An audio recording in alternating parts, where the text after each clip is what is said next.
Tell me, where do I go? Tell me, where do I take us? Your heart is starting to slow. May the water be safe. As I dive in, bloodstains washing underneath the waves. A beat reaching out to keep you safe. As we fall, I can't hold on much longer. We're drifting down to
Ladies and gentlemen, welcome to Lane by Lane Finals Edition. We've brought yeah, Kobe's got some energy. They don't even care. That's they at don't least need to be here, Jay. I was posing. I'm a winner. Right I'm a competitor.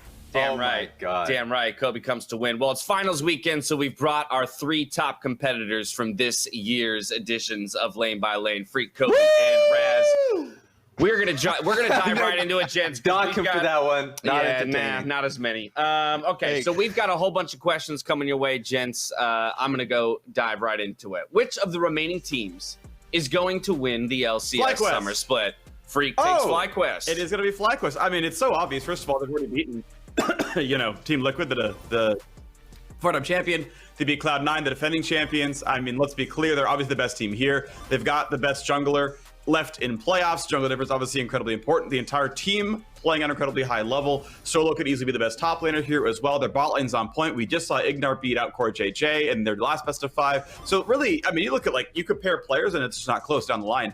FlyQuest are the most well-rounded team. They work the best together. They have the best players. They are already in the final, showing that they are the best team. So it's going to be FlyQuest. Yeah, All right. except you forgot about the most important fact in the LCS, and that is the predetermined script and plot armor, Freak. TSM are rising from the ashes. The writers put them, in a 2-year slump on purpose. They're trying to create, some tension here to build up for the rising. That's why this year they put Doublelift back on the team. Fan favorite. Why would they do that, Freak? Reunite Bjergsen and Doublelift? That's old news. No. It's the resurgence. They even put Biofrost on the bench and then put him back on too to have another redemption arc. Like, it's actually just too clear. I mean, I love Elias. He's a great writer, but I can see right Love this through switch. it. You can't say his name right. That's a -100 You're right done there. in That's I He's like already that. see them going to the top. All right, I aligned with you on that one, Freak. All right, Raz. That means you were tasked with defending Team Liquid here. Thank the Lord. That was what I was initially. I was scared they were going to pick up the obvious choice. I'm sorry. Who was number 1 in the regular season? Cloud9. Does No, that it was matter? Team Liquid. Oh, guess what? Like, not only was Team Liquid. We know probably you're the forced to take the only remaining No, team that it has. is Go ahead. literally the most obvious option. How did you take TSM? The team was struggling not only during the regular season, but was struggling in the playoffs. Yo, They shouldn't you're even supposed to be have been here. arguing for a team, not Team against Liquid, a by the team. way. He's not picking FlyQuest as the Team bad choice Liquid? because they've actually won all the best of 5s. Not only are the smartest team right now, and they did lose their best of 5 to They did. some troll So my level choice, ones. who's going to Look, win the LCS? some of those level 1s were interesting, and so they've learned through the drafting, through level 1s, if they get the opportunity to play FlyQuest again in the finals, I have full confidence that guess what will happen? They Just like learned. TSM, the run back will be swift, the Fury will be ready. I have full faith in Core JJ. Let's not look at that. James, we gotta save him. This is a train wreck. He's falling apart. Train wreck. JJ. Next question. Look, Who's done man, here? The strongest, the I'm best not here to support help right you now guys in the out. LCS. If you haven't figured All right, that out let's by watch it. now, Let's watch It's it. the morning, how all right? this Give show me an goes. opportunity. Here, I'll help you out by moving on to question number 2. How about that? Good. Which LCS representative will have the best FlyQuest. showing at Worlds? Freak going for FlyQuest again. I love it. Get in there. Look, if you're not here to say your answers in time, man, I watched Game Show where just Kobe refused to say Yes, his answer in Freak, time. we know. and Mark You won always Game Show. take the most FlyQuest obvious- Yes, of course. Exactly, Kobe. Shut up. You're not welcome here anymore. FlyQuest are the best team in the LCS right now. They're the best team we're going to see internationally from the LCS all year. And they're finals going to haven't even show the happened. best for us. They're going to take a high-seeded group. They're going to get a decent group. They're going top 4 at Worlds. They're going to beat, G2 in their quarterfinal and get redemption finally for North America. And the LEC Okay, I gotta will switch laugh. teams before Raz gets to go. Now I'm gonna take Team Liquid because I don't want to do the same team twice in a row like Freak did. That's just boring stuff. So I'm gonna say that even though TSM is gonna win the LCS, Team Liquid are gonna have the best showing at Oh my Worlds. goodness. And you know why? Because they're gonna go through play-ins. They're gonna have more best of 5s on an international stage to ramp up. And play-ins this year is actually gonna be a tighter race. It's gonna be worth something. They're gonna grind themselves in the world's meta and completely change as a team. No longer will you see the slow style from Team Liquid. Jensen's going to be on Assassins. He's going to get in there. Broxah's going to start popping off on Lee Sin. He's going to find another champion, I'm sure of it. Just Wow. not sure. I don't know what it is yet. We got to wait till World. TL's gonna have a really fast. World's is gonna end in the middle of October. You know what defines world meta, by the way? Okay, what? Mid laners, by the way. Strong, domestic, international mid laners. Not Strong only Domestic international mid laners. Guess who's gonna I like get how he's MVP? playing on his brain. Guess who's gonna get MVP? Strong. MVP, I can international, see it. domestic. Everywhere. Intergalactical mid laners. Because not only can you not keep him down through banning on mid lanes because that Zilean is swift, anything. Look right, he's spamming right now in solo queue. He's ready with about 15 mid lane options. And then I have full faith that the players that they've picked up in Doublelift, of course, and Biofrost coming back in. Oh, where'd you will get those that points? shit That's ready. great. I like this one. James, give him more All points. in my Give him head. more points. All in my head. You had to steal my team, by the way, in Team Liquid. Look, the moment you heard my argument, you're like, oh, wait a minute. I got to back away from TSM.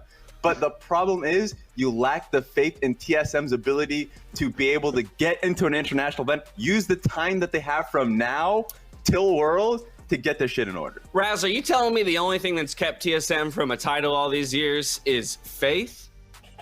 You must have faith. Tell me how that worked for CLG. There's one other.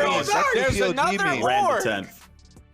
where Wow. is a little bit more applicable. Which champion that has already been picked in playoffs, when locked in, makes you immediately think that that team will lose? So in LCS playoffs specifically, if a team locks this champion in, you're like, that's it, lock it up. They've already lost the game. Zyra, because it lost its only game that has been played already, and they built 3 Leandries. It's not terrible, but the burn doesn't stack, and we just saw him get killed over and over. So from a sample size of 100% loss ratio here for Zyra, it's obviously the best answer. Can't argue with just that. objectively by metrics that Freak likes to go by here. Yeah. We saw Core JJ rack up the desk, and that is our best support. Like, if the picked, by champion the can way. make our best support MVP candidate look like that, there's no saving it, James. You just picked out one champion when we've seen a whole host of Renekton's just outright lose lanes,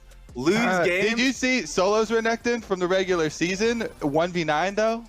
I think the question says Do you watch the playoffs. LPL still, I think Raz? the question's All right. around playoffs It does, in the it does say LCS. playoffs. That's a good distinction. And I've been seeing a lot of Renektons have a lot of bad time in lanes when you should be doing quite well. So Renekton, please don't pick that. Shen, the stock is rising on that champion. Let's go with that.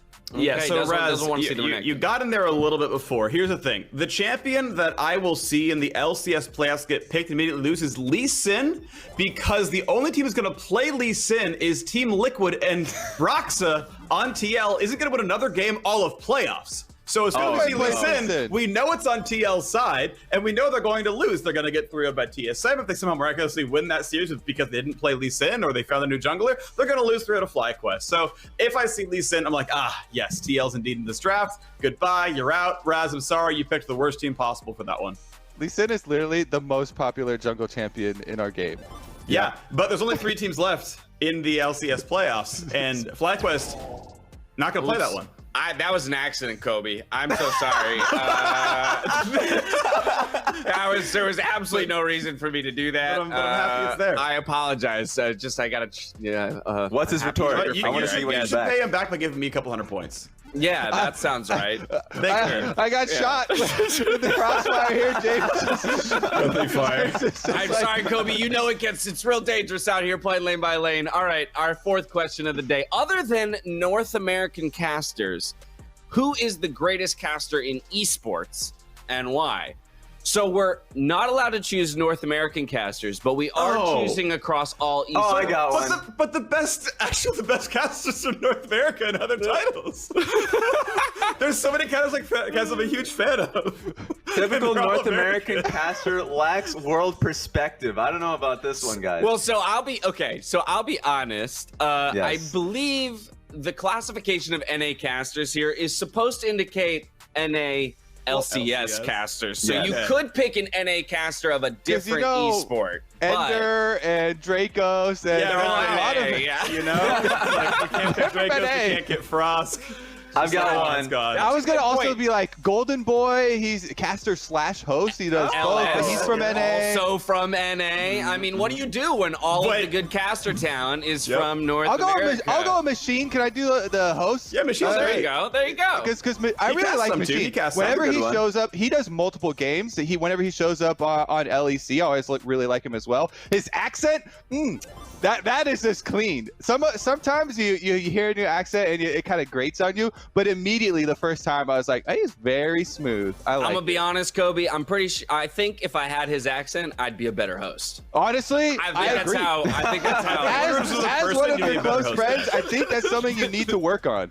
Well, Kobe, for your There we go. honesty and for being a true friend and telling me that, here, Yeah. take some more points. I mean, I've Dash, got a you went good to one, though. acting school. Can't you just do accents right now? Like, can you do the rest of Lane by Lane with a British accent? I want like the rest of the episode. dear I just Lord. need you Okay. to be British, okay? Right, okay. Give me some time, I but can that's where try you're that going. a little bit. I mean, it's going to be a really bad one, but I'll attempt to get into it a little bit. All right. A little bit. Thank you. I appreciate that. Yeah, just a wee bit. right. So, did you have an answer though, Freak, on Yes, which of the casters cross Connor over Given, esports? scrawny. He's Canadian. He's a Counter-Strike caster. He's a play-by-play. He is so Okay. freaking good. The man is clever. He is really smart. I will just gush over how good I think this caster is. The dude like comes up with like incredible word plays like during the game, like during the cast. And like CS is a very fast-moving game, right? Kills come through really Yeah. quickly, and he finds ways to like work names into the kills and like the way it happened already. The dude is actually phenomenal. He has like 12K followers on Twitter, but he's like the best caster in Counter-Strike. So like that man needs more love. If there's any of you who watch CS, Scrawny is the bee's knees. Get full of the Freak. man. Yeah, Where is he from? he's Canadian. That's North America. Yes, and he said LCS. Didn't that say LCS? It says NA, bro. It says Well, NA. Hold on, I did clarify. Am I still supposed to be doing this stupid accent, by Yes, the way? right, yeah. Okay, Yes, I right, did. yeah. I did clarify that. I think it is supposed to intend that we only don't talk Okay. about LCS casters. All So, Senor Razzleplasm, do you have an Jacob answer? Senor? Spawn Yeah, Tiberius. Senor Razzleplasm. I've got Jake You say- Spawn you slip some Tiberi. Spanish in there. Yeah, why not? I mean, Got- a British person could still speak Spanish. I know. I just think it's really funny. But I've got All right, myself Raz, what Jake you got? Spawn Tiberi. Not only do you have the silky voice of an Australian, not only is there a fantastic general manager, Silky a is not beautiful how I would coach. describe Australian accents, but go on. The opposite. but he is an insane a mind of the game. So I have to choose my boy and Jake.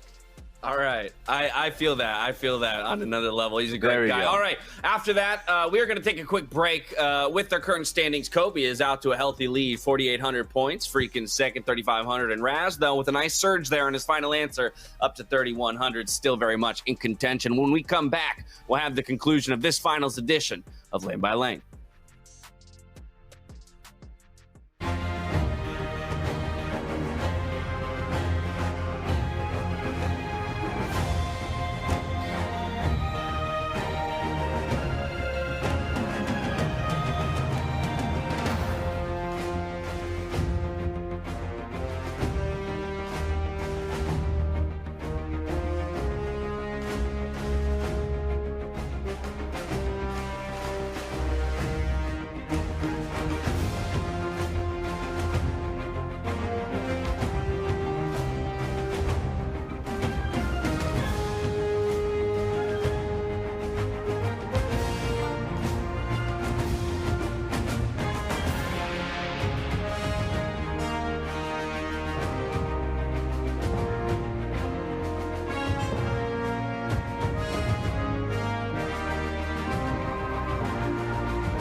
Welcome back to finals edition of Lane by Lane. We are currently locked in battle with Kobe out in the lead, 4,800 points to his name. Raz in the I'm rear, coming back. 3,100. But you heard it there first, ladies and gentlemen. He's coming back. So let's And a dive rear can right look in. good too.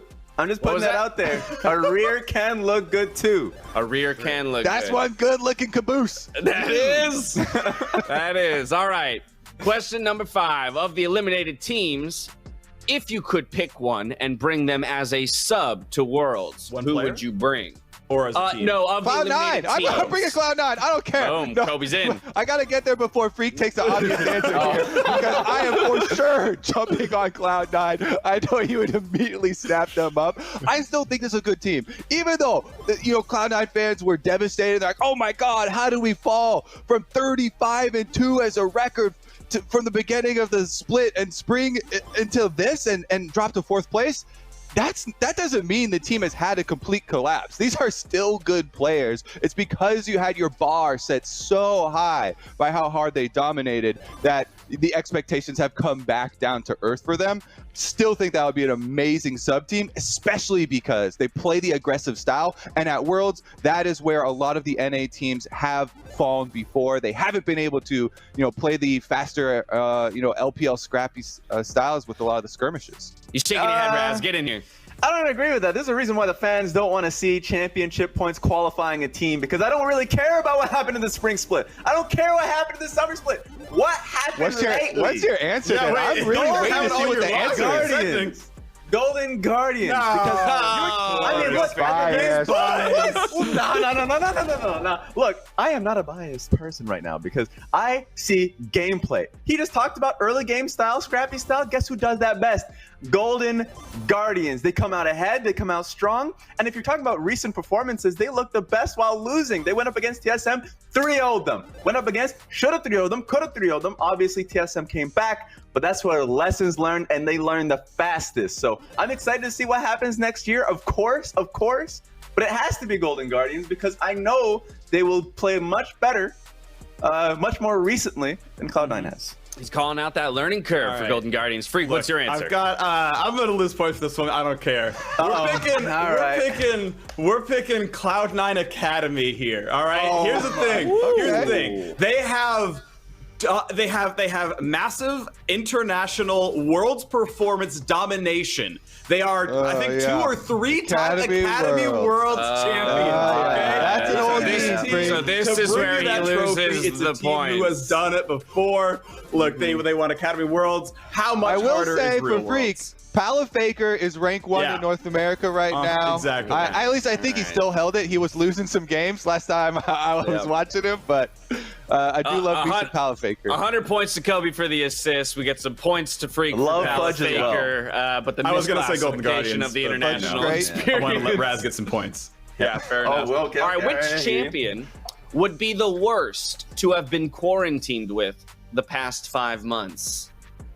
Dr. Cho'Gath? Probably Cho'Gath. Dr. Cho'Gath. I was gonna say Naruto, but I Dr. think. Cho'Gath. I mean, so listen, Cho'Gath is a hell-bent void monster on consuming everything.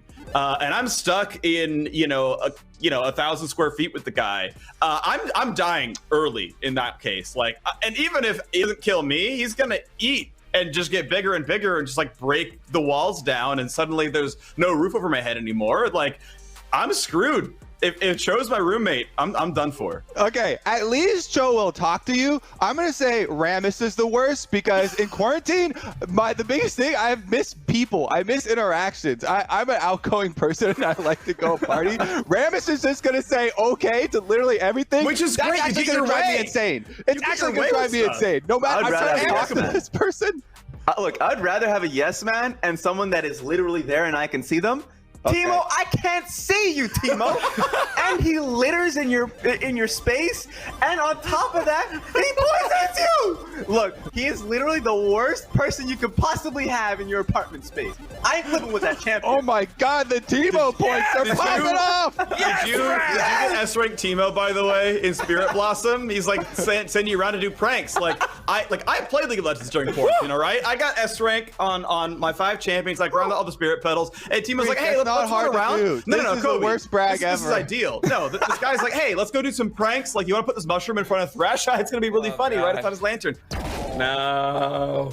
Yeah, there we go. Yeah, thank you. Done like Okay. that. He tried. He tried his hardest. But please, if you want agree, to be, Raz. if I want to be stuck with you, I at least want to know you're there. That's the worst thing. That's- That's I have a literally quick question. anxiety That's the thing. personified. I think that's a good answer, Raz. My question is, where did your accent go, James? Minus 500 points for calling that out. Okay. I think actually was great. James. Worth Really it. good job. Okay, thank you very stuck to it much, for a Freak. while. Yeah. There we go. I mean, at least Freak can still tell that I'm using my British accent. Yeah. There we go. It's so okay. natural Which- now. You don't which- even have an accent. Which Worlds qualified team are you most excited to see an NA team take Rogue. on? Rogue. What? Ooh, okay. For the What? memes. I mean, Let's come go. on. People were waiting for 3 years for TSM versus Rogue, and we're gonna get it this year at Worlds. And I think Rogue are overrated. Here's the thing. Rogue got to Worlds without winning a best of 5. All right? They won the summer regular season. Who cares? Who cares that you won the That summer makes you regular season? excited? They got Yes, the world because without winning a NA's best of gonna 5, win and a Freak is like, game. hell yeah, let's Because do we it. get to beat LEC and something because Rogue are trash. Oh, Freak, and if Europe's we all beat fucking hyped LEC, about it. you when they're don't not want them to actually have good. excuse- We're gonna clap them. There we We're gonna go. clap them, and that's why I'm excited. That's that confidence. Maybe too much confidence, but you know what I would gone with? What would I you go gone for with? great gameplay and individual stylistic performances. Guess what? Top esports. Knight versus Bjergsen. Like, that is amazing. Knight versus Jensen. Like, if you know it's gonna happen. All of these middle. Wait, you just named two different NA mid laners, so now I'm confused. Oh snap! An NA team. Okay, Bjergsen. I'll take Well, Bjergsen. I'll take which Bjergsen. Worlds qualified team would you like to see take on an NA team? Yeah, it would be So, top yeah, yeah, esports. yeah. I think Yeah, top yeah. esports Top just because esports. that's going to be Blah, an blah, exciting blah, game. blah. Let's go. You want to see mid lane talent? What about Showmaker? Huh? Forget Knight. Showmaker's popping off. TES, they even admitted they got blasted in scrims hard. And they were like, oh my God, no. Showmaker's too good. They actually said that, okay? Like, how can you use that example where they're out here talking about get blasted? Let's go. Kobe, why are you excited to see PUE get shit on? Like I'm excited to see NA win some I games like and have a good good League of performance. Legends, You just freak. want to see a 20-minute surrender and be like, yeah, we're still trash. Like, I don't want to see against top. I know we're gonna lose that one. My hopes are set at like a lucky We bracket. need the practice. Give us Rogue, Steel give us a G2 sharpens quarterfinal. steel, freak. You need good competition. I'm not like Oh, you. Lord. I don't want to play the team that didn't win a best of 5. I don't want the easy, Well, punching bag style that has good. Love There it. we go. I love the energy, but gentlemen, we got to go into our final round. And what we're going to do here is we're going to go in backwards order of the points. So, Kobe being our lowest point title, will answer this question first. What's the single best thing, video content, game, or champion, etc., anything that Riot has released in 2020? Best piece of content released by Riot in 2020, your opinion. Kobe, you're first, then Freak, then Raz. The single best video content. I got to think about it. champion. Any piece of content. So be it video content, be it a champion or rework, be it music, be it what, anything that Riot has released in 2020 could even be a different game than League of Legends. I mean, honestly, I'm not gonna go with the other games. I did like Teamfight Tactics, but I didn't play much of the card game at all. And the champions, not really feeling the champion release either. I gotta go back to the newest KDA release, the Baddest. Even though I was a bigger fan of the original KDA release, I do also really like this one. KDA's original release was like up there. The Baddest is like right under it. So I always really enjoy those music releases. Track's called Pop Stars, by the way. You're welcome, Kobe. Just, make sure you're aware of that one. I remember last time you were here with Raz, you're like, yeah, can't wait to see Kennedy against Raz's team. Yeah, Raz, can't wait till they play against your team. no. Golden Guardians Academy, the team he coaches. Just helping you out there, Kobe, doing some research What? for you live on the spot. I'm just saying, I've seen this. Anyway, the answer is easy. The answer is Valorant, obviously. me. Valorant is awesome. It is huge. I mean, I've talked about, my following the shooter scene before already, but like the game is incredible. I'm doing my very best to climb. I hit Diamond. I'm okay at that one. I'm actually higher ranked in Valorant than I am at League of Legends. Played League for 10 years, but whatever. The game is sick though. The game is obviously so incredibly good. I mean, what do you want me to say? It is like the best game release of the year, and it's like not close. So I mean, this is there. There you have it. All right, Raz. All you have to manage to do is not lose. It's 2,300 points, my friend. Can you do it? Look, I love what the video production team with Riot Games does. Like, every single time there's a hype piece that come out, you just consume it. I eat it up. And the trailers for playoffs just get me every time. That is not a single thing. You're talking about a wealth of experience, and Dash, you're giving him points for this. So I will say the specific No, thing. Freak calls out a very important addendum here. All right, that's fair. That's fair. I'm going to say the specific piece on DeMonte when he came into Golden Guardians and his history, because he was talking about, like, questioning himself, if he was good enough. All of these questions that pro players have, especially if they get knocked back, take a step back going into an academy or have to take a year off. I loved it, and you got to love a player and understand his story. Man, you just make Golden Guardians whenever possible, don't you? It's incredible. Well, for not so biased. There we go. Not following the rules, Raz Not does end biased. up. Just big brain. There it is. Yeah. Congratulations to Raz, our victor here in finals edition of Lane by Lane. All he had to do was not lose points on the final question, and he navigated that obstacle brilliantly, my friend. Oh my God, he got the trophy. The trophy just like that. As is typical, I will time out your opponents for 30 seconds. Raz, take the stage. I want to thank my mama. I want to thank the people out there that, first of all, the people that believed in me and the people that didn't believe in me, because you made me work harder for the finals of Lane by Lane, or the finals edition. Right. I want to give that out there. But of course, exactly. only on the finals edition can you receive such a great trophy in a very quick time, too. Right, the turnaround on that was phenomenal. It is passed that over to me, and I accepted it with very humbly. Thank you. Well, Raz, once again, thank you so much. Congratulations, Kobe, Freak. Good efforts from the both of you. I didn't lose. It's good enough for me. You didn't lose. Didn't get last. You have that. You did lose, Freak. That's What the hell is actually wrong true. with There you? are 2 losers in Lane by Lane every week, and there is only one winner. Ladies and gentlemen, that's going to do it for this finals edition of Lane by Lane. From here, we're heading over to Countdown to kick off finals weekend. Enjoy.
12 weeks, 124 matches, and plenty of bangers all leading up to this. It's championship weekend. I'm James S. Patterson, joined by my wonderful crew for the conclusion of our North American summer split.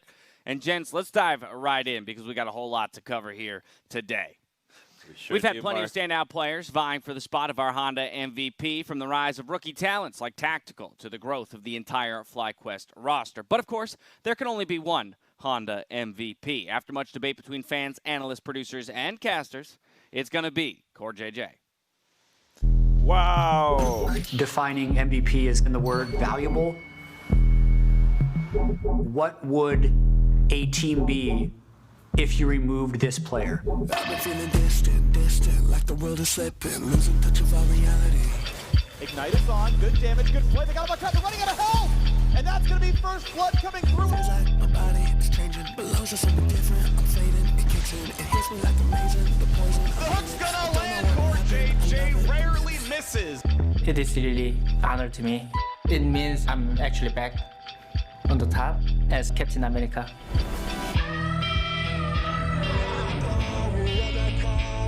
I've been hiding this all underneath, cause I know they're not ready.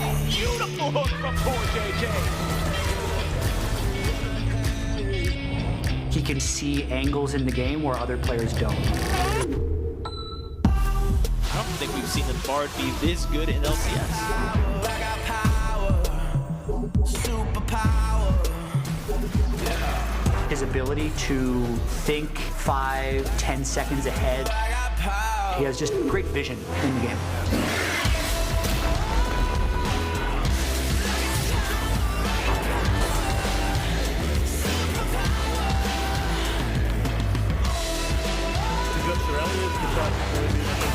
Oh, that feels bad, man. Dabbed on him as well. Still going to get away from that one. The hook into the turret. Goodbye. Great look at the core to set it up. Big hook. That is a game-saving move. CoreJJ with the God hand pull. You better be honoring your boy CoreJJ.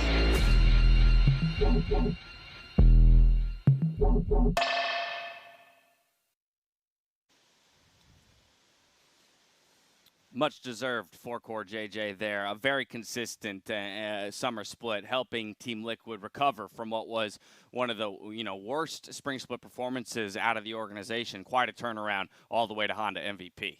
Yeah, I mean, he didn't have a great spring split either, but we all knew he had this level in him, given that he had won an MVP before, and it was just such a dominating performance over the course of the entire regular season, busting out counter pick after counter pick, making huge game-saving plays. Like, he was absolutely the best player in the league during the regular season. Without a doubt. Now, earlier we did have a chance to catch up with CoreJJ to talk about his team's prospects in playoffs and winning his second Honda MVP award. Let's check it out. Hey everyone, Dash here with your 2020 Summer Honda MVP. CoreJJ, congratulations on the award. Much deserved, my friend. But you've already won this award once, and you're right back at the top of the ladder. So how does it feel to win a second time around? Yeah, it feels really, really good. Like, it feels like I proved myself. That last time was not lucky. Well, okay. I'm kind of curious. Do you feel that, your playmaking ability was something the team needed to be more successful? Because in summer, we've seen you play a whole lot more playmakers. We were keep improving in summer split. We were not the best team beginning of split, but right when we finished the regular split, I think we were on top. I really liked that. Yeah, do you feel like this year was more challenging? Let's talk about your competition. Did you feel like it was definitely more challenging in summer, even though you did eventually get to the top? Yeah, I definitely think so. Because there has been always a Cloud9 spring and summer. There was always a big war. Like, everyone has to overcome C9 to be a better. I believe that C9 elevate all the ACS teams. I want to talk to you about your partner in the bot lane, because Tactical, he got Rookie of the Year. You've got MVP of the split. So this is a star-studded bot lane, my friend. But so often, when we talk about this, people are always curious, Core, what are you teaching Tactical, right? Because he's the rookie. But since you're the veteran, has Tactical taught you anything? How has he helped you get better and improve as a player? Actually, like, I actually have an English teacher, Sophie, but Tactical is my in-life English teacher. That's amazing. we talk each other like almost everything by communicating, by sharing the idea of a game. We just improving each other. So communication has been a big level up for you guys this year. Let's talk about what still lies ahead of you, because we're not done just yet. Before we got on camera, you and I were talking about this weekend and how you're very excited to play. You might have up to 2 best-of-5s, 10 games this weekend. So first you've got to play TSM, and if you beat them, you get that rematch against FlyQuest, which unfortunately didn't go your way just last week. But talk to me about this week. How are you feeling leading up to it? What are your thoughts? Yeah, that was the last Winners Bracket final game was really sad, but I kind of want to use, since we lost, I kind of want to maximize this benefit of the double elimination. So I'm going to use TSM for our improving partner, good screen partner, and then I'm going to try to be the FlyQuest. Well, you're just doing your job, and you're doing it the best out of anybody. That's for damn certain here with this award. Core, just any last thoughts you have going into this weekend? Obviously, you're feeling confident, but Team Liquid had 4 straight splits of dominance. Lost, of course, that streak last split. But are we about to see another era? Are you guys going to just 4 again? How many more titles are you going to take? I think as much as I can. Like, I want to get everything. Like, spring, if we get a spring split 6 times in a row, it's gonna be a bit boring. So, right, let him have one. Yeah, let him have one. spring. Yeah, let him have spring, and then we come back in and win another 4. I want to get I think since that, like, people start doubting about like, are they actually good? So we have to prove we are actually good right now. All right. Well, I believe you guys can do it. I'll wait for the proof, though, coming this weekend. Core JJ, once again, thank you so much for the interview, and congratulations. Thank you. Thank you so much. All righty. With that, we're going to head ourselves back to the desk to break down that matchup. Once again, Core, congrats. Much deserved 2-time Honda MVP. Core JJ, they're going to have to put up performances like he did during the summer regular season if they want to get through TSM today for that rematch against FlyQuest. One of the big factors in that FlyQuest loss was, of course, the support matchup. Ignar versus Core JJ with FlyQuest edging them out 3-2. And the battle against TSM is not going to be an easy one because just like FlyQuest, that they got the bracket buff of losing a lot of games and then just making sure that you play as many as possible. That's what happened to TSM. They lose to Golden Guardians and then run it down all the way back. So they got to just practice and hone in all of the things that they're good at, which is currently playing weak side bottom, carries in the solo lanes. And it's been super impressive, you know, that run that you're talking about, because this is the first Worlds that TSM has made in 2 years, and it did not come easily, both in this part and in the regular season. They were hot and cold, up and down, just as they started going on this little run towards the end of the season. They get 0-2'd at the last week and then get destroyed by Golden Guardians in that first matchup. And so it's incredible, the resiliency from this roster, Doublelift as well, and all the other guys after a pretty problematic spring, even for the TSM members, you know, not being very impressive. To see them now at Worlds is super, super cool. I love that you call that out, Mark, because TSM, they did arrive at today's match after a grueling run through that lower bracket. And to give us a breakdown of their growth, our very own Kobe will combine his Sage League wisdom and love of the classics to illuminate one of TSM's greatest strengths heading into this match. This is Kobe's Art of War. Hello, and welcome to Kobe's Art of War. Sun Tzu said, whoever is first to the field and awaits the coming of the enemy will be fresh for the fight, and whoever is second to the field and has to hasten to battle will arrive exhausted. And while you don't exactly get tired walking over to a team fight in League of Legends, there are great benefits to getting to an objective first and allowing you to control the battlefield in which the team fight will take place. I wanted to take a look back at a regular season game between Cloud9 and TSM in Week 8. We're going to examine how proper preparation for objectives and zoning can win a teamfight, especially if your opponents overchase. 22 minutes into the game, TSM use their advantage in the 1v1 with Broken Braid's Aurelia to push in bottom, while the rest of the team pushes mid 30 seconds before the arrival of the Dragon. They then move into the river to control vision and lay down an intimidating line of Caitlyn traps. Caitlyn players max Yordle Snap Trap second, given the max rank by level 13, which Doublelift just hit. This grants him 5 maximum charges he can store up and quickly lay down across the river. With Caitlyn traps in front of them, a control ward behind them, the bottom minion wave pushing, and Broken Blade watching the jungle, TSM successfully controls the battlefield to reduce Cloud9's engage options. Cloud9 are now forced to eat some of the traps to open up a pathway if they want to contest the Dragon. And in fact, that's exactly what they do. Blabber moves up, he eats a headshot for his troubles, and then uses an empowered Q plus smite to steal the Dragon away, while Sven fires off an Ash Arrow. And here's where it gets interesting. Even though Cloud9 have stolen the Dragon, it doesn't give a large power increase for the immediate fight. And given the fact that Kennen does not have Flash, is still positioned behind the trap line, Cloud9 would actually be advised here to leave the river and be content with their Dragon steal. This is where our second quote from The Art of War comes in. If your opponent is temperamental, seek to irritate him. Pretend to be weak, that he may grow arrogant. Which roughly translates to, just bait him, bro. At this moment, you may think Treats Morgana fails to Black Shield Doublelift. After all, Sven's Ash Arrow stuns Doublelift, gives vision to Cloud9, and encourages them to engage on the AD carry. But if we rewind the footage and look frame by frame, Treat's hands are clearly still functioning. He does in fact make a choice to cast Redemption on Doublelift instead of the Black Shield, while the arrow is still in the air. This strategy is effective because Cloud9's carries are in very poor positions to follow up with damage on the engage. And with the combination of Redemption to heal up Volibear's R plus W physical damage, and a later Black Shield to mitigate the minimal magic damage from Volibear's E, Treats is easily able to deal with the initial threat on Doublelift.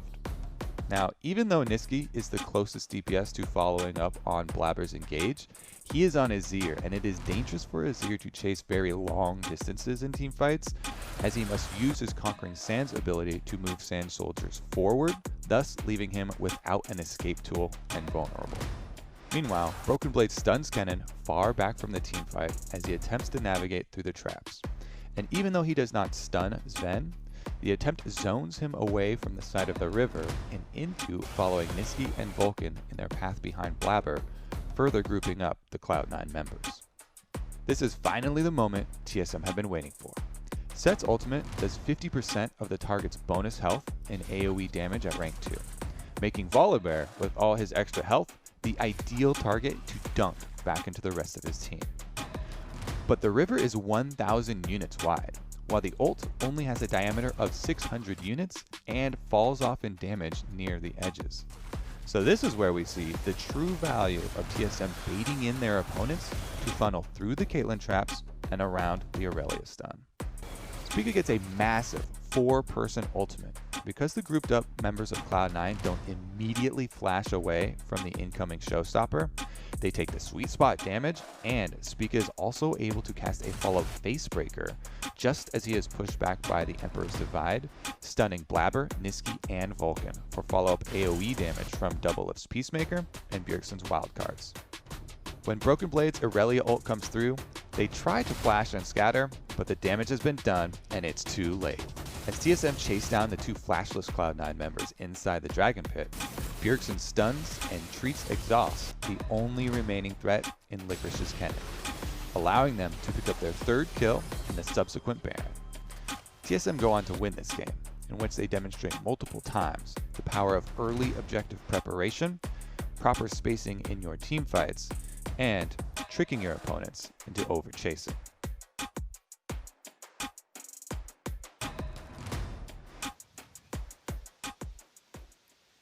Well, I don't know about you guys, but after that, I feel like I'm ready to go to war with Kobe's teachings there. I'm all prepared. Hey, I'm not.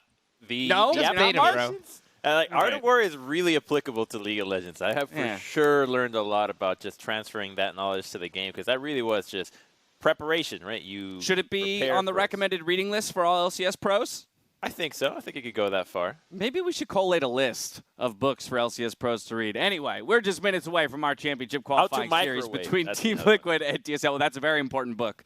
Both teams have had a long road to this matchup, with Team Liquid powering through a turbulent 2020 season to get here. Let's talk about it. That spring split finish. Yeah, so if you remember Team Liquid from way back, this team used to be a meme that never won. They were always in 4th place, and it got so bad for the team that they actually had to hire Doublelift out of TSM to save them out of relegations. It was really doomed. Steve comes along, he's got a ton of money, buys out some of the best players that the money could buy. And classic Steve. Then this split is the worst split that they've had since Doublelift has left, but despite that, they found so much freaking success. Now with Tactical getting back in the line of their best finish in the regular season, and now they're hoping to reclaim that glory. But like your interview with CoreJJ, Dash, you felt like it might have been boring to win 6 titles. My interview was boring? No. Like you're in. CoreJJ said that he felt like 6 titles, so much winning would have gotten boring. That's what he said. I was like, what a shot! Yeah. That No, come on. I mean, never, no. There's a lot more history as well to that, like, failure to pick up the 5th in a row in spring. You know, when you talk about what went down, it was pretty dramatic, all things considered. The team was underperforming. There were visa issues with Broxah. While they were struggling, Doublelift was pretty vocal on social media and stuff. Spring doesn't matter. There were arguments supposedly with his coaching staff. There's an interview that was pulled down. There were twit-longers at the end of the split. You know, this was not a quote-unquote clean breakup necessarily. It hasn't been the worst one either. There was no Dunzo manifesto, but it was definitely one where there was different sides, different camps with different stories. And it's really cool to see that this breakup has been better for both sides. TL had their best regular season finish ever. This split, TSM bounced back, made their first Worlds in 2 years. Like, this is such a cool narrative, and now they get to settle that kind of grudge after both reaching, you know, back to their heights. Now they actually get to go head-to-head. I actually really love that point. It's not often that when we look at, you know, swaps or trades that we see both teams come out better for it. But I love calling that out. And then on the day, we'll figure out which one of these teams just got the slightly better part of that deal. It's not the only rivalry that's playing out here on the Rifto today, because we got Jensen, who's had plenty of smoke for his competitors. Yeah, I mean, Jensen has been pretty vocal. A lot of it came after their last regular season matchup. It was the last week of the regular season. TL kind of slapped TSM down, who were on a bit of a heater. And so afterwards, he started mouthing off a little bit, feeling himself, talking about that. He also had an interview where he was saying it's insane to him how overhyped TSM is. And now here they are, a chance to settle that score with none other than the person that he's always getting compared against in Bjergsen. And once again, we're here. It's happening again. It's Jensen versus Bjergsen. Yeah, I mean, this mid matchup is, I don't know how far long it goes back. You guys can, tell me the dates, but this has always been like the top 2 mid laners in North America. They're almost always on the all pro ballots. I think last spring was the first time we talked about where they actually weren't the 1 and 2. And usually the discussion is like, which one's actually first? So this is a really fun kind of debate, because Jensen's actually evolved so much this split. He is playing a whole bunch of Azir, which we're all used to, but he's actually developed a lot more of a playmaking style, similar to how Bjergsen is like kind of capable of playing these jack-of-all-trade champions, being able to play the set and being able to play the Azir as well. So it's really fun to see both of these mid laners like continually upgrade, even though they're so high in their field. Well, I think that highness and that rivalry got expanded on this split because of the regular season. When all this trash talk was going around, it really felt like those two were the best mid laners, the ones that were a cut above. Yet during playoffs, you cannot tell me that this Jensen is trash talking Bjergsen. Bjergsen has clearly shown to be a lot more capable and a lot more champions. I think Jensen is phenomenal, sure, but they have to pick the right champions for him. When he can perform on those control mages, or maybe the Akali when he needs to, he's definitely a world-class mid laner. But to go as far as the champion pool of Bjergsen and trash talk a player that has done so much with that pool, I think is a little bit stretching your limits there, Jensen. Okay, so to be fair, that was after the regular season, and then immediately afterwards, TSM lost to Golden Guardians in the playoffs, and since then, there hasn't been any trash talk, and they've gone on this insane run. He's gone quiet, huh? Good. I think okay, that's fair. You got to remember the context of the trash talk. It wasn't like last week he was saying this stuff.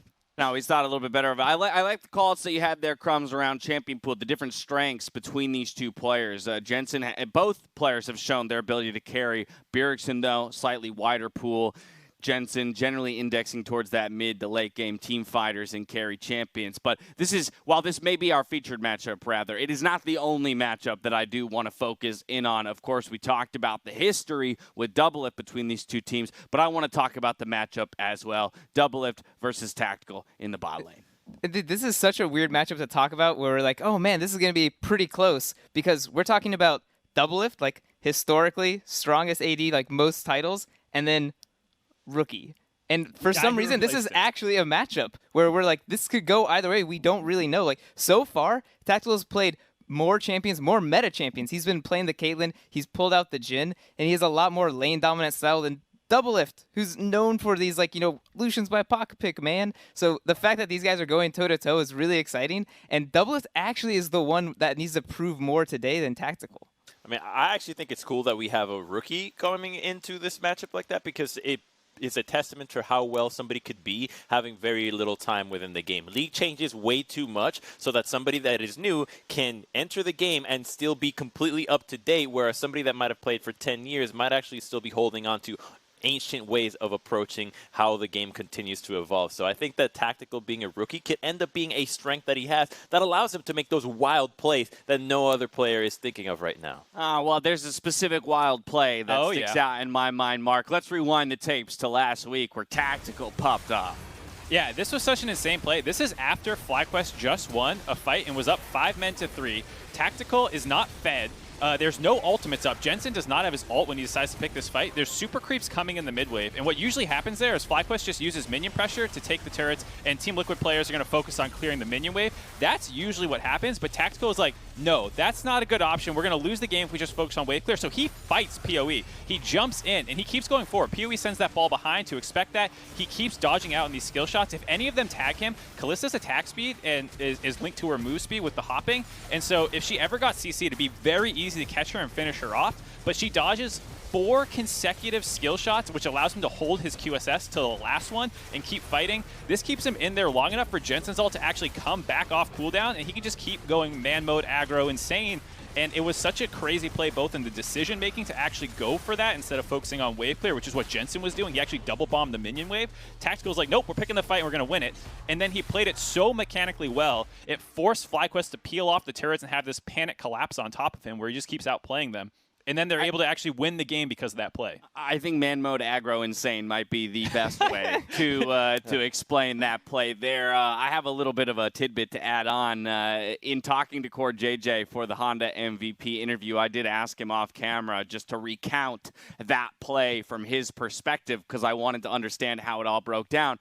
Basically, he said, hey, after losing a number of fights back to back to back, all of us sitting there maybe a little dejected, Tactical comes in over the top on comms and goes, guys, it's not working. I'm just going to go for it. So it was his own call. He wanted to make the play, and he saw it as the only way out. And I just want to highlight that, again, it's a rookie we're talking about who felt empowered to make that decision. And I think that goes back to your point, probably, about why it's even a conversation between Doublelift and Tactical. Normally, a rookie wouldn't be making a decision like that.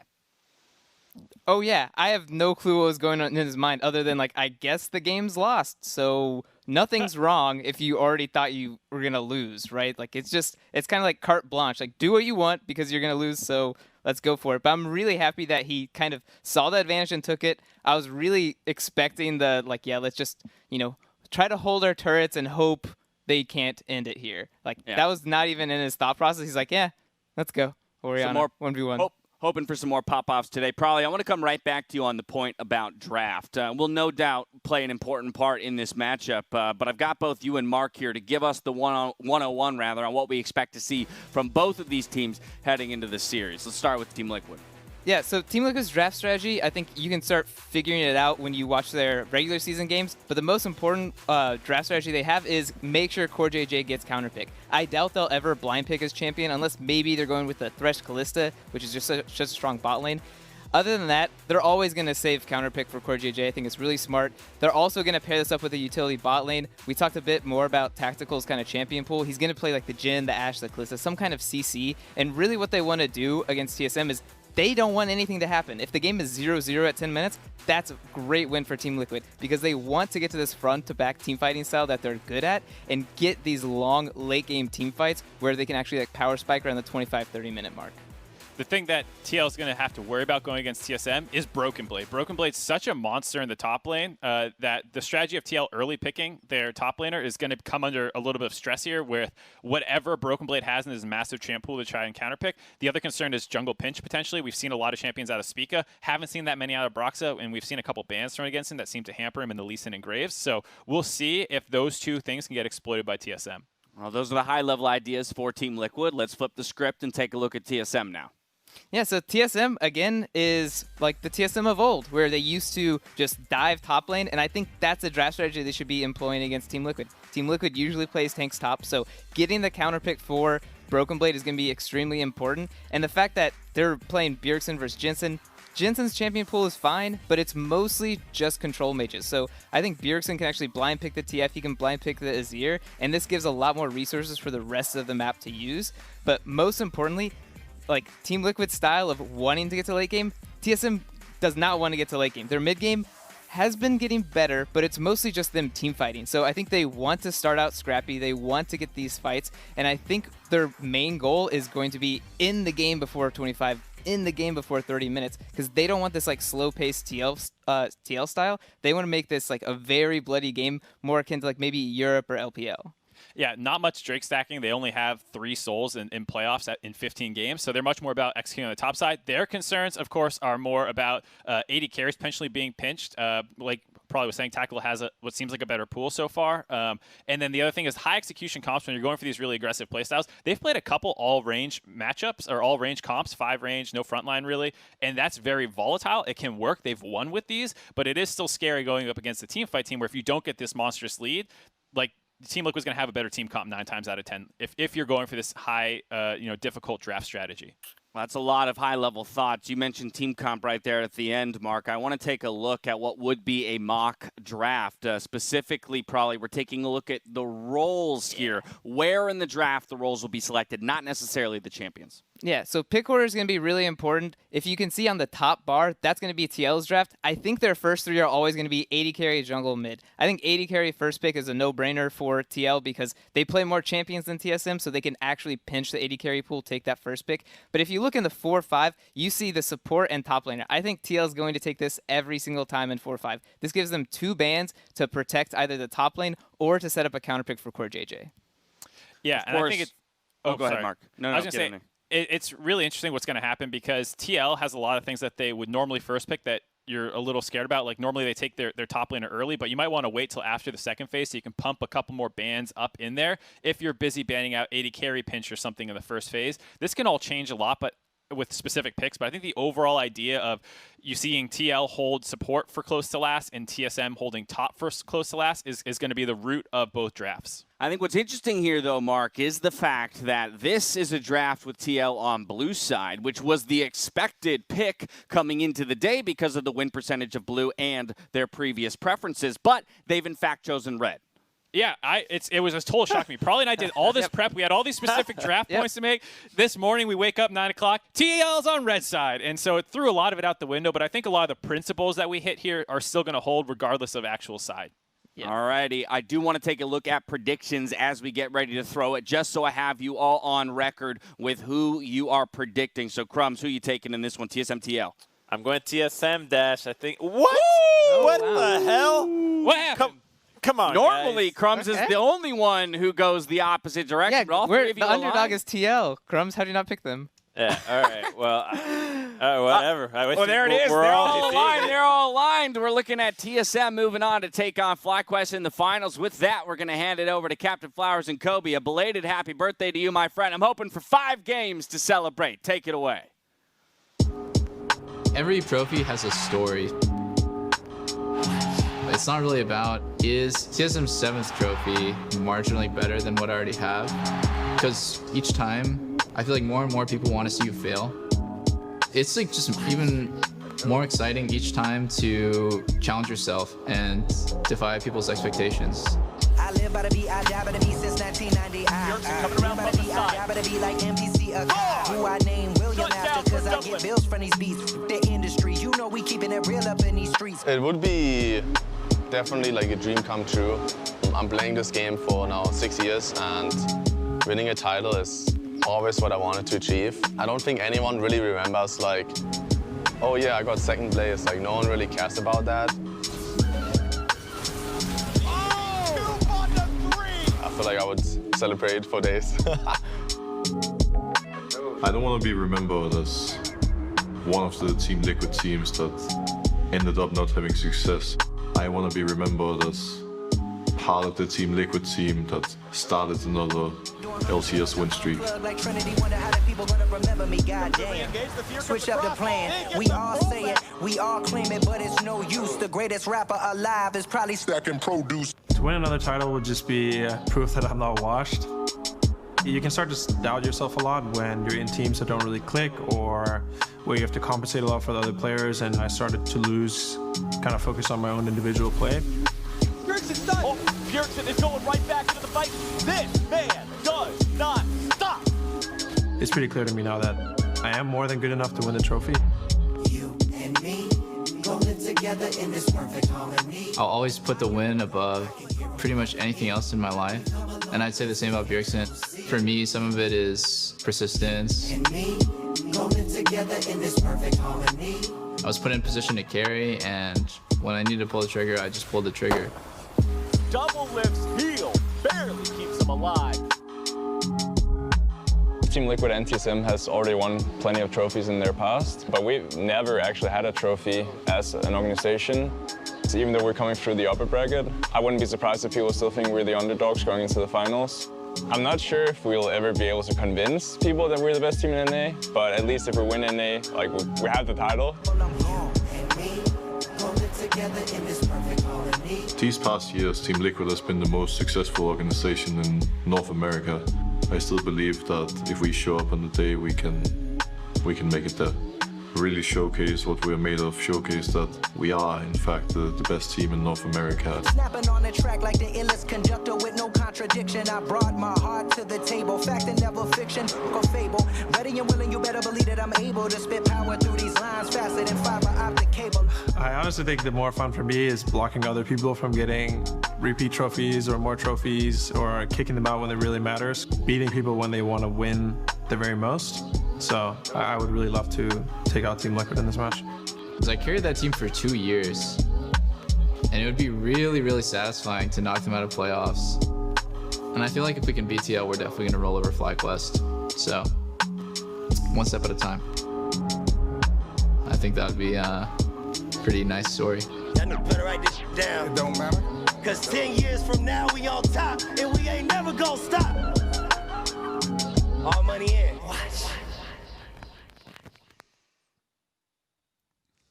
Welcome, everyone, to this penultimate showdown of the 2020 Summer Playoffs here in the LCS. My name is Clayton Captain Flowers Reigns, once again joined by Mr. Sam Kobe Hartman Kinsler. He's still got the nice shirt. He's still got the tie, not the complete jacket today. And you know what? I'm glad, because I'm expecting this one to be a full-on banger. I think you are going to get yourself way too worked up and way too sweaty if you were wearing a full jacket, my friend. I got way too hot last time. This one is for you, by the way. If you notice the pattern, it is flowers all over it. So I'm trying to simp for Mr. Captain Flowers in our series today. Honored. Honestly, though, I want to get right into picks and bans, because this is super intense for Team Liquid and TSM as we've seen them kind of merge in playoffs. Something that I'm so surprised nobody has picked up on is that there are still 0 games of professional play for his entire career for Tactical. Yes, he is a new AD carry, but still 0 Senna games for his entire career is crazy with the current meta. Whether you like the champion or not, you like playing a more supportive, long-range CC oriented with heals AD carry. There's no denying that it's important in the current meta. Well, the bans have already been resolved here in the first phase. It's Shen, Kalista, Graves, Twisted Fate, Caitlyn, and Lucian. So multiple marksmen banned away here in this first part of the draft, and TSM will immediately prioritize that Senna, whose importance you're highlighting. Ashe. Okay, it's going to be probably Ashe here for Team Liquid. As the analyst desk was talking about, they'll generally save CoreJJ's pick for second round of picks and delay completing their entire bottom lane. But as we've whittled down pretty much all of the top 80 carries here, they will go with the Ashe for that CC, for the engage. And I would also expect Lee Sin pick pretty early on for Team Liquid, because those have been Broxah's main 2 champions.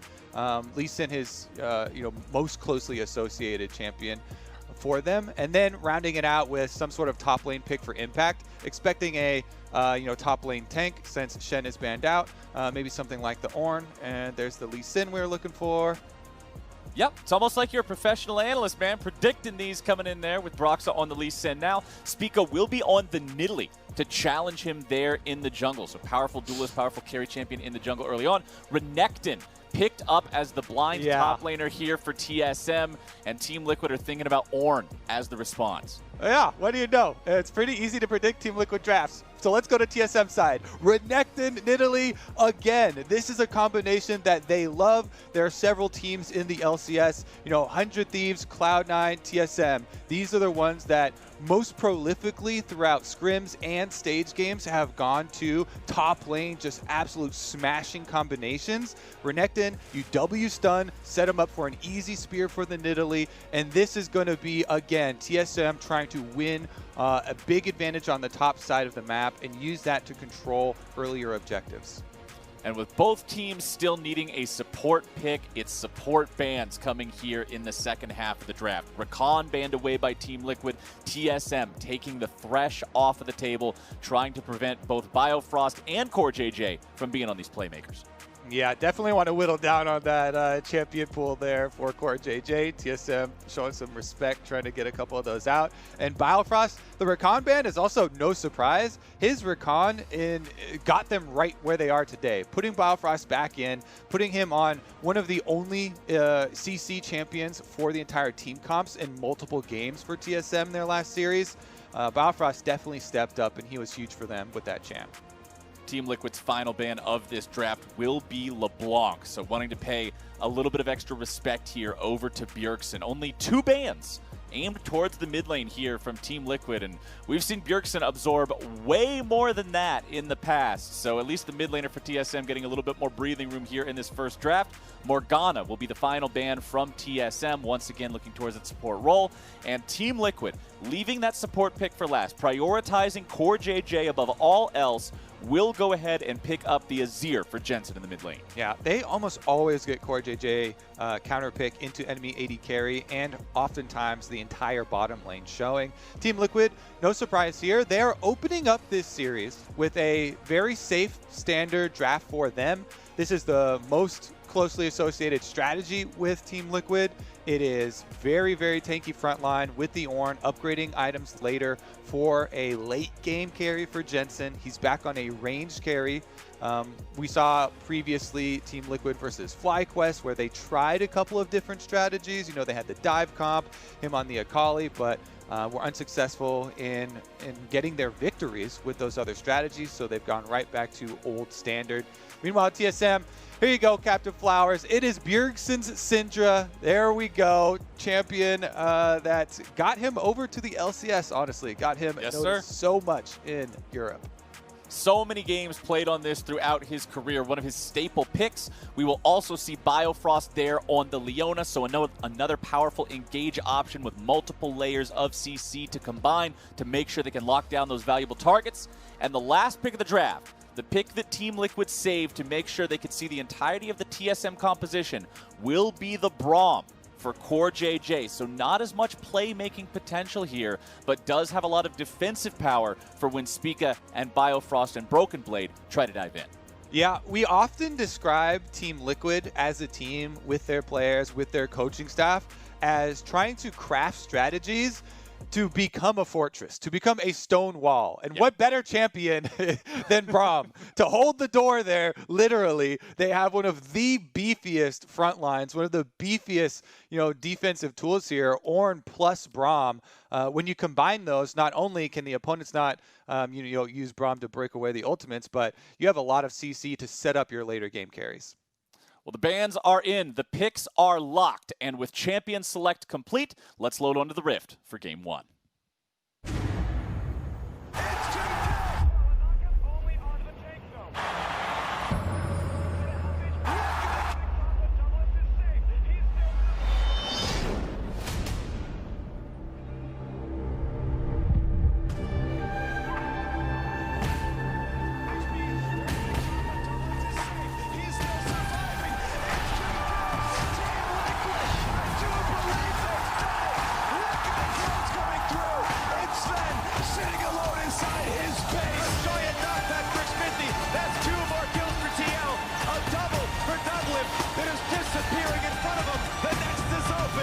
So far, TSM has outmaneuvered. No quick silver sash. He is down. What is he doing? 15 seconds left. TSM are going to end it. There's no way. Here we go. The game. TSM by Tooth and Nam.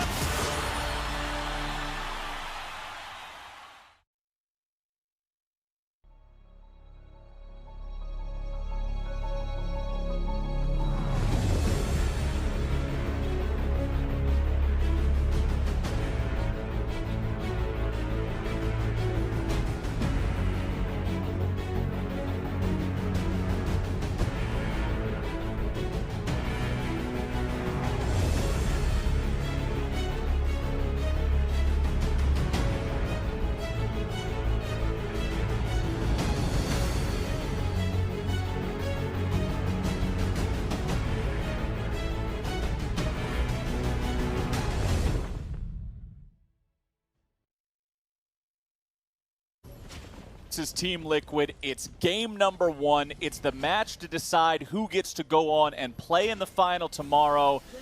And it's the team of the MVP versus the team of the next closest dude to getting the MVP. I saw a lot of angry TSM fans in the comments when CoreJJ was announced as the MVP, saying Bjergsen got robbed, saying it should have gone over to TSM, and I think that this series today will be a fun opportunity for both of these players to really shine. Flowers, whichever way it goes, this series has so much fun trash talk.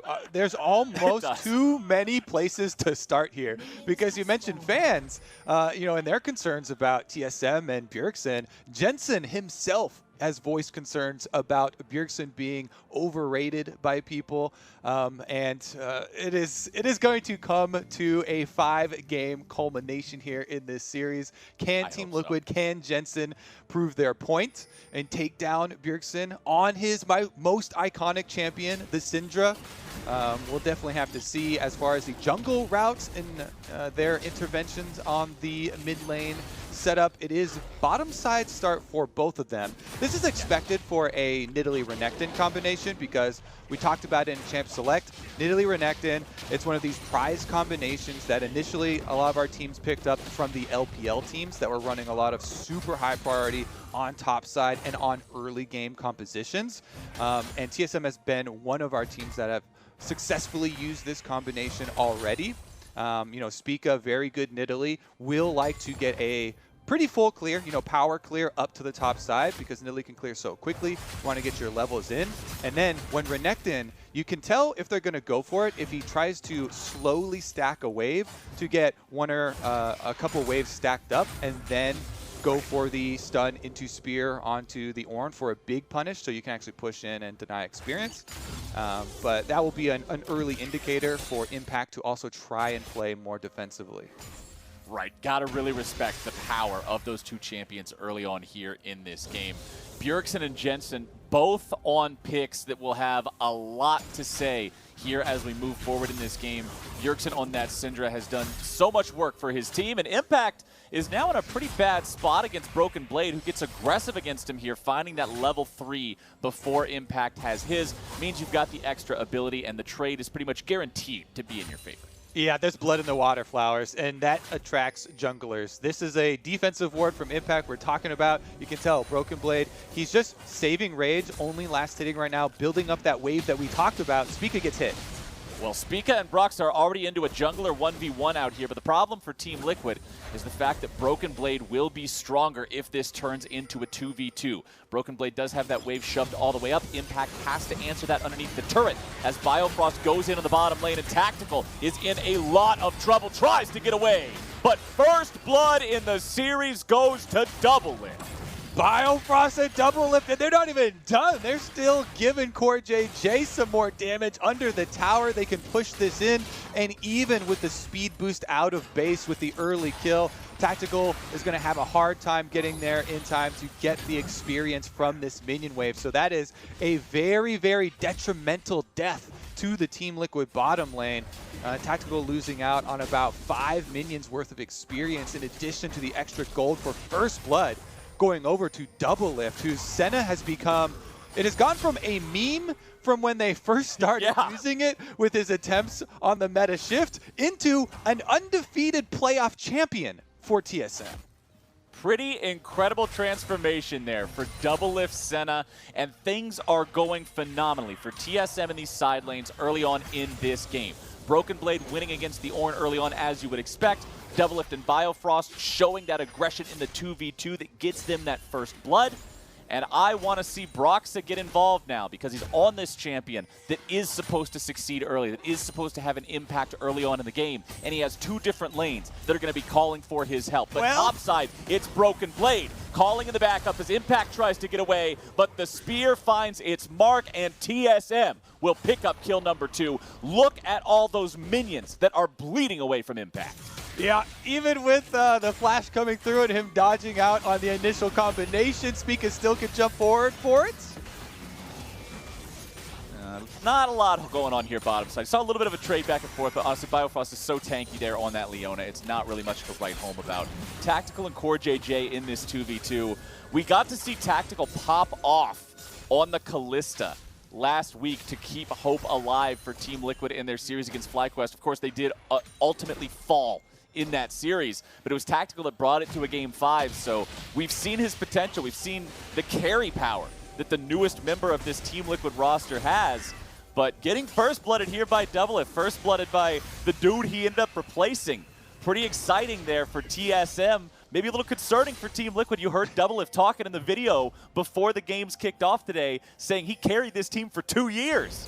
So it's obvious who he thinks was responsible for all that success.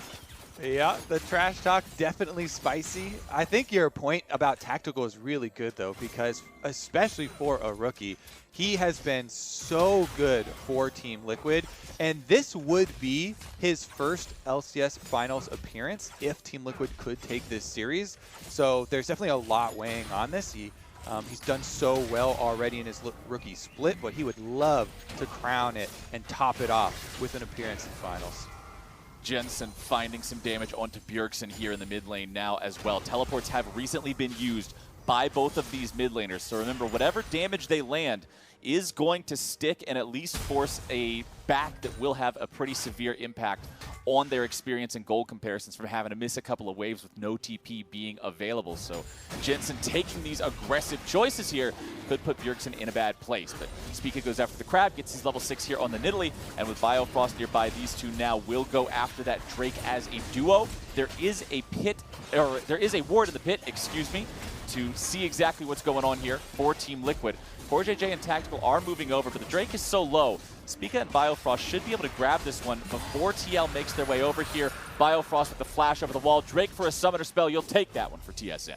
Yeah, especially considering the composition TSM are running. We've mentioned multiple times that you can see some of the LPL influences on the drafts that TSM have been going for. Not only the Renekton Nidalee, but also Leona, a favorite of that league because of the hard engage possibilities. And with TSM using the Leona engage already effectively to get their first blood, the Dragon on top of it is where you want to snowball. You've got an early lead for the TSM side. They do have more early game oriented champions that want to try and pressure that and continue to stack those dragons up, working towards the soul, because they don't want to wait for this time bomb that is the Team Liquid 5-on-5 to become fully assembled. Once you get your juggernaut of Ornn items handed out to Azir and Ashe, and you've got your fully set up team fight with Ashe, Arrow, Braum, and Ornn engages plus defensive capabilities, that is where it becomes difficult for TSM. But where they shine is right now in the early game. Bjergsen completely out of mana here in the mid lane. Fortunately for him, Spica is over onto the blue and will be able to hand that one off to continue to provide Bjergsen with some lane presence here. Back up in the top side, you can see Broken Blade and Impact's lane pretty much in the same state we left it the last time we checked on them. Small CS lead here for Broken Blade. Impact, of course, being able to itemize armor, going for that Sunfire Cape.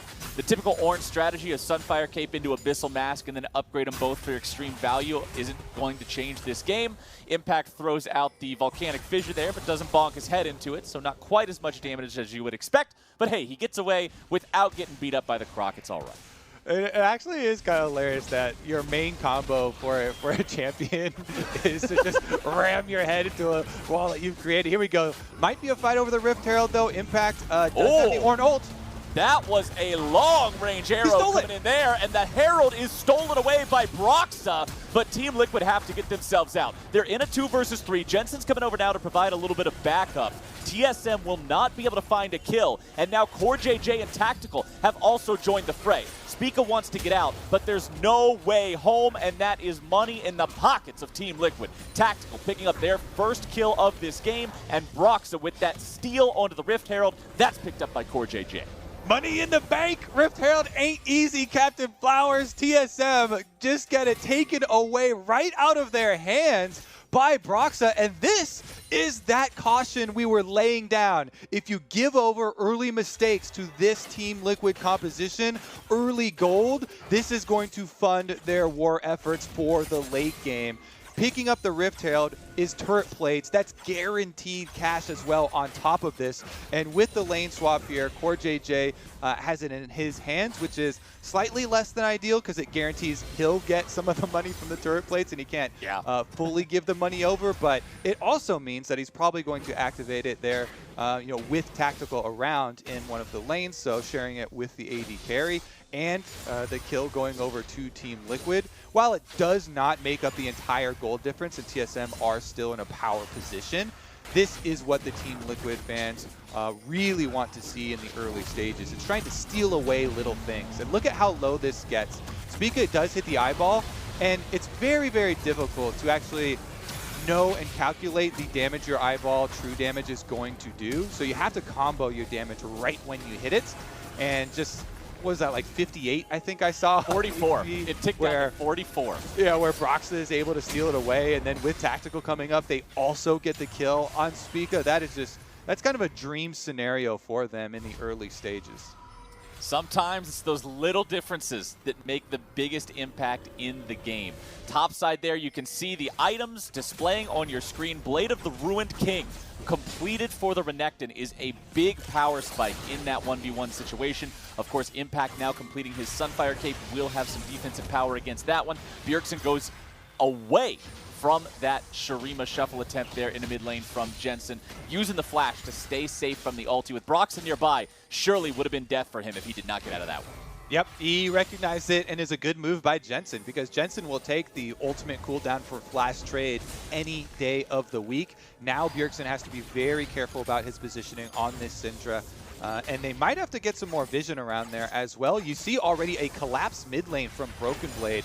All of TSM rallying around Bjergsen to help him push that wave out after his flash was blown, because they know he's in a very, very dangerous spot if they don't help him deal with it. So Broken Blade and Spica both clearing out the side control wards there to get him some extra vision, but Team Liquid just, they're taking that early momentum of the top fight at Rift Herald and pushing it home.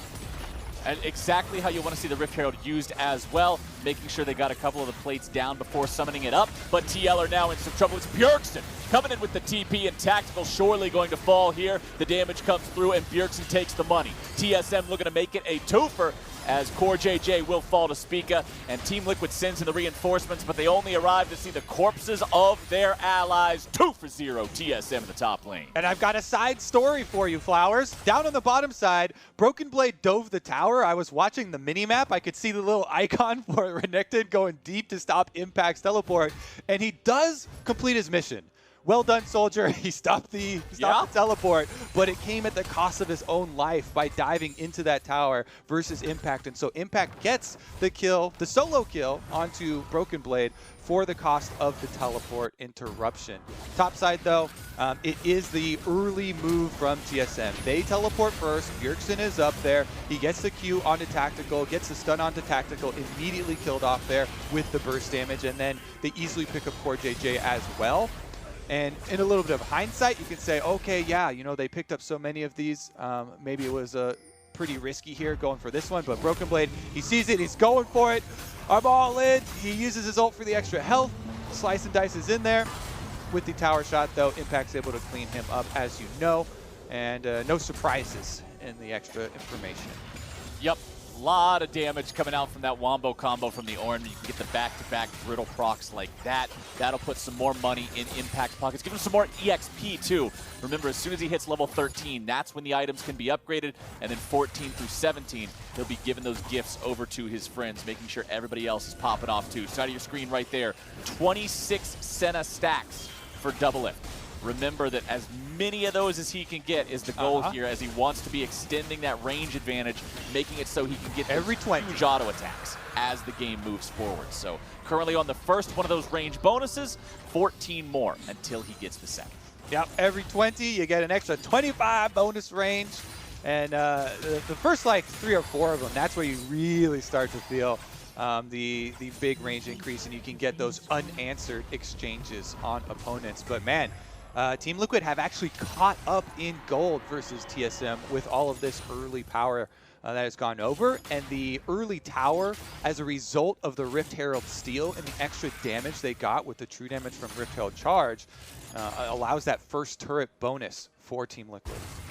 Okay. Oh, it's Bottom happening! Side, Impact and Broken Blade here in a 1v1. Broken Blade, however, receiving the Dawning Shadow from Doublelift is enough to make Impact back away, but Renekton losing out in the 1v1 early on there. Impact nearly able to find himself another solo kill here, this time without his opponent having to interrupt the teleport. As back in the mid lane, it's once again going to be a contest of multiple parties. Tactical and CoreJJ continuing to push up the wave, set down a little bit of vision here. Next, Drake isn't going to be alive for 4 minutes, so not much of a reason for everybody to be on the bottom half of the map. Instead, this Rift Herald is the name of the game. Remember, it was TL that stole it away from TSM the first time around. TSM contemplating whether or not they want to contest up here for the second when they do have a ward in the area to let them know exactly what's going on, but the choice is to walk away. I can't help but feel if the communication maybe was a little bit crisper for TSM with that Senna ultimate, that Broken Blade could have stayed in the fight maybe and baited it a little bit harder with Impact to actually get a surprise kill with a surprise Senna ultimate coming down, because as we watched just the tail end of that fight, Broken Blade looked like he was pretty worried and was making distance from the Ornn as Impact was kind of leading. And it was definitely on a knife's edge there. So maybe a little bit more coordination would have resulted in a different outcome, but they do end up getting the turret there. Broken Blade pushes it down, and he's now level 11 on that Renekton. Remember, versus tanks like Ornn, you want to go Conqueror as he has. So with his Blade of the Ruined King and approaching Black Cleaver, he will be well set up to try and shred through the Ornn and should be making up some of that distance. Of course, if the Senna combinations are a little bit more timely in the future, that can also really turn the tides. All right, well, as we're tied up at 1 turret for each team here, and we're just now cresting the 17-minute mark, Team Liquid is going to look to change that up once more, secure themselves another advantage. Rift Herald sum it up in mid lane, And as much as TSM wants to try to clear these waves away and keep that turret alive, it's just not going to happen. 2 different Rift Heralds for the side of Team Liquid. Plenty of success with both of those being used there. Good stop from TSM, making sure they can kill Shelly before she gets the charge off onto the tier 2. So I've heard Shelly is the agreed upon name for the first Rift Herald. Does the second one have a different name? Because I've heard people have attempts and suggestions. Oh, I thought they were both Shellys. Okay. Well, it's got to be like Shelly and Shelly's sister then, because I feel like her sister. There's not like a return of Shelly. She just respawns again. Maybe she's got this cycle of returning into an eyeball. I mean, everybody else in League of Legends dies and come back. Why can't Shelly do it? Think of the Rift Herald pit like Shelly's Fountain. She just has a 4-minute respawn timer. I'm sold. Yeah, there you go. That's Her actually screen's black and white for 4 minutes, and then she comes back. Fair enough. Top side here for TSM. Looks like they are sending Spica to help out Bjergsen in trying to trade on the side wave here. They did get the bottom one, so opening up both side lanes for TSM. Definitely going to be a big improvement in the map state for them. Give them that extra gold, and they still have the 2 dragons that we were talking about stacking. So if you're looking 1 minute ahead of time, as we were talking about in the Art of War, preparation on these objectives is huge, and TSM taking the top turret a full minute ahead of time will be able to get there. I have to say, though, with the gains that Team Liquid have been making, they do have multiple control wards here for Broxah and for CoreJJ. If they call down Jensen and Broxah right now, they can try and get the Fog of War advantage, and that is a huge bonus for Ashe, who likes to fire off the Ashe arrows from out of Fog of War, giving your opponents less opportunities to dodge them.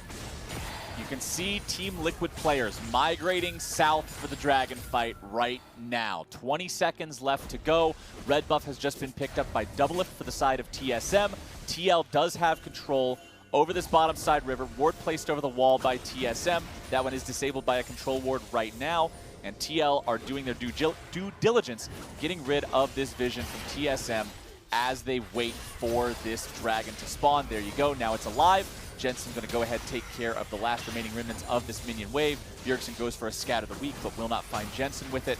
And a little bit more damage will clear those minions out for both sides. Broken Blade is here on the flank. Impact charging into the brush, just expecting that that might be the case. CoreJJ getting stunned up now as Biofrost ends up getting swept away by Jensen, but Jensen nearly going to be killed off now. Biofrost first casualty of the fight. Nice kick coming through from Broxah. And Doublelift is gone, but so is Jensen. TSM is on the assault, and Tactical is kiting away from Broken Blade. He turns his attention over onto Impact, who will be able to stand tall for now. Spica's off to the side, but Bjergsen's still alive, means TL has to head for the hills. TSM still has control over this bottom side river, but remember that both junglers are alive. There is smite fight contention possibilities here. Bjergsen looking to keep Broxah away. TP also going to be coming in now. Tactical stepping forward with a focus fire, but now he's killed away. There he is! Bjergsen with the kill on the Team Liquid AD carry will secure the third Drake for TSM. Bjergsen 1v3 holds off Team Liquid and just unleashes on Tactical there. Finishes off the extra damage with the Scatter of the Week as well to finish the kill and get the all-important Dragon number 3 for TSM, setting themselves up for Ocean Soul Point. That was such a critical moment in this game, Flowers. Considering the team comps, that was definitely a breaking point. Let's look at it again. The big news is Biofrost onto Jensen. The Leona combination allows Doublelift to get a huge chunk. Then Doublelift flashes away after he gets knocked up from the Ornn ultimate, and he's able to channel his ultimate as he's dying to snipe Jensen. Doublelift killing Jensen there is the whole reason TSM are able to get to this position around Dragon and allow Bjergsen to make that big play. Broxah even went for the kickback onto Doublelift, but since Doublelift had already started channeling his ultimate, had the animation off, it still went off and killed him. And here's another look at the kill onto Tactical. Bjergsen had saved his Syndra ultimate for this moment, and I don't think Team Liquid were calculating for that. You can see it in the stats, 3,726 damage, 10 times the damage that his counterpart put out in that fight. Because Jensen was so low and so isolated in that, all he did was use his ult on Biofrost. That was it. Aside from that, his impact in the fight was essentially nothing, and Bjergsen just outperforming him in that fight was the difference maker. And now, Kobe, I want to pose you a question, because you said at the beginning of the game the TSM comp had to be more active. Team Liquid has this incredible scaling with Ornn items and Ashe and Azir. We're 22 minutes in. TSM is on Soul Point, but they're 1,000 gold ahead now as Ornn is starting to be able to gift these items over to his teammates. Did TSM accomplish their goal? Did they have a good enough early game? I do like their spot because they do have the 2-item breakpoints for all of their champions, and it's only just over 2.5 minutes right now left on it. You can see they've got the split push advantage here. Broken Blade with his Cleaver Bork combination can continuously push that side wave in against Impact, even though Impact has gotten to upgrading his own items already and looking to start handing out the upgrades for his teammates. The real big pressure point is going to be the setup for this Ocean Soul. So you have to keep your eyes on where they spend their resources of these control wards. Brox are going to have to slip out of the Raptor Pit as quickly as he went in there because the Leona, once again, a key part of TSM, locking down people. Tactical nearly killed off, and Nearly's not even going to do it. Broken Blade coming in from the flank, and Team Liquid has to run the hell out of town. 2 already dead, and TSM are not going to be stopping anytime soon. Broken Blade enraged with the dominance on the front lines as Impact and Core JJ have to fall all the way back behind the tier 2.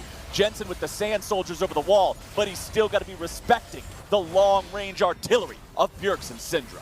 TSM and aggressive play have really come together, Flowers. It's taken a whole split for them to get to this point to be able to execute these, but once they have, it really has started to look so much better for this squad. And this is against Team Liquid, one of the best defense playing teams in the LCS. In fact, the best defensive team in the LCS. Once again, Biofrost making so many plays for the team. I have to say, in the previous series on his Rakan every single game, he just doesn't miss a beat switching over to Leona here. Landing the combinations, again in the key Dragon fight last time where he locked up Jensen. He's definitely been a big addition back onto the roster after getting benched, where sometimes getting benched mid-season like that can really destroy people's mentalities and you never see a full recovery back on stage, but he's really done it. Yeah, it catalyzed him to be better. When those sort of situations happen, you either see the player sort of fall into academy purgatory where they never fully recover and become LCS ready again, or you see it really motivate them and light a fire under them to get back in there and really fix those problems, get better, and prove that they deserve that spot on the starting roster.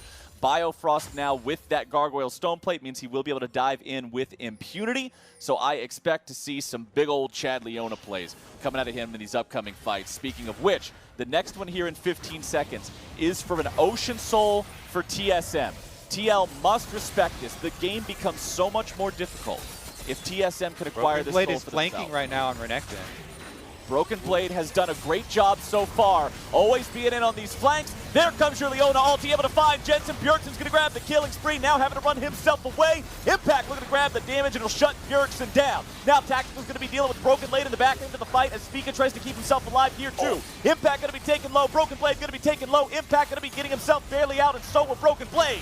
Somehow both top laners still going to be kept alive, and Biofrost is out of the picture. Health bars are dangerously low for both sides. Team Liquid, with more men still left on the map, will take the victory in the fight, but TSM have control over the path to the Drake. This is the soul, this is the prize, this is the reason anybody ever fought there in the mid lane, and Broken Blade is leading the charge. Broxah, Tactical, and Team Liquid must fight for this. The Drake down below 3,000 HP. Broxah with the Sonic Wave, looking to go in, looking to steal it, won't be able to do it. Spica secures Ocean Soul for TSM. Broken Team Blade Liquid now nearly looking gonna to be pick killed up off. kills. Jensen trying to grab it, he's got the kill into Broken Blade. Spica out of the picture too. Means Team Liquid has 5 on the map, 3 for TSM. Baron will be the call. Yep, Ocean Soul does go over to TSM, but Team Liquid, what can they do with this extra gold influx? There are 3 members of TSM trying to stop this Baron, trying to delay it. There's no teleport on Broken Blade, even if he revives. So this is a straight up real 3v5 situation for TSM, and Team Liquid looks like they can burn the Baron down. Doublelift and Bjergsen do have range for this. Biofrost trying to go in there, use the ulti. Doublelift thrown up into the air. Jensen coming in with the soldiers. They won't chase it any further. Team Liquid deciding to take their victory here at the Baron. They take the free kill onto Doublelift as well, and they respond in the best way they can to their opponents getting the Ocean Soul. Now it's about this next 2 minutes and 45 seconds, Kobe. What an exciting trail of plays. That was a really long fight in mid, which resulted in many low health bars. But because Impact has teleport, he comes back in full health Ornn. Combination here by TSM to burst down the dragon is good.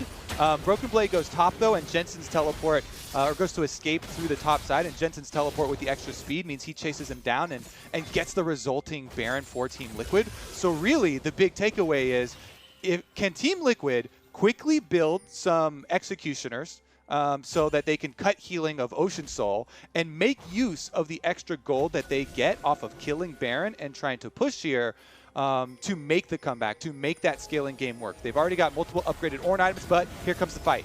Broken Blade looking for the initiation here on the side of TL. Damage going through, Tactical going down. Impact in the middle of 5, but with Tactical already into the picture, does Team Liquid even have the damage to continue this fight? I'm going to wager no, as Jensen will try to use the ulti to get himself away. Doublelift grabs the kill, and the rest of TSM is on the chase. Team Liquid's Baron is utterly destroyed. CoreJJ will try to run away with 200 health. Impact tries to draw the attention elsewhere. Doublelift gets the kill into CoreJJ. He's not going anywhere. And with Impact in a 1v3, he will return to that fountain, like it or not. Shut down there for Broken Blade. One man left standing wearing purple on the side of Team Liquid. They rented all those nice jackets. They were dressed up, and then they ruined all of them except for one. Yeah, TSM have been so good at assassinating the carries of Team Liquid.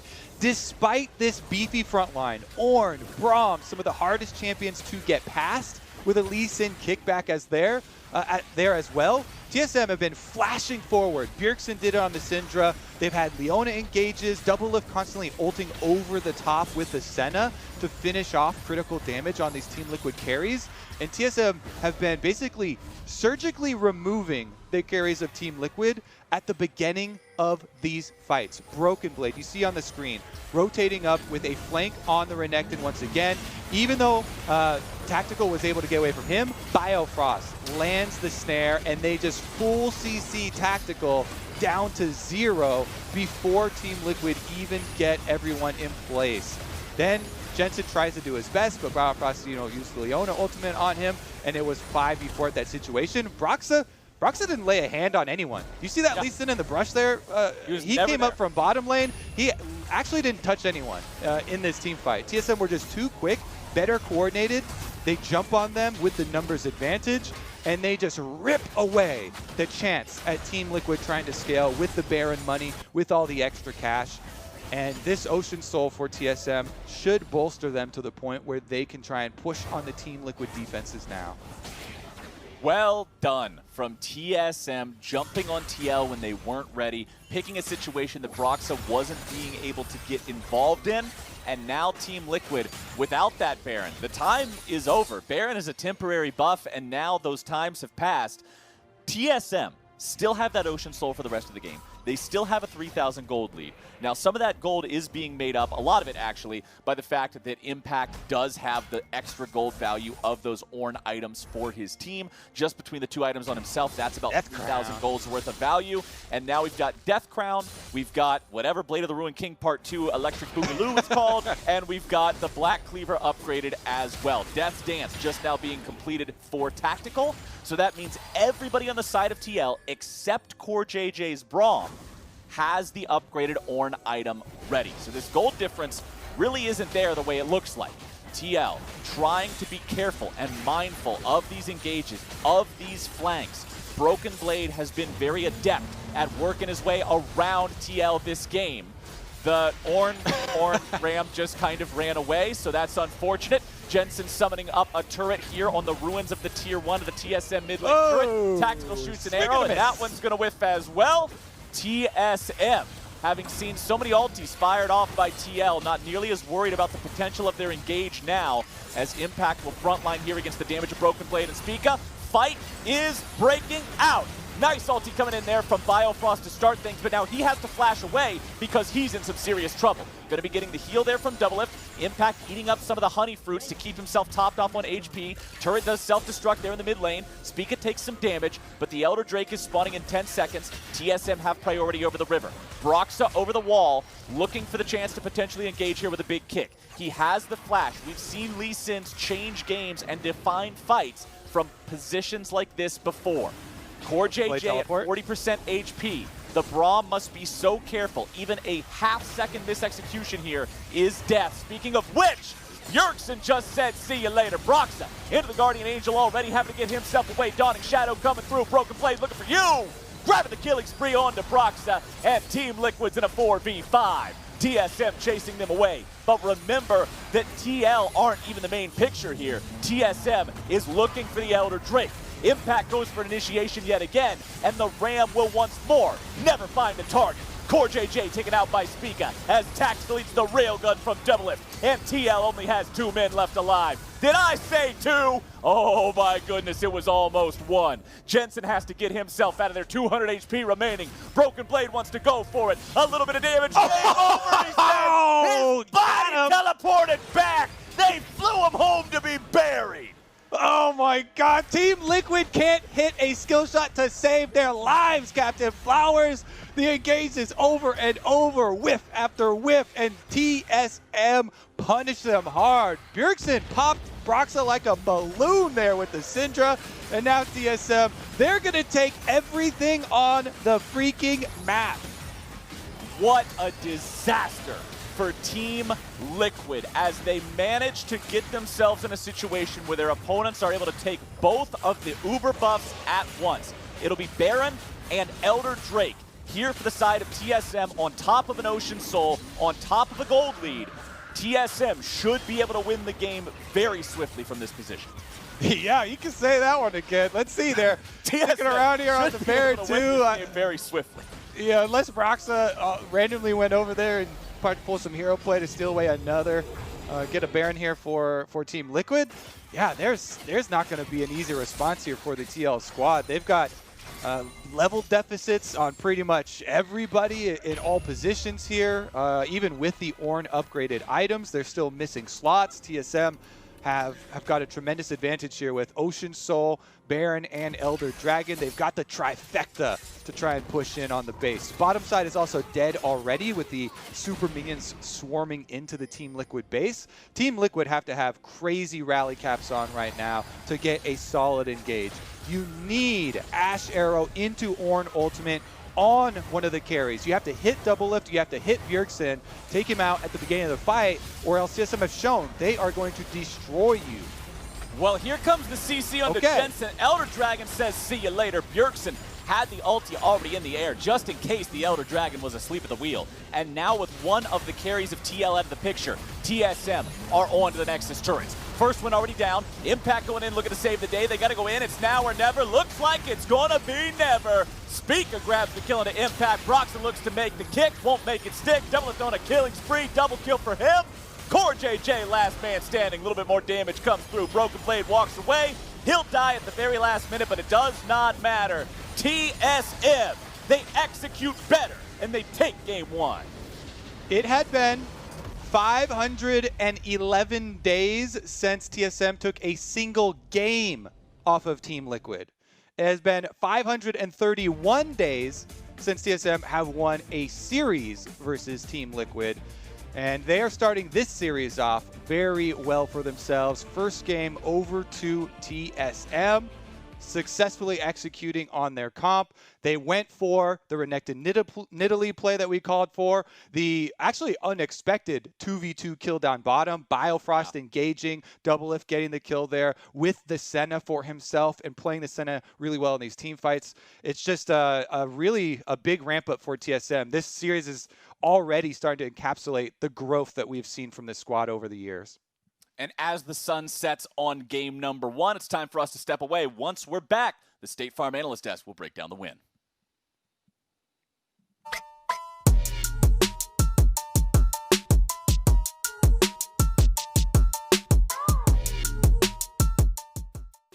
Your Honda MVP, Dreams aren't achieved overnight. They take passion, dedication. And even then, there are no guarantees. But for the LCS, that's the power of dreams. It means you never give up. It means you always play again. Honda, proud automotive partner of the LCS.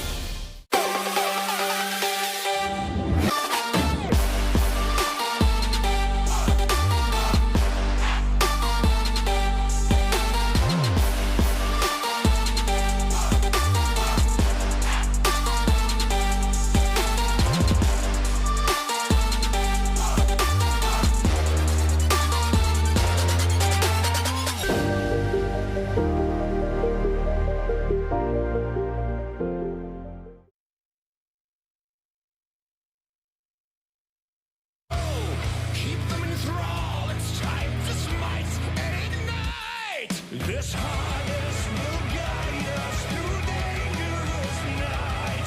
It humbles the foe with its grace. The thorn mail will help us prevail and survive.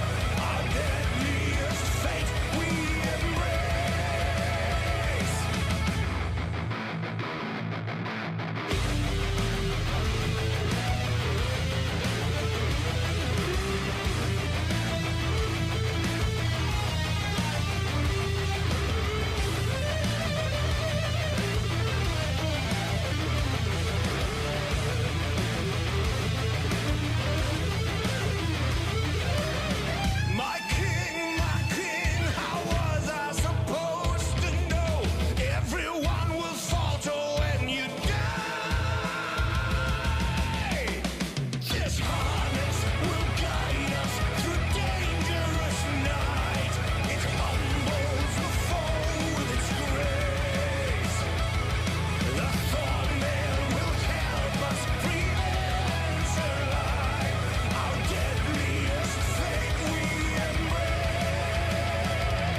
Welcome back to the LCS, where TSM has taken the first win in the series. It was the prediction from all three of you that TSM would take the series. And gents, we were not happy with side selection coming into game one out of Team Liquid. After taking the loss, I have a feeling our fears have been confirmed here with Team Liquid. Let's break it down, the draft.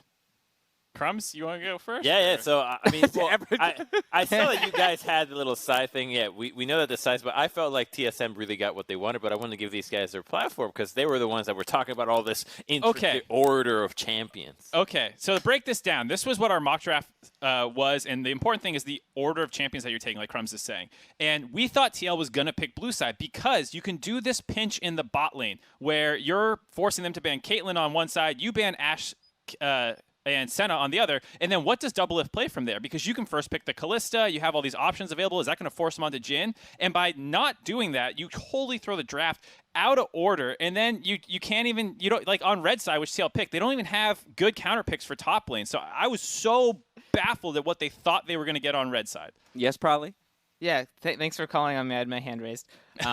But yeah, I mean, this is just a really crazy draft because, yeah, the 80 carry pinch is a real thing. And I don't believe me and Mark are so next level that we're the only ones who could see this. And then TSM is actually showed. All right, Crumbs, you're up next. Crumbs showed, or TSM showed they banned Kalista. So if you put TSM on red side, they're going to ban Kalista and Caitlyn, and you pick the Ashe or the Senna, and you ban one, and TSM is just in such a terrible spot bot. And TL plays a 2-threat comp, right? Mid and bot lane. So if you can't get your advantage in bot, your top is going to get his head caved in because, TSM just plays hard top side. So you got to make sure your draft gives you a strong bot lane, not this, Ashe Senna trade, and then you take Braum. Like 5th pick Braum, baby. We use red side real good. We gave up Senna first pick. They're bread and butter champ. I mean, not just the bread and butter Senna, but the Nidalee for Spica, I think, is huge. That was the one criticism I was going to have for you guys for the earlier mock, where I felt like Nidalee's super high priority for Spica, and the flexibility he has from the jungle carries do allow for a lot of laner variation, whether it's AP carries like Vladimir or hard ADs like the Lucian or the Renekton that have a really strong synergy with this AP champion. Brox's still best carries are Lee Sin and Graves, so it really does constrict a lot of what Team Liquid can go for. They blind his ear, gets clapped by Bjergsen Syndra. Some flack to throw at Team Liquid for their approach to champion selecting game one, but I do like the call-outs for TSM's aggressive early game with, ideal champions pretty much across the board for them. We saw TSM take it to Team Liquid pretty early on. Yeah, I mean, this was, draft problems aside, like, TSM dominated them in this 2v2 bot lane. We were hyping up how good Core JJ was. They just, go for a 2v2 solo kill. There's nothing going on here. In the meantime, Spica's just permanently top, and he was diving top, pressuring top, keeping the aggression up there, and they're naturally winning both sides of the matchup with only having pressure from the jungler and using resources on one of them. This is your counter-picked bot lane getting solo kills, and that allowed them to actually start stacking Drakes because they're just naturally winning over the whole map. Yeah, and I feel like Team Liquid needs to recognize that Renekton Nidalee is really just a variation of what used to be Elise Renekton. Super strong 2v2 top side, but a much better scaling for the Nidalee and a much more reliable jungler in the current meta for AP. So if you view that composition from this length, you know how much pressure they're capable of applying. Then you add to the fact that the 2v2 is winning to the point where the TPs can just come in and even obliterate the bot lane further of Team Liquid. Where are Team Liquid's advantages being generated from? Because side lanes clearly isn't it. Mid lane is splitting, and Brox is not being found in a lot of places. So that just lets Bjergsen do his thing with his Syndra, which was continuing to be a thing of beauty. Yeah, probably mid lane was our featured matchup coming into the day, and game one, Bjergsen definitely won out. Yeah, I mean, so this is kind of the deliverable Bjergsen brings. He wasn't hard smashing lane or anything. I do think he had a little bit of a CS lead, but the most important part is all the fights in TSM's favor from 15 to 30 minutes were off of Syndra stuns. They weren't like these huge Leona ults, which although Biofrost played well, the fact that all the fights were, Syndra stun onto Braum, Syndra stun onto his ear, flash into his ear, like all these fights were like made off of this champion who like has pick potential but shouldn't be your reliable engage. But for TSM, Bjergsen's basically your reliable engage now because of how strong he is on Syndra. One day I hope to be good enough to turn a skill shot champion into a reliable form of engage, Mark. Yeah, I mean, he has such awareness with the champion of when to fish with QE, when to hold his E for his R to get a bigger team fight done. He baited the hell out of Tactical one time. Tactical walks up like, the fight's been going on for a minute. He doesn't have ult, loses control of it, boom, insta-kill. It was a thing of beauty. Now, real quick, I just want to talk game two. TL with side selection has gone to blue. Oh! No sub. So we're getting what we wanted in game one, but is it going to be too little too late? Sometimes one game is all you need in a best of 5 to turn the tables. I thought this was going to be one of those series where you're swapping sides and both teams are, have these really specific strategies. And the fact that you lose game one with side selection is a huge concern for me. Yeah. I actually just wanted to speak a little bit about Syndra, because I remember she got nerfed. People were panicking. Syndra's completely out of the meta. But then when the best team in LPL is picking Syndra for one of the best mid laners and popping off, it's no surprise to see a player like Bjergsen playoffs, so much pressure. You want to be playmaking, picks the champion right back up. And I expect this pick to continue to rise in priority this tournament, finals, and worlds. Well, TL is looking for the answer here in this best of 5 against TSM, and they think that answer comes on blue side. We're going to take a breather to learn about TL's Abraxa, but when we return, we've got game 2, so we'll see you there. Fnatic will turn their attention to the Nexus and are your champions. I think it's fair to say that my career has been pretty successful so far. I've won 2 LEC splits, made quarterfinals at Worlds twice, made finals once, and I came here expecting and really hoping to continue that success and to make it even further. Obviously, with that in mind, the first step towards adding onto those achievements and reaching a higher level would be to win an LCS title.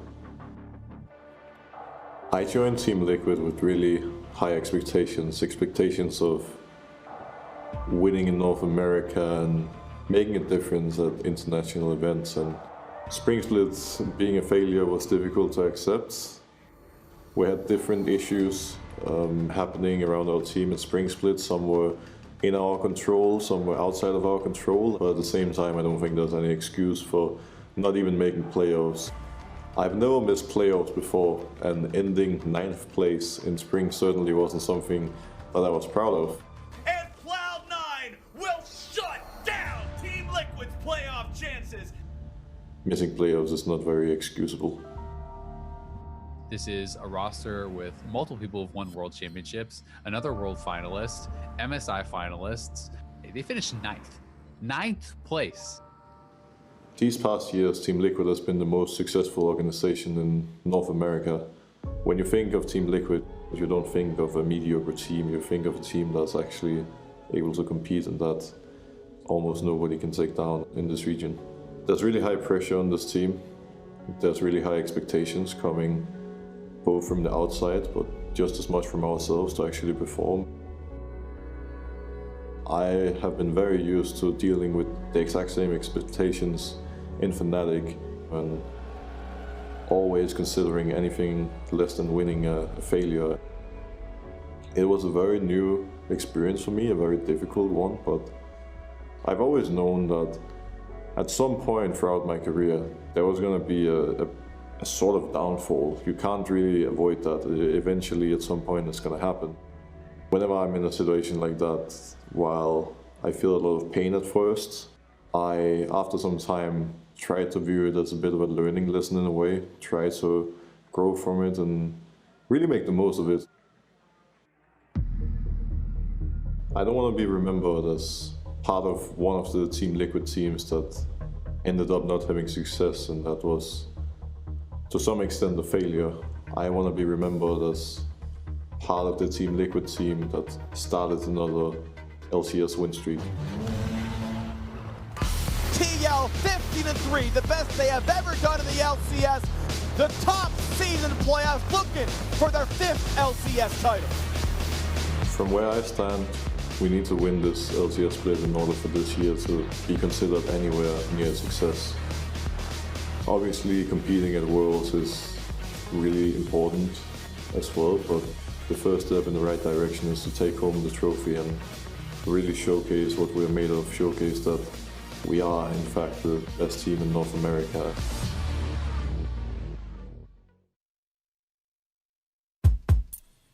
Welcome to Assist of the Day, presented by State Farm. With Soul on the line in a game balancing on a knife's edge, Doublelift lands a double root and shows us that the Doublelift isn't just a magic trick. Licorice tries to fall back now as well, but TSM have a 4v3 and a path to the Ocean Tree. Many of us are working from home and adjusting to new coworkers. Coworkers who borrow supplies and always interrupt meetings. A gift can help. And when you use your MasterCard, you have security benefits that keep you protected, so your purchase ends up in the right hands or mouth. and your staff can start something priceless.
Welcome back, everybody, to our second game here in this Best of 5 series. As you heard the desk talking about, Team Liquid has decided they will be playing on blue side this time around. There were critiques of their draft in game number 1. We'll see how they adapt here in this second game because TSM had their number the first time around. And this is key. Every game 2 in a Best of 5 series is where we really get to see, is this series going to go the distance? Do Team Liquid have some modifications to make, or is it just going to be them stuck on this one style, which we've seen from them throughout the entire history of the team, slower scaling, trying to minimize risks, because we've already seen in their series versus FlyQuest where they tried other things, they failed with them. If they come out in game 1 of the series and they do this and they lose and then they make, changes, you can accept that. But if this is all they have, then it really is worrying for the team. And I feel like it's one of those things that North American teams have been criticized for a lot in the past, particularly at international competitions, but also domestically, is that playing for the style of, well, we have better players, so just scale it out and wait, and once we have 5 items, we'll beat them, which is great if you always have better players. But it turns out, Kobe, little secret, you don't always have better players, and if the strategy depends on that, it means that you've got to get innovative. So let's see how Team Liquid innovates here in game number 2. Lucian, the first ban Graves, the first ban out of TSM. We saw this one be kept away from Broxah last time. The same thing will happen here yet again. TL is adapting here. They don't want to deal with Spica's Nidalee again. Yeah, a lot of the super aggressive picks being targeted here. Lucian, obviously, predominant solo laner right now. I absolutely love Lucian as a solo laner in the current meta. He just allows the jungler so much presence. Really greatly accelerates a lot of these offensive, carry style junglers. Not to mention, gets his own leads in many of the matchups. Shen also finding his way here onto the ban from the Team Liquid side, because while TSM have shown great success with a lot of these win lane, win game type of strategies, they also have shown flexibility. So Team Liquid really have to be careful of that. Well, TF was banned away in the last game, and this time around, we're going to see him first picked by the side of Team Liquid. So Jensen going to have some global pressure here this game in the mid lane. And Jensen has had several TF games during the split. This is one of the variations that Team Liquid shown. They were most well known for, like Azir, Orianna, excuse me. the combination. They're very similar for overall team strategies, but they also did show a little bit of assassin flavor with the LeBlanc and a little bit of global flavors with the Twisted Fate. So once again, this will be Twisted Fate, and drafting globals versus a team that's trying to play map-wide high pressure can be a very punishing strategy, because you try and bite off some of those aggressive side lanes. If TSM are pushing too hard on top or bottom, then the idea is obviously to have Jensen be able to go correct that for his teammates. Well, TSM will continue the double lift on Senna redemption arc, locking that one in for him for the second game in a row. Set also picked up here in their first rotation. The response from TL, not saving the last pick for Core JJ this time around. Instead, they want to pick the entirety of their bot lane before the second round of bans. It will once again be tactical here on the Ashe, except this time instead of a Braum, it's Thresh supporting. Yeah, so, and the only, big ones that come to mind for would be really great in Thresh are like the Morgana and stuff, but then that kind of makes your team comp weird. So TSM are going for the Ashe denial Tahm Kench. Tahm Kench is also very good whenever you have a mid lane opponent of Twisted Fate, because Twisted Fate coming bottom lane with gold card is one of the nightmares of most bottom laners when, 4 people show up there and start to gank you. Now with TSM, they're trying to guard against this to some degree. Thresh, Ashe, and Twisted Fate all are denied by Tahm Kench. Also having the ability to use that Abyssal Voyage, jump all over the map, bring your buddies with you, have a good time. Of course, he will need a couple levels in it first. We know that back in the day when Tahm Kench was picked all the time, one of the consequences of those nerfs was he severely reduced range on that ability. But let's see how the second half of the draft shapes up here, as Team Liquid still does need to pick themselves a jungler, and that means that TSM will return the favor and ban away the jungler that Broxah played in the previous game. So neither one of these junglers will be allowed to play the same champion here in game number 2. Orianna banned out by TL. They know that Bjergsen still has to pick his mid laner here for this game as well, unless he ends up playing mid lane Set and things just get really wacky. But they do not want to deal with an Orianna in this game. Mordekaiser banned out by TSM there too. Don't want Impact to be able to play that one. Pick your poison. What are you going to let Bjergsen have? Is it, or is it going to be the Syndra? Is it going to be the Zilean? It's going to be any mid lane champion, because Bjergsen has delivered on all of these different styles. Looking at the first 3 picks for TSM though, definitely going to look at a high damage character for Bjergsen, and they actually opt just to drop the Orianna ban on him and just let him have his choice pick and switch over to Broken Blade style pushing topside. This has been a 2-part kind of repression on Broken Blade. The Lucian and the Jace are the 2 attack damage topsides that TSM have tried to use, 2 punishing range matchups that they have successfully used for their strategy. So I think that they are expecting something along the lines there for Broken Blade, and TSM will rightly save the final counter pick for him while getting Bjergsen that all-around Azir. Great late game scaling, obviously. Now, what does TL want to adapt with here? Because picking up the Azir, I mean, you said Azir and Orianna, they're going to have a similar goal, similar gameplay pattern there, so that being locked in, sort of saying, hey, I see your ban, I don't really care about it. TL hovering the horse, and there you go. Broxah will be on Hecarim here in Game 2. And they've used this previously. Last time when we saw versus FlyQuest, they tried to pair it with either the Shen or the Zilean themselves. And Zilean is still available for Jensen, or excuse me, they already have the Twisted Fate. So that's going to make it a little bit more difficult. Top lane Zilean is a thing, by the way, so could have gone there, but it is going to be just the Ornn to complement the dive. With Ornn having a bunch of CC with the Thresh and the Ashe and the Twisted Fate, they're trying to allow Broxah to go for the deep dives on Hecarim, just mostly by setting him up with CC rather than supporting with the extra shields or whatnot. Well, that's a ton of engage power there from the side of Team Liquid with Hecarim and Ornn and Ashe. And then you also have the ability of TF to show up and support with the gold card or a death sentence coming out from the Thresh. And with Olaf locked in for TSM, that means it looks like we're going to see Set in the top lane, Olaf in the jungle. Or do we get a top lane Olaf into Ornn? I would love to see a last-minute switch because Ornn could not get away from Olaf. Conqueror Olaf eats tanks alive on the top side. It's probably going to stay in the jungle, but I really like that switch. Set right now with the extra nerfs, I think better place in the jungle or as a support role, but definitely still will function on top side in a similar manner. Yep. There you go. We've already got past the point where they would be able to switch these things. So Set for the top lane, Olaf for the jungle here on the side of TSM.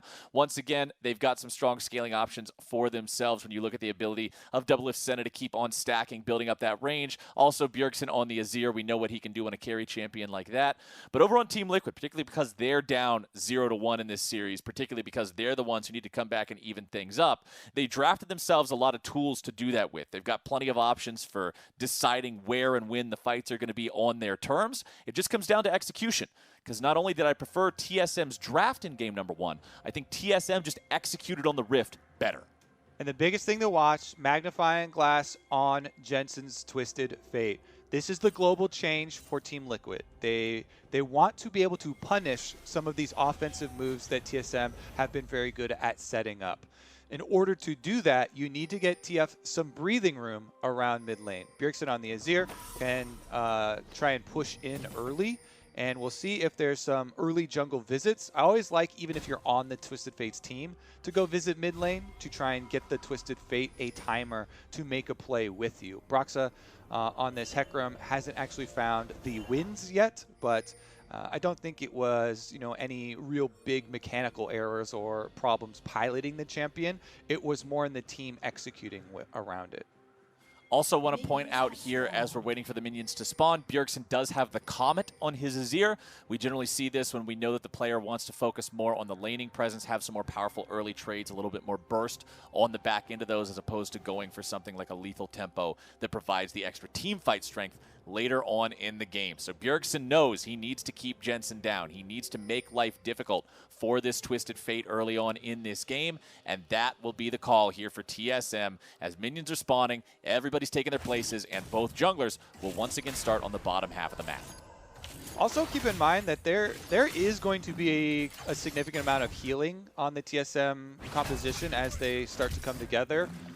Even though it's not super apparent, Set and Olaf, both hurt if you get Executioners versus them.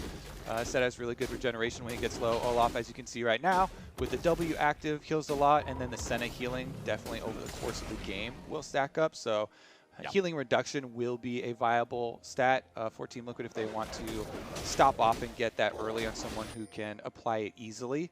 I generally look at it, Hecarim always wants to obviously rush towards Trinity Force first.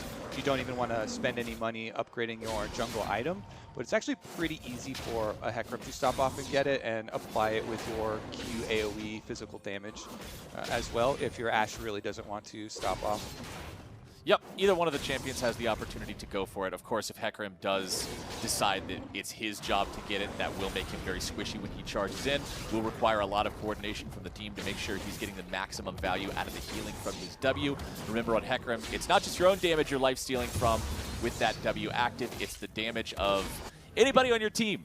hurting somebody within the range of it. So lots of powerful vamp opportunities there as the junglers have both cleared their ways towards the top side here. Spica with the full-on clear, just showing off the power of the Olaf there. We know how effective this champion is at those early clears and being able to use the low health to keep them as fast as humanly possible, clearing out the last bit of the Krugs. But Broxah has decided he doesn't care about Krugs, he cares about Bjergsen. Bjergsen gets himself away, and somehow the TSM mid laner will survive. Yeah, nice job actually getting the shield and the full distance here, flashing and jumping away. Hooked by CoreJJ into a play. CoreJJ starting off the 2v2 down here, getting plenty of Doublelift's HP chunked away. Tactical with a little bit of extra damage on the back end of the trade just to make sure it's a big win here for them in the 2v2. What a high value gank from Broxah, because while he does give up a little bit of a counter invade, Spica you can see right now on the minimap in his blue quadrant, Broxah is able to just pass through mid lane, still get the bottom Scuttle Crab, and easily transition into farming Krugs up to Raptors. And by that time, Isgrampwev respawned anyway. So with the quicker, 2-minute respawn timers of the small camps, it's not too bad if you give up one or something like that in the early game for a super high efficiency gank. The gank onto Bjergsen getting the flash, even though they didn't get the kill, will give that breathing room that we were discussing early on. You want for Twisted Fate for Jensen, and you see him use an early teleport to get right back out there and pushing. You gotta love the early power of the Hecarim ganks, especially when you've got the Ghost as the second summoner spell with the Smite. Combining that with the power of the charge just means that champion comes flying at you at 200 miles per hour, and if you're not at the right angle to get away, things get real dicey real quick. And we're still on 10-16 in playoffs. So this is before, not like live, where they reduced it, the max speed on his E down to 85%. It's still at the 100%, so you still get that really big amp on the champion. Plus, I know that people always kind of discuss between Conqueror, which is the old keystone that everybody took on Hecarim, which is still viable, still very good for longer team fights for your damage output. But I really greatly prefer the phase rush like Broxah's gone for, because it allows you the in and out play style, proccing that. Spica though will take a little quick stop here as he does get sighted on the dragon.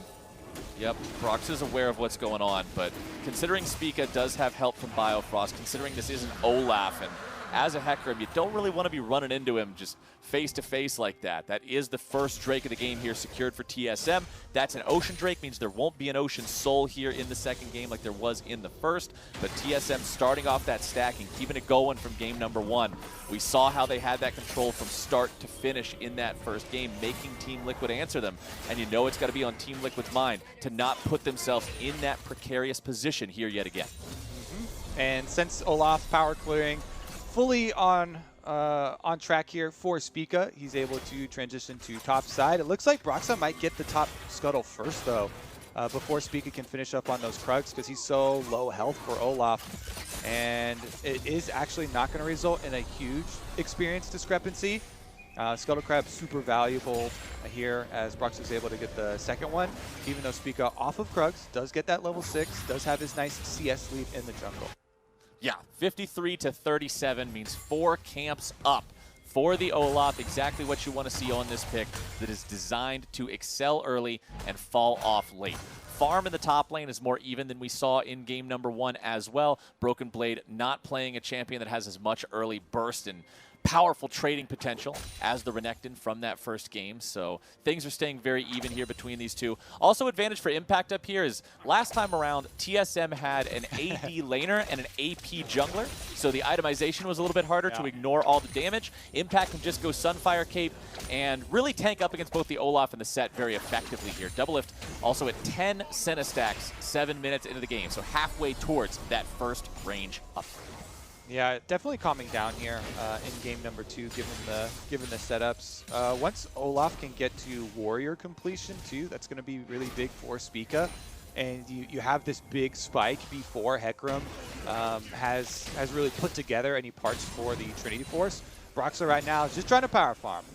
Yep. For me, my timer for judging people on their Hecarim early a 14-minute Trinity Force for Hecarim is about what you're aiming for, about average. Now, if you get early kills, you should have an earlier one than that. You can actually have 13-minute Trinity Forces and completely blast games, take over. But around the 14-minute mark, since basically you don't want to waste any money stopping off and buying any other parts like your jungle item or anything, is definitely achievable and about common. I would say just through power farming. Yeah, I would say though, since he didn't go inspiration, a lot of people actually will go inspiration for free boots, so that you don't have to even spend that 300 gold on boots, and you can rush Trinity Force even faster. But he actually did not go inspiration. As you can see, he bought the brown bags and is on kind of a power lull with the mana crystal. The opposite of a power spike, the power lull. Power lull. But I actually hate buying just the mana crystal. I even would go attack speed for the parts dagger of the Stinger. Yeah, because Stinger's so underrated. I don't know why people don't like it. I think they just don't like attack speed, even though it is decent on Hecarim. Yeah, I never like buying the mana crystal on anything. When it comes to playing a champion that really likes Trinity Force, the sheen feels so good to get, but if you just have to buy the baseline pieces, the mana crystal's the absolute worst one. So, and if you're power farming, a dagger actually does go a long way. And giving you that little bit of extra attack speed. I agree. But hey, this time around, Brox is making sure he's got the mana crystal, a little bit of an extra pull. Without a blue buff, Hecarim can have a little bit of mana issues here early on, so that will help keep him topped off. As TSM are over onto the Rift Herald now with Biofrost, Spica, and Bjergsen working together to 3-man this one. Broken Blade will head down into the river. Team Liquid not willing to give this away. Remember game number 1, this is what happened. Let's see if that also occurs here in game number 2. They've got so much damage down into Biofrost. He's going to be first blooded. TSM on the retreat, trying to get themselves away from this. And just like deja vu, Kobe, it's Team Liquid coming in saying, hey boys, thanks for the leash. Yeah, again, Broxah can just type TY for leash and they get the kill and the Rift Herald. This is a complete repeat. TSM started up once again, and honestly, that was 100% kill onto Biofrost before he can activate his gray skin. Look at they even timed the knockback from Broxah's E. So it is Ash Arrow full stun into the Death Sentence, into the Flay, into the kill. So 0 opening for him to activate the gray skin and delay even there. So Senna ult does come through, but he's already dead. They have to give up on the Rift Herald for a second game in a row. Very nice early game stats here for Team Liquid as they're up almost 1,000 gold now with a Rift Herald sitting in Brox's pocket. It is not CoreJJ that picked it up, so they don't have a limitation on where they can drop it and where they have to use it. Broxah will be able to gallop around the map, drop that off wherever it need be, wherever it can give them the most success. And considering there's still all these plates to get to work on in all of the lanes, Broxah's got his pick of the litter here, as he will find the control ward right next to his own, knock that one down there, limit the TSM vision just a little bit more, and has the Onslaught of Shadows ready to go. Goes 2. So Brox's gank power is at maximum right now. Meanwhile, and now let's see that gank power come in. Broxah looking for the kill as he does a lot of damage to Biofrost, but Bio gets himself away using the flash. Didn't have the chance to use that one in the top side river. Doublelift also having to use both summoner spells. So although they won't get themselves any kills, they take a lot of resources from TSM. Yeah, and we will see Hecarim go for a lot of ease and then kind of dipping out of the fight. And this is why I love Phase Rush so much. Because with your E charge plus your Q plus your W, like you're guaranteed to be able to go on these deep charges and have the Phase Rush proc to walk out if you need to, or continue chasing, if your team is set up to go for the kill. There, they just dip out after the Rift Herald is dropped. Dragon started up and Twisted Fate. Here we go! Broxah into the back line, and Biofrost is in some trouble. Taken down yet again. CoreJJ grabbing the kill. Damage down to both junglers. Shots over the wall coming out onto Broxah here. Doublelift looking to finish him off. Heal comes through. Team Liquid ends up taking themselves a 1-for-0. Broken Blade tries to get away from Impact in the top lane in the meantime. TSM picking up the blue buff for themselves, but it looks like nobody's going to be looking to fight any further here on the bottom half of the map. It's another 1-for-0 here for the side of Team Liquid. Oh, 1-for-1, excuse me. Broxah did fall there at the very end. Well, we might get a picture-in-picture, a little detective work to see what happened, because he had smited the dragon for health and walked away. Maybe we'll get a little follow-up on that story. But Dragon still alive and well, and we do have a reset for both teams. You see Spica clearing to the top side, though, so maybe it's an opportunity for Team Liquid as CoreJJ is doing the vision work in River right now to return. Also want to point out that Broxah, we're 13 minutes into the game, so we're almost at that point that you were talking about, Kobe. Broxah with the Sheen and Phage both completed, has Dagger in inventory, working towards the last part of that Trinity Force. Let's take another look at the fight now, though, see what all happened. Okay, so CoreJJ on the ward. Spica's able to get around the initial hook. There's the ultimate in. Bioffrost does get his gray health off this time, but Jensen teleporting in with Twisted Fate behind him means they're able to get it. Jensen actually flashes instead of taking the Lantern, so Broxah can then take the Lantern. He smites the Dragon for health, as we saw in the comment and heal, and we thought he was out. Oh! Yep. He got caught shopping! That was blind, too. Just a good guess there, as they saw him leaving to that side, and Broxah was chilling in the Tri-Brush, maybe shopping as you were talking about. But here's the reset that I mentioned for Team Liquid. They were able to get it off. They still get the prize. They get the Dragon for themselves, and still have a gold lead in game number 2, trying to write the course of this series. Absolutely. Keeping those Drakes tied up will prevent some of that soul stacking, some of that TSM win condition that popped up in game number 1. TL happy to be doing that kind of work here as the minion wave is shoved up in the top side. You can see Broken Blade still working towards that Blade of the Ruined King here. With Sunfire Cape already completed for Impact, he's feeling plenty comfortable in that 1v1. Set's not going to be killing him anytime soon. Spica hanging out in mid lane, but Jensen knows that nobody on his team is nearby to be helping him out, so he's got no interest in overextending himself. And Broxah was able to get his Trinity Force, 14.5 minutes. He got his recall off, so a little bit delayed by getting the execution there from Doublelift, and then he had to go farm Krugs for the little bits of extra cash, so it's a very small delay. But now that he has Trinity Force, you get such a big power boost. Spica, though, is level 10. So Broxah's level 8, and he yoinks it! Just tosses the axe in to grab himself a free blue buff. Broxah's all the way running away. No way you win that fight in a 1v1 against an Olaf with a 2-level advantage. And TSM has control over the top side of the TL jungle. Yeah, 2-level advantage means your smite does more, so axe plus smite, and Spica's like, get out of my jungle, boy! Able to deny him there. They were trying to give over their blue buff, obviously, to Jensen, but there's the flash. All right, is Impact in a good enough spot to get himself away from this? Broxah has joined the fight. Jensen has joined the fight. The cavalry has arrived from the side of Team Liquid. Broxah jumping back in with the onslaught of shadows. It's a 1-for-1 here so far, thanks to Doublelift intervening there on the bottom half of the map with the Dawning Shadow. But Team Liquid bringing CoreJJ up 2 means they're able to turn that one into a 2-for-1. They sacrifice Broxah, they get Spica and Broken Blade as kills. Jensen sticks around a little bit too long. Here comes Biofrost with the lickety-lick. However, CoreJJ is standing by with a lantern to get him away to safety. Yep, this opens up the dark passage here, able to take the Lantern out. And this is Team Liquid showing the reason for this Twisted Fate pick. As we mentioned, it's to cover a lot of these aggressive TSM plays.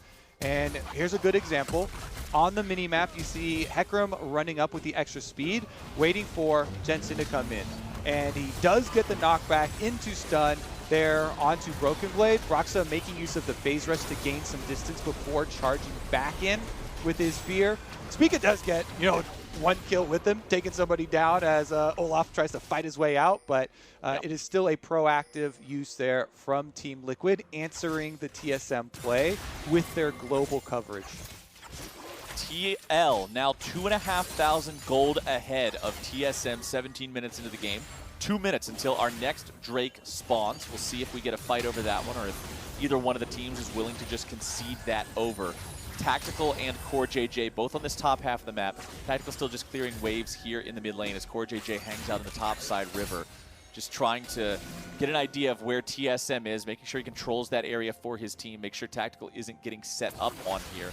Minions are colliding onto that top lane tier 1. TSM was able to push that out and then get themselves back. Broken Blade and Impact now set up in the bottom lane as things have turned upside down. And this is going to be Rift Herald #2, which last game we got a lot of tweets, a lot of suggestions for a second Rift Herald. There was a bunch of them. You guys are really passionate about your Rift Herald naming. I love the passion. TSM also are passionate about Rift Herald. Here we go. Team Liquid's coming in yet again. TSM in some trouble. Health bars taken very, very low. Impact looking to find the hit with the ulti, but he's going to miss it a lot.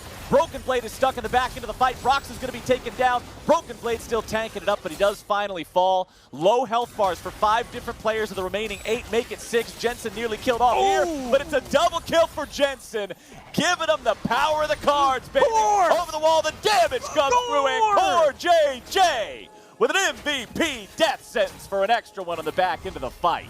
Captain America has returned indeed. He called his shot and lands his death sentence.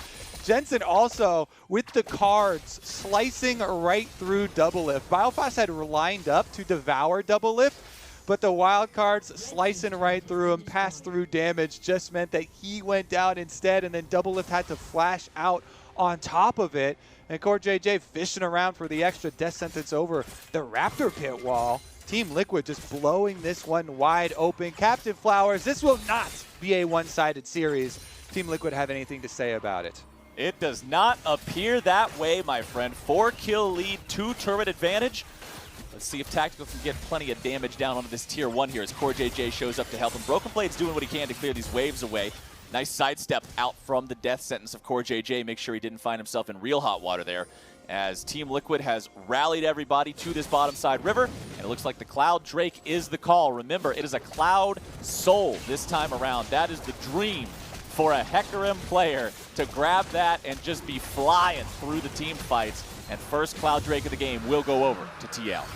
And they're still pushing on mid as well. Tactical lands the stun. Oh, nicely done. Doublelift has no chance out of that one.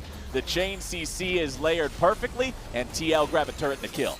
Yeah, imagine that. Just getting donked in the face with an Ash Arrow by your replacements. Doublelift stunned under the tower. His old lane partner death sentenced him back in off of the chain stun. And Team Liquid take the tower on top of his dead body. If Doublelift keeps disrespecting their CC like that, he talked about carrying this team for 2 years. He's going to be carrying them again by giving them this free gold and giving them the chances to take these objectives. Yeah. You've got to show respect to the power of the CC and the initiation potential of this Team Liquid squad. We talked about it in Champion Select, man. These guys have so many tools. To be fair, Doublelift has been playing a great Senna up until this point. Yes. Definitely deserves being memed on for that one a little bit, though, as TL with a really nice play for themselves. And your crowd control point, once again, Flowers, is going to stay true this whole game. While TSM do have Tahm Kench, and Olaf can also ult and kind of shrug off crowd control, the damage will be done. When Tahm Kench ults someone, you lose damage outputs. It's a purely defensive saving maneuver. And since Team Liquid have so many options with crowd control, they'll just fire off another one after that and try and ride that wave of damage progression in their team fight to be able to layer the other forms of crowd control and just work their way through this TSM squad. So them drafting so many forms of it is going to be the big thing. Can TSM actually play around it? Because so far, Team Liquid have been calling all the shots. Team Liquid really, really making those changes from game number 1, stepping up here in game number 2. As the Drake won't be live for 3 minutes. Baron is on the table. We're 21 minutes into the game. Got to keep stock of what's worth fighting over here in this one. The Ornn items are now online for Impact 2. Level 13 means upgraded Abyssal Mask, upgraded Sunfire Cape, 3,000 gold's worth of value, all for free. You can't beat that. And now that he just ticks level 14, all he has to do is meet up with his allies, and he can start enchanting their items as well. TF ulti has been used. Jensen and Impact working together for the 2v1 against Broken Blade, who goes for the ulti, trying to get himself away. But Gallop, here comes the horse. Jensen is on a rampage, but a nice catch to CoreJJ comes out from TSM as a response. And TSM do get a kill back here finally in one of the responses, but still holds true for Team Liquid. Jensen on Twisted Fate. He has 16 pages in his Medjais now. He's writing more tweets in that book, Flowers. about how he thinks TSM and Bjergsen are overrated. He was like, they're a good team, but not nearly as good as Reddit thinks they are. And he's trying to prove his point in this one. Now we get to see how will he play these side lanes. Because he does play a lot of side lane champions, you know. Obviously, famous Echo, his Twisted Fate, he's played a bunch this split. So it should be up to Team Liquid now to continue to work off these cooldowns from Jensen. Now he's got his Rapid Fire Cannon for even longer range stuns with the gold card. And as you see here, super long range set up from Impact. He got the slow, he got the knock-up afterwards. And with everybody turning over there, Team Liquid get a clean pick. Other side of the replay, though, it is TSM stunning up, locking down with the snare on CoreJJ, and getting a counter kill. So TSM, they also have warded off the possibility of a super early soul by yoinking the Ocean one for themselves. And it's going to be up to them trying to set up, for one of these picks for themselves. Nice hook from CoreJJ. Nice follow-up coming through from Broxah. Not quite enough damage to finish off Bjergsen there. They tried to go for it. They saw the opportunity on the enemy mid laner. Bjergsen down to 1/4 HP, but he will survive and be able to heal up before this next Drake spawns. All right, Team Liquid should be able to retain control. You push all 3 lanes. You've got 1-3-1. Even though Ornn in the side lane isn't gonna, put pressure on the set, he doesn't really have to put a lot of pressure. He's super tanky with the double upgraded Ornn items. And he can just hold there while Jensen is able to push on the other side. And the 3-person squad of CoreJJ, Tactical, and Broxah are extremely safe while also having a lot of offensive potential for those picks. Spica finding himself knocked up into the air there by the quick combo of Impact. However, nobody else is going to try to initiate onto an Olaf, so he knows he doesn't have to use any big cooldowns to walk away from it. Team Liquid with control over the river, priority over the Drake pit. Drake spawning in 4. See if they can move in to clear out this vision. 2 hits on that control ward, but TSM are in. Now Spica will take a little bit of damage here as the Impact ulti goes through. Broken Blades in the back line. However, Jensen separated a little bit here from the rest of the team. Spica ulti was used. Broken Blade ulti was used. And with those expended, TSM are making the call. Surrender the Drake. The fight is not worth it. It's not soul just yet. But this does bring Team Liquid to soul point. Yeah, you see the mistake there. It's really, really uncoordinated from TSM. They get Spica kind of running backwards while Broken Blade ults the Ornn. Ornn is a great target to ult with all the bonus health that he gets from bonus stats from Ornn upgraded items. But you need to ult him into the rest of Team Liquid to get your damage, get that slowdown and set up your team. If you ult him just further away in the river, there's no way TSM could win that fight. So they quickly have to call off any possibility of fighting that. As you're saying, that's not the one that gives over the soul. So, that's not going to be the big burst of power. I will say that Cloud Drakes are pretty nice with this team for Team Liquid, with ultimate cooldowns being very effective for them in creating picks for themselves. But yes, sir. TSM, you don't want to give over any kills in that fight because there's no way you're going to win that after the way that they actually opened it with their frontline positioning. Now the name of the game is Baron. Now that's the only objective here on the map for the next 4. Would you say Red Bull Baron? Oh, yes, sir. I believe we're going to have to get awfully energized as these teams go for this one, because these boys know that this thing could very well lock it in for Team Liquid or turn the tides here for TSM if they're able to make a big play and catch TL in a bad spot around this big objective. Team Liquid are looking to secure the area with some nice vision control here early on. CoreJJ, he gets some good CC down onto Spica, who does pop the ulti to get away, but a bit of miscommunication there. Biofrost was nearby with the Devour, but Spica, not thinking about that, ends up using his ulti too. Yeah, honestly, it looked like, because it was so late, it looked like Spica just ulted out of Biofrost's stomach. He's like, get me out of here! I don't wanna get Busted out of devoured. the Tom Kench. It's nasty in here. Tom Kench's belly? Oh, he ate Taco Bell for lunch. I don't want to be in here. Get me out. All right, Team Liquid going to push on in, though. Control wards deep, setting up for their Baron baits. They've got just so many options. It really feels like they're holding all the cards in this game number 2. Can TSM then pull a rabbit out of the hat? Broken Blade stacking Conquer. Yep, very strong here in this 1v1 because he has the Blade of the Ruined King plus the Black Cleaver. He's chopping through health and armor, but Impact, the mage, bruiser, fighter, assassin, DPS, support, tank, frontline, backline, carry, gets the kill in the 1v1, and then gets shot from across the map for the 1-for-1 from Doublelift.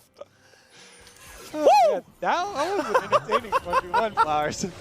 Under the tower. So Broken Blade, he tried to, you could see Facebreaker Impact out of the second activation of the ultimate, but didn't quite get it there. So since Impact still had the timing to get the ultimate off, and to be fair, it's pretty hard to get that timing perfect to deny Ornn the second activation.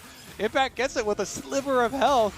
And the Senna ultimate wasn't there in time for, shield and damage. He did, however, calibrate the accuracy to snipe the kill for himself and get the answer.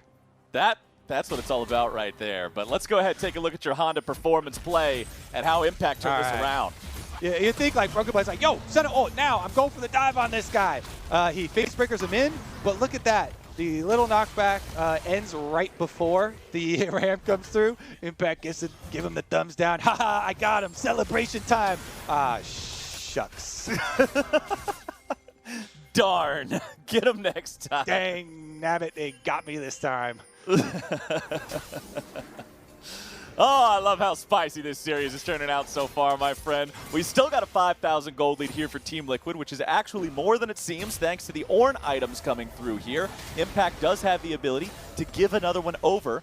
Probably was saving that until Tactical had the Infinity Edge completed to upgrade it to a Molten Edge. A lot of players would prefer that upgrade over the one to Blade of the Ruined King, so probably going to see him give that over to Tactical as soon as he is within range of him. Of course, Impact on the other end of the map right now means it will take a little bit, and Impact is now level 16 as well, as TSM finds an axe onto Tactical. Broken Blade coming in from the side, but he will be knocked away by Broxah. Arrow's not going to find the mark, and Impact has joined up with the rest of Team Liquid. Turret raised in mid lane by Bjergsen now as an extra point of defense to make sure TL doesn't take this any further. So Broken Blade does have teleport here, but because TSM have been corralled this whole game, because Team Liquid have been playing the early game so well and have this control, there's no deep ward for him to teleport on. And Sett is one of the champions that benefits most from super deep teleport wards, so you can get that perfect angle on your opponents for the showstopper. So he's just going to walk back out to the field. But TSM do accomplish their goal of getting teleport and Twisted Fate ultimate burned from Team Liquid, forcing them to group up. A little bit of stun there onto Spica, but won't go much further than that. Team Liquid know that Jensen is severely injured. He's got to go home. He's got to get back to this fight ASAP. TSM have control over the Drake. With Jensen going home, they see the opportunity to go after this, start it up, and try to steal away that soul. TL are conceding this objective. They're saying, all right, we don't need the soul right now anyway. Instead, they're heading over to Baron, rushing towards that, as TSM will now have to haul themselves over there. Bjergsen did take a stop off there to pick up the blue buff for himself. TSM do need to respond to this because Baron is dropping rapidly. TL firing off the arrow towards Spica to make sure it's harder for him to get in there, and TL have secured Baron for themselves. Now they're trying to disengage. CoreJJ stepping forward for the hook, grabbing some damage down to Broken Blade. He's going to be killed before we can do much of anything about it, and TL have Baron +1. TSM trying to kite themselves back, trying to maybe put a bad spot here for Team Liquid to try to rush into. Ulti from Spica to stop himself from being chain CC'd after the gold card so he can continue to run away. Jensen looking for more of those gold cards, more of those stuns. Bjergsen and the rest of TSM have nothing to do but run, and Team Liquid make this play work. And TSM suffering a little bit from the sunk cost fallacy there. They go to the Baron late after the roar goes out, and Team Liquid already have Baron with the extra stats for themselves. Then TSM run into the river, and Broken Blade gets hooked in for the extra kill for Team Liquid. Team Liquid were going to reset, but because they get that extra kill, they can push in immediately, taking down the towers. Still, there is a teleport on Broken Blade, though. That's why TSM are chasing. TSM looking for the chance to go in on this 5v4.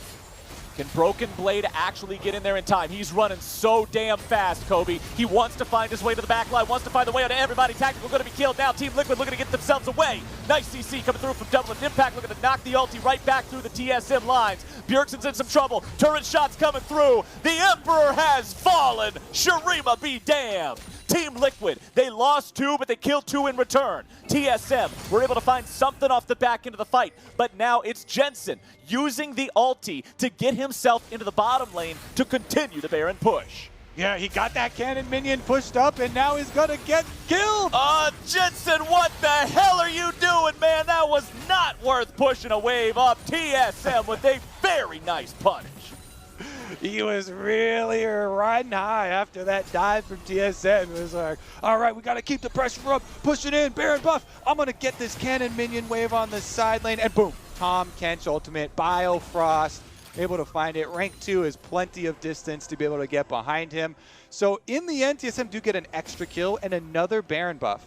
And that is one of the important Baron buffs. The Twisted Fate, the main split pusher here for Team Liquid. So counting your blessings for TSM, even though they're so far behind, they did get given a little back there. Broken Blade though, here's the replay. He got a great face breaker, then tries to ult Impact into the back of the team, which he actually survives for a long time. The dive there by Bjergsen slides in, then flashes, and yeah, Jensen gives him a what the hell, bruv? Yeah, maybe he's writing down that timing for later, but then it's a what the hell, bruv, from Jensen. He's like, all right, I forgot about your global. Touche, sir, touche. Twisted Fate has a global of his own, but so does Biofrost. Both mid laners having a little bit of a head scratcher there, but that happens sometimes in League of Legends. Just got to get yourself back in the zone, back ready to deal with what situation you have before you, as it is still an 8,000 gold lead for Team Liquid. They're still on Soul Point, and the Ornn upgrades keep on coming through. They're going after Broken Blade here, starting the fight onto him, but that's a very tanky man you're trying to find some sort of a pick onto. Jensen running in there with the gold card, with the rapid fire cannon, won't really get a chance to do much with it.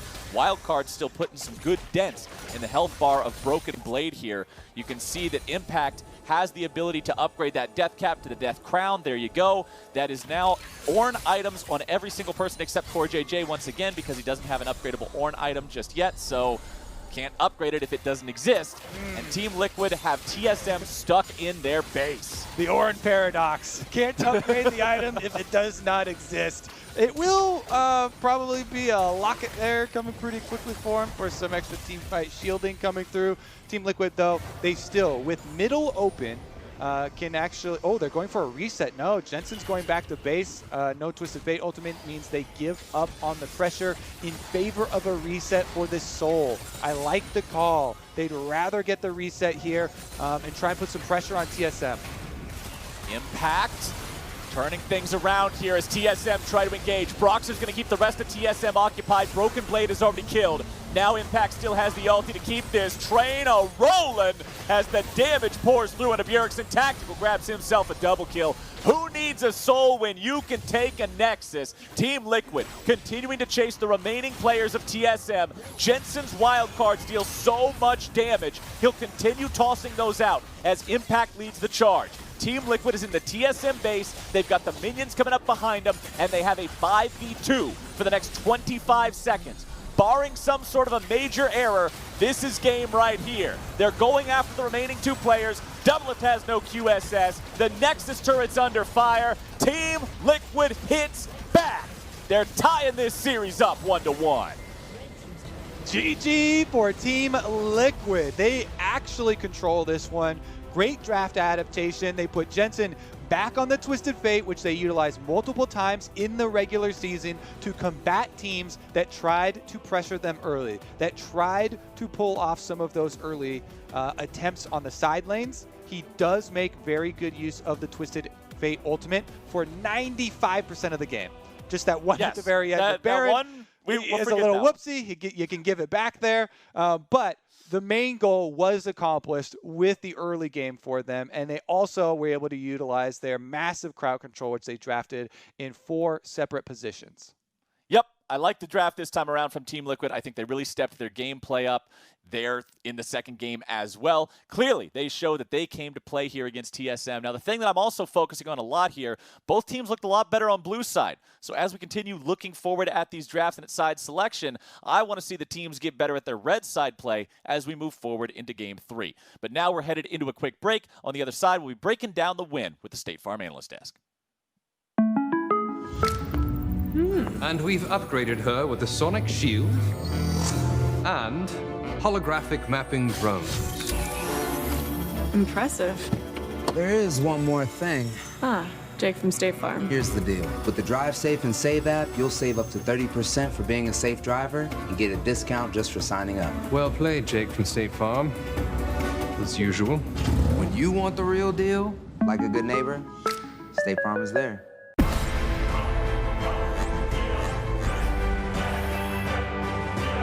Duel your way to victory in this 1v1 League of Legends tournament.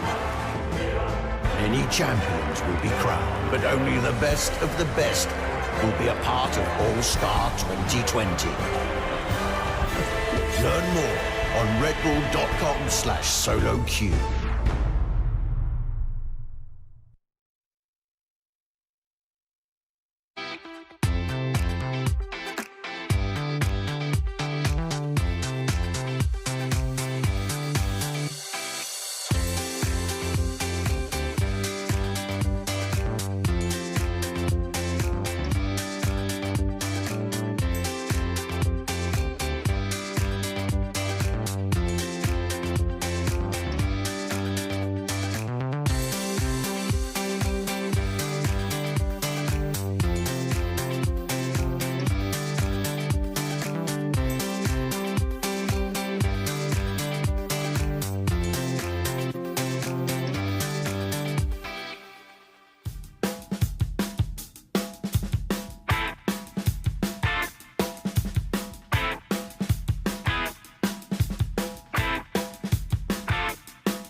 Welcome back to the LCS following Game 2 where Team Liquid took victory, evening up the series at 1-1. And probably coming to you first because it took them till that second game of the day to flip over to Blue Side like we wanted to see from the get-go, but it does net them the win. Yeah, I mean, Blue Side just looks so much better. They didn't go with the pinch 80 carry strat, so maybe we'll see that eventually. But they did go with something more interesting. They got the TF first pick with a third ban Shin. This is pretty peculiar because at first when I saw the Shin ban, I'm like, TSM doesn't want to play Shin. Like, why would they ban this? It doesn't make sense. But as soon as they picked the TF, I'm like, all right, this is their strategy. It's not necessarily like we're just going to stomp bot lane and win, which I thought was going to be their main win condition. They picked the TF because it is a dual purpose. They can still snowball bot with it, and it ruins Broken Blade's champion pool. Once Team Liquid picks the Ornn, Broken Blade can no longer play this like Fiora Camille style because she needs to overextend in the lane to get the lead, and that means TF will just port and kill you. So it forces TSM into a tank top like TL, and I think it was a really good strategy, and it worked out really well on blue side. Yeah, and I think that's why we'll see the TF become a pretty priority pick in this series because it does give setup in mid lane because they actually did still gank mid early with the Hecarim to put Bjergsen behind, like you said, the pressure top, and it messes up all these flex picks because the set is a triple flex for TSM, but it makes it so you don't actually want to put it in some of the other lanes and go for a volatile top and use Mist front line, like Probably's saying. I also think that the bot lane went much better because they just power picked the Thresh for CoreJJ, and seeing him on a playmaker is huge instead of a last pick, Braum, which is a reactive champion in general. So I loved almost all the changes that came through for Team Liquid here. And on the flip side, I did not like a lot of the changes out of TSM's side because this is something that I keep hamping in on playoffs. You need playmaking power in as many players as possible. Tahm Kench's not it. The Azir, I understand why they go for it. It's a bit safer than the Syndra. They even hovered it earlier against the Twisted Fate and the Hecarim as well, but really would like to see a little bit more playmaking and ability to engage from TSM's composition. You look at that 5-man unit, how does a fight begin? If Zed is split pushing, you legitimately have no way of starting a fight. You're at the mercy of Team Liquid's comp to engage, mess it up, and then you can win a fight. So not setting themselves up to take the fights that they want, I think, is what hurt TSM for just having to take as many random fights. And once again, Rift Herald is a lost fight for them, just like Game 1. Well, there it is, CoreJJ on Thresh, obviously aided by the arrow as well, but the pick and playmaking potential of some of these champions for Team Liquid was definitely the catalyst they needed for the early game. Yeah, I think the TF pressure, being able to collapse, they were more active on the map. Even Tactical had roamed up to mid lane with the Ashe to cut off a potential chase if TSM wanted to follow up. And this is a super different look from Game 1 where everything is going in their favor. They have pressure in bot lane. They 2v2 forced summoners out of TSM's bot lane. They ganked mid early to put Bjergsen behind, lost his summoners. And then topside, which is normally the pressure point, because it's this tank versus tank matchup, it's a lot harder to actually make these plays happen. They take longer, and then it gives time for this global to go top. This is what Probably was talking about, where this TF can collapse on any fight you try and start up there, and it just makes playing through top a bit of a nightmare.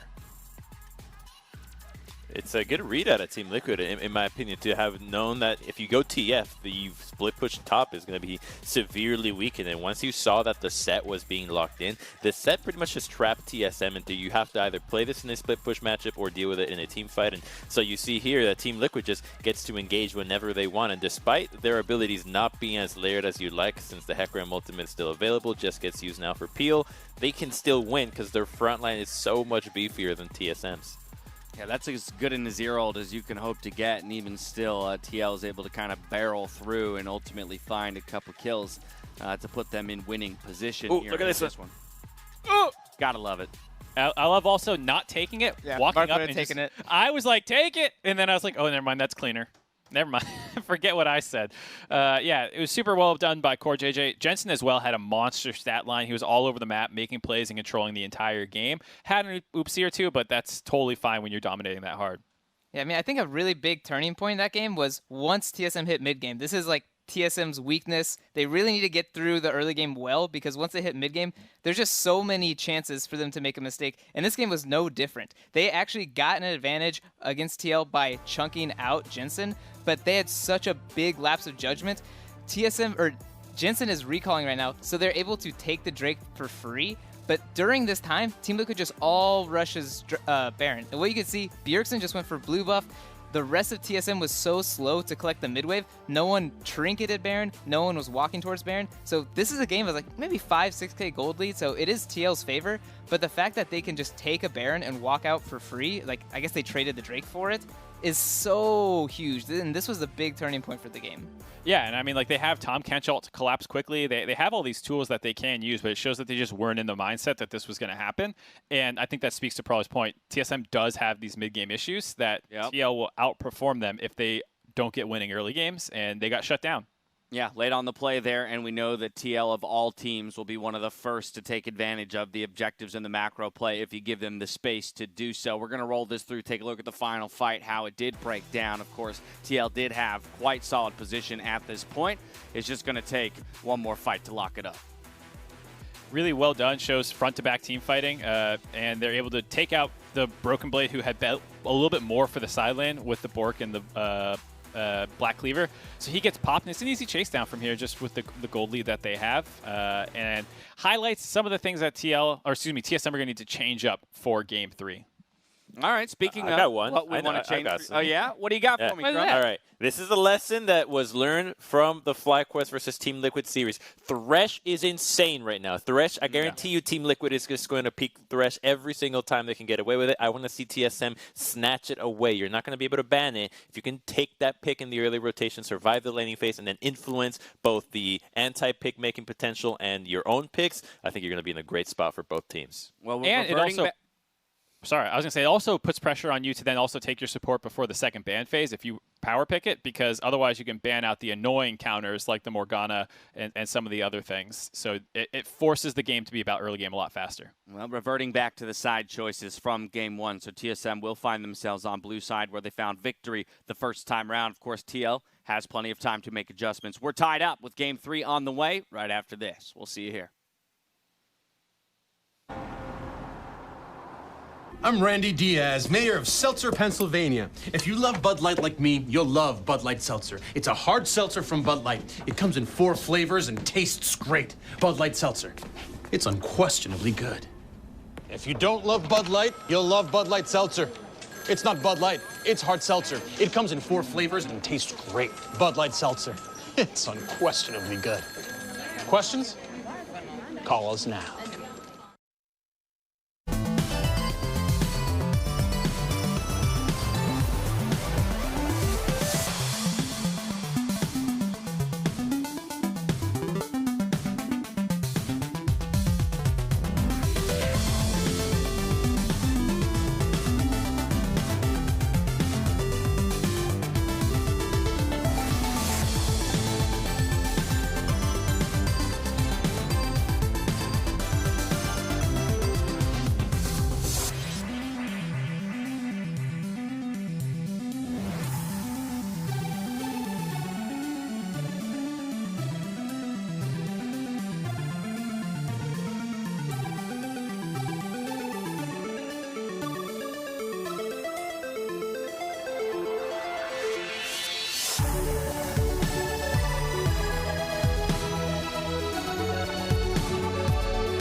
Tell me where do I go? Tell me where do I take us? Your heart is starting to slow. May the water be safe. As I dive in, blind stains wash underneath the waves.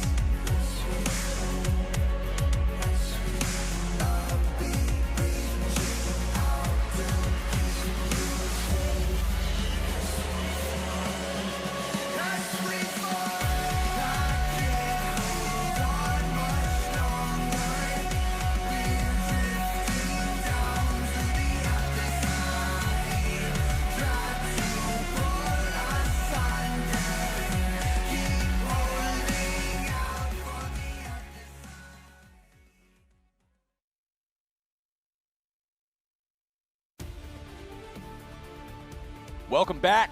We've arrived at game number 3 here in our best of 5 series between TSM and Team Liquid to define whose summer split ends here and who gets to go on for a chance at the title tomorrow. We're tied up 1-1. TSM looked like the better team in game number 1. TL looked like the better team in game number 2. And Kobe, I am so happy because of it, man. We got ourselves a series here.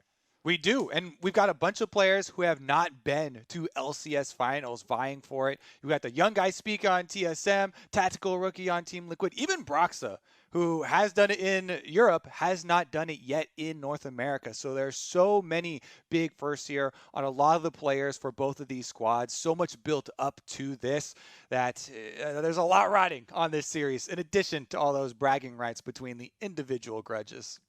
Yep, and as I said at the end of game number 2, I'm particularly interested in seeing what sort of adaptations we see from both sides on the red side now, because both teams have had coherent strategies, good plans coming from the blue side in draft.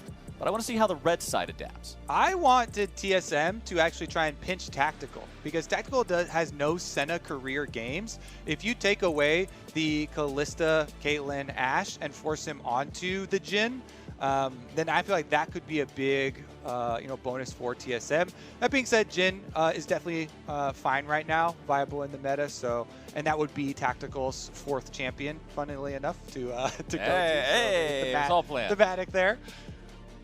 Well, let's go through the bans, see what we're looking at here in game number 3. Team Liquid will continue to disallow Spica from playing the Nidalee any further after game number 1, so that one's taken off the table. TSM also going to make sure 3 out of 3 games, Broxa not on Graves. Shen and Kalista also banned away by TSM.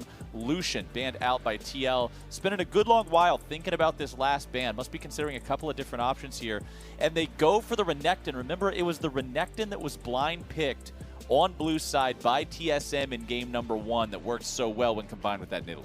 And I kind of like that ban instead of the Jace ban that we saw previously from Team Liquid, because I feel like the Jace is a little bit more risky. This, of course, does leave up the Caitlyn, and now TSM are showing double lift on the Caitlyn. This was a huge topic about the shift in the meta after the patch changes. For the teams that weren't picking up Caitlyn, it was a huge, huge detriment. Double lift, it was so surprising to me that TSM had not used it previous to this, because over his career, he has plenty of Caitlyn games put in. And even during this year in the regular season, they used it versus Cloud9. So he's back on the Caitlyn, and we shall see if the bottom lane of Team Liquid can stack up to it. Again, they do have the option of the Ashe or the Jhin, and I would expect them to go Ashe, as pretty much everybody does. It's kind of the rule of modern day drafts in the current patch. Kate gets through, you know what to do. Like, you have to lock the champion in. It's that's our rhyme. Yep, Kate gets through, you know what to do. Big Ashe. Hold on. This is important. 1 second. So Ashe is a low mobility carry, and that would be one of your prime targets, Flowers. But first, got to lock in your partner for the Caitlyn. The slightly less duration on a light binding is still very punishing here. If you land the light binding into the Caitlyn trap, you eat the headshot. You get the combo, E over as well, and another headshot. It can be really painful. The Twisted Fate on the other side, though, could try and punish the Caitlyn Lux idea of pushing permanently on bottom side. So again, TSM want to get that jungle pressure by locking in Olaf. You guarantee early game priority with the Olaf lock-in here, and they want to just overpower the bottom side of the map. Yeah, and it's going to sound weird hearing this from me. I like seeing the Olaf lock-in here opposed to the Skarner, because playing Skarner into Ashe Twisted Fate, playing Skarner into Ashe Twisted Fate Thresh is the 10th ring of hell that Dante left out of the Inferno. It is absolutely unplayable, and nobody ever wants to experience that in their life. A slow this is Scorpion a is a sad sad Skarner's Scorpion. ad. So, yeah, no, this is not a good game to pick Skarner in. I fully support the picking Olaf in this situation. It does really a lot better against all 3 of those champions. So the response from Team Liquid is that Thresh that I mentioned. So we're going to get to see Core JJ on that one here yet again. Had a couple of really impressive hooks last game. This is a really good Zilean ban, and they haven't been spam banning it. And as much as people are always like, oh my god, why did you give Bjergsen Zilean?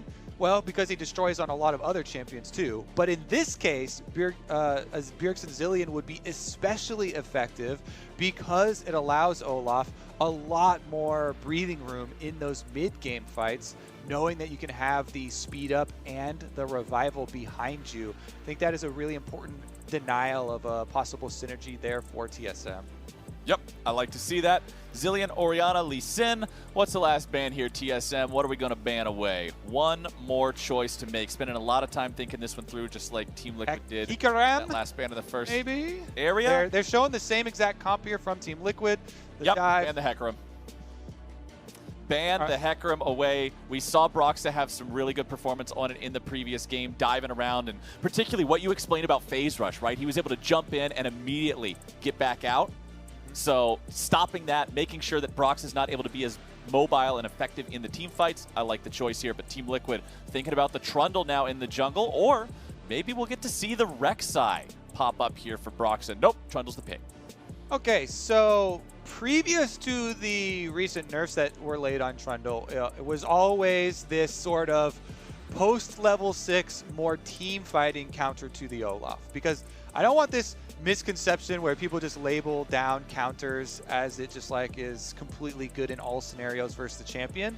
Don't get it twisted. Olaf still will have priority over the Trundle and can beat him down early. Plus, Olaf can go red smite, doesn't have to go the blue smite, which you usually go to slow people down for ganks for being able to hit your axes later. He can also still go red smite and fight toe-to-toe with the Trundle, but later when Trundle does get the ultimate, then you can try and ult Olaf before the Olaf gets his ult off and really put him into a deficit for defensive stats, and then you plus your team can burn him down. The Volibear picked up here for TSM as well, so putting a powerful front line. And Sylas, the last pick of the draft. Looks like we're getting that mid lane Sylas here from TSM. They got Sylas and Lux together. They're doing something with the lore, but neither of them are Scorpions, so I never read it. I really actually like Sylas into Twisted Fate because Sylas scales so well, and you can steal Twisted Fate Ultimate to then have an intimidating Sylas teleport into side lanes as well. You can just steal the ultimate and hold on to it for a while, keep them guessing, and Sylas can use Twisted Fate Ultimate deep into enemy compositions, into the backline where he wants to be able to get his combo off on people like the Ashe. Of course, for Team Liquid side, you need good positioning with your Thresh, with your Ashe. CoreJJ picks this champion for a reason. You separate so that you can have the out of a Dark Passage to try and protect you from a Olaf Sylas Volibear dive. Well, the draft has finished up here, and with only a couple seconds left with the team still being able to trade, do want to let that tick down. Okay, that means we're getting Set versus Volibear in the top lane, the Olaf versus the Trundle in the jungle. Oh, this game number 3 should be really exciting, man. I like this draft. Yeah, and again, we're seeing some LPL influences. They still pick top lane Volibear all the time into a lot of these matchups, try and have the power of that 1v1 and as a point to try and play off of. And when you have an Olaf jungle, you go to any power point that you have on the map, any winning matchup, and you just make it more winning. Yeah, that's the whole point, right? As long as that matchup is already winning, you get to walk into your own jungle matchup nearby, and you're Olaf, so you win yours too. Just having to play around those facilitators so that you can make sure you're being the early game powerhouse you gotta be. TSM are flying down this bottom lane as a 5-man unit, Kobe. We might get to see some of that spicy cheese here early on. Yeah, so we call it prep. We call it prep these days. We don't really call prepping the cheese. Yeah, hey, for a good lunch, you got to prepare the cheese. Come on, man. It's our new flavor of cheese, actually, just developed here at home. Stratagem. Okay, yeah, stratagem cheese. Well-fermented stratagem. Yeah, it's like mozzarella, cheddar jacket. I don't know anything about cheese. I can't even finish this joke. Okay, let's just go ahead and drop that off and go ahead and look back at what's actually happening on the Rift here, as nobody's going to do anything else tricky here at the beginning of the game after that early attempt from TSM. Did not find any success, so no summoner spells spent there. Nobody's really doing anything wacky after that. You can see the fleet footwork on Bjergsen in the mid lane, knowing he's in the melee versus range matchup. That fleet footwork will do a lot of work in keeping him healthy and allowing him to survive in that lane. Of course, he won't have as much damage as the game goes forward with the Conqueror, like many Silases like to use. Everything other than that seems pretty normal here. Yeah, definitely concur. Bottom side, they're going for the quick push here. You see Doublelift, he just procced that lethal tempo, was able to get pass-through damage on Q, plus the extra attack speed there. So they're trying to quickly shove in that lane, but it looked like Tactical and CoreJJ did a good job fighting back in that push for level 2. Meanwhile, Spica going as low as possible, off of blue buff, off of Gromp, so you can power clear through the bottom side. And I do believe they snuck a ward back in there onto the Wolf camp. Saw a little speck of red to give them a timing on the Olaf power clear, which it's not really surprising when he goes for it, and because Olaf can easily clear all camps before Scuttlecrab arrival. But Broken Blade actually, yeah. Nice trade there from Impact. Barely got the stun with the Facebreaker, having that minion nearby on the other side to make sure he got some extra trading power on the back end. But yeah, when you're looking at the difference in jungle clears here, Spica went ahead, went for the entire top side clear, moving into bottom side for the reasons you stated. Broxah, however, started at red, then immediately goes to his own blue buff to buff, then starts clearing back up towards that top end with Gromp into Wolves. Not quite as efficient of a path, but it does still end up with him being level 3 around this bottom side river with the Scuttlecrab still yet to spawn. Full HP, full mana. Brox is very much in good shape to try to make something happen here. Let's see if he wants to go for a gank onto Bjergsen. Remember, Bjergsen does still have that dash there to get himself away. Still has to expend the flash to get out. This is, again, another early level 3 gank from Broxah towards mid lane. This has become one of the core tenets of the Team Liquid jungling style. Another early pass, burn an early flash onto Bjergsen. They haven't converted those to, you know, like lane kills for Jensen so far. Here we go, though, combo. A little bit of damage, but considering Team Liquid is already stuck underneath the turret, I don't think they'll be able to find too much else with it. Yes, they have Spica nearby. Do they want to go for this dive, though? That is still a Thresh, and a small amount of misexecution or a big outplay from CoreJJ could turn this into a disaster for TSM. Combo. All right, looks like we're going for it. Let's see if that execution shows up. Flash from Tactical, trying to keep himself alive. There you go. This is what I'm talking about. If they outplay it or you misplay it, you're going to be in some trouble. First blood goes over to TSM, but it is a 1-for-1 trade. Money on to Doublelift and money onto CoreJJ.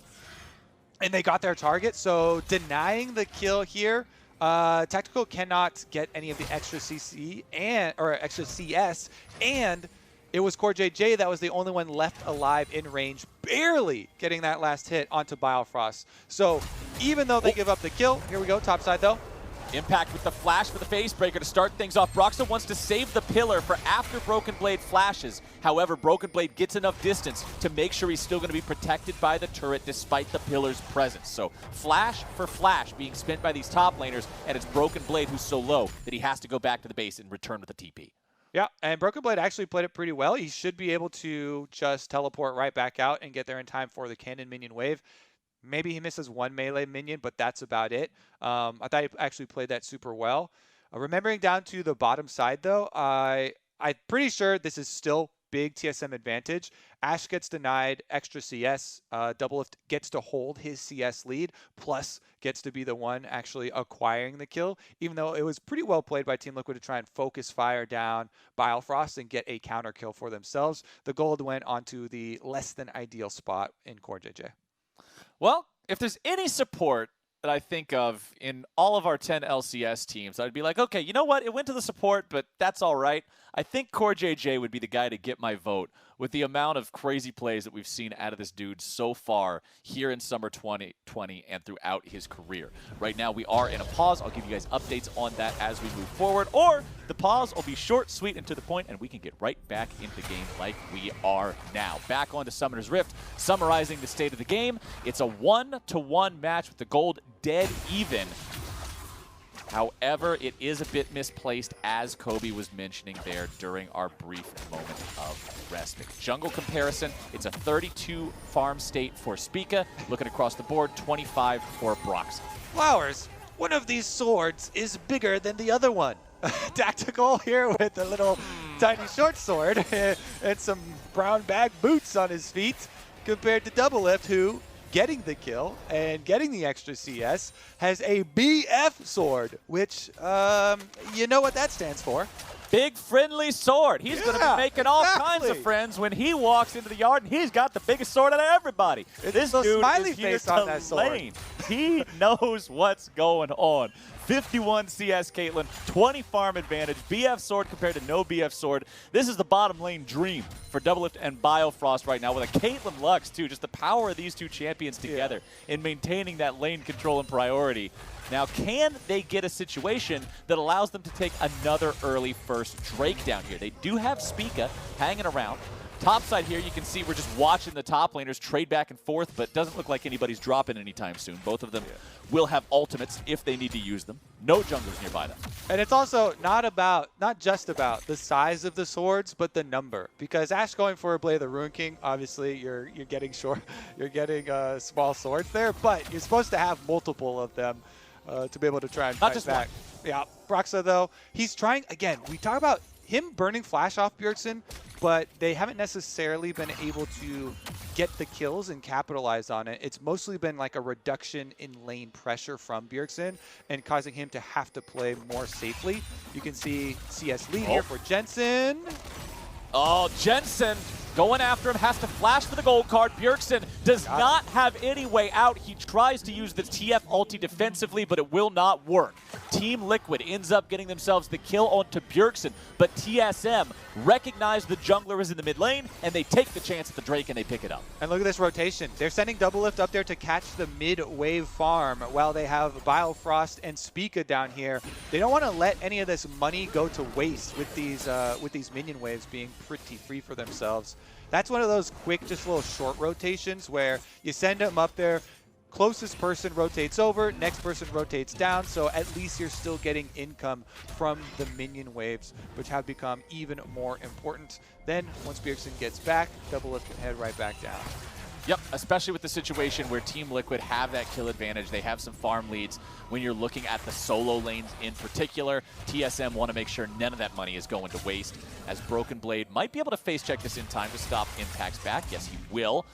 Volibear versus Set, man. Two of the biggest meatballs in League of Legends going head-to-head here with a 1v1, but Brox is not going to leave that as a 1v1 for long. Remember, Broken Blade already flashed earlier. This is what you like to see from a jungler, Mr. Kobe. You know it and I know it too. Not only is he getting involved in the lanes, he's making the return visits while the flashes are still on cooldown. Broxah wants to win both sides of the pond here, and he's making Trundle look like a turbo ganker. He's got 2 kills to his name. Red Smite Trundle fully operational. He's punishing these solo laners that do not have flash. He got the one down there onto Bjergsen, immediately goes top, gets that one as well. And this time around, he's not letting the objective slip through Team Liquid's fingers. They will be able to get the Rift Herald for a 3rd game in a row, even though TSM got the first Dragon, and they do have the possibility down there. Team Liquid, with this early gold lead, plus the gold in hand of using that Rift Herald, I think are really well set up to play off some global pressure now with Jensen's Twisted Fate. They should be looking for a proactive area to use Jensen in the side lane, try and teleport through to get an extra kill and make use of the extra map pressure. Yeah, this is the first game in the series that TSM hasn't started the Rift Herald and then TL stole it. They got the first one in all 3 games, but the previous 2, they had to stop TSM from taking it in order You burn your hand on the stove once, then you test it one more time just to make sure. Just to make sure it's hot. Like, okay, you burn the other hand, and now you're out of hands. Exactly, so, no more hands. Once you run out of hands, you got to leave the stove alone. Team Liquid are able to keep that one secured for themselves. I don't think that message on the screen was correct because Biofrost is still running around, but Treats is in. Oh my god. Oh no. No bamboozle, no bamboozle. It's still no Biofrost. bamboozle. Okay, promise. no bamboozle. Yeah. Broxah passes off the blue buff over to Jensen. The Twisted Fate ulti is ready to go, and just like that, he's making his appearance here in the bottom lane. Biofrost is killed off. Jensen comes down to bottom lane just for a spectator ticket. He doesn't even get an assist. Okay, well, Biofrost has also entered the fountain. I think the title might have been a little off there. That was the announcement was supposed to be, as TL put him there. And just as we call for it, the Twisted Fate play comes through for Team Liquid right on time.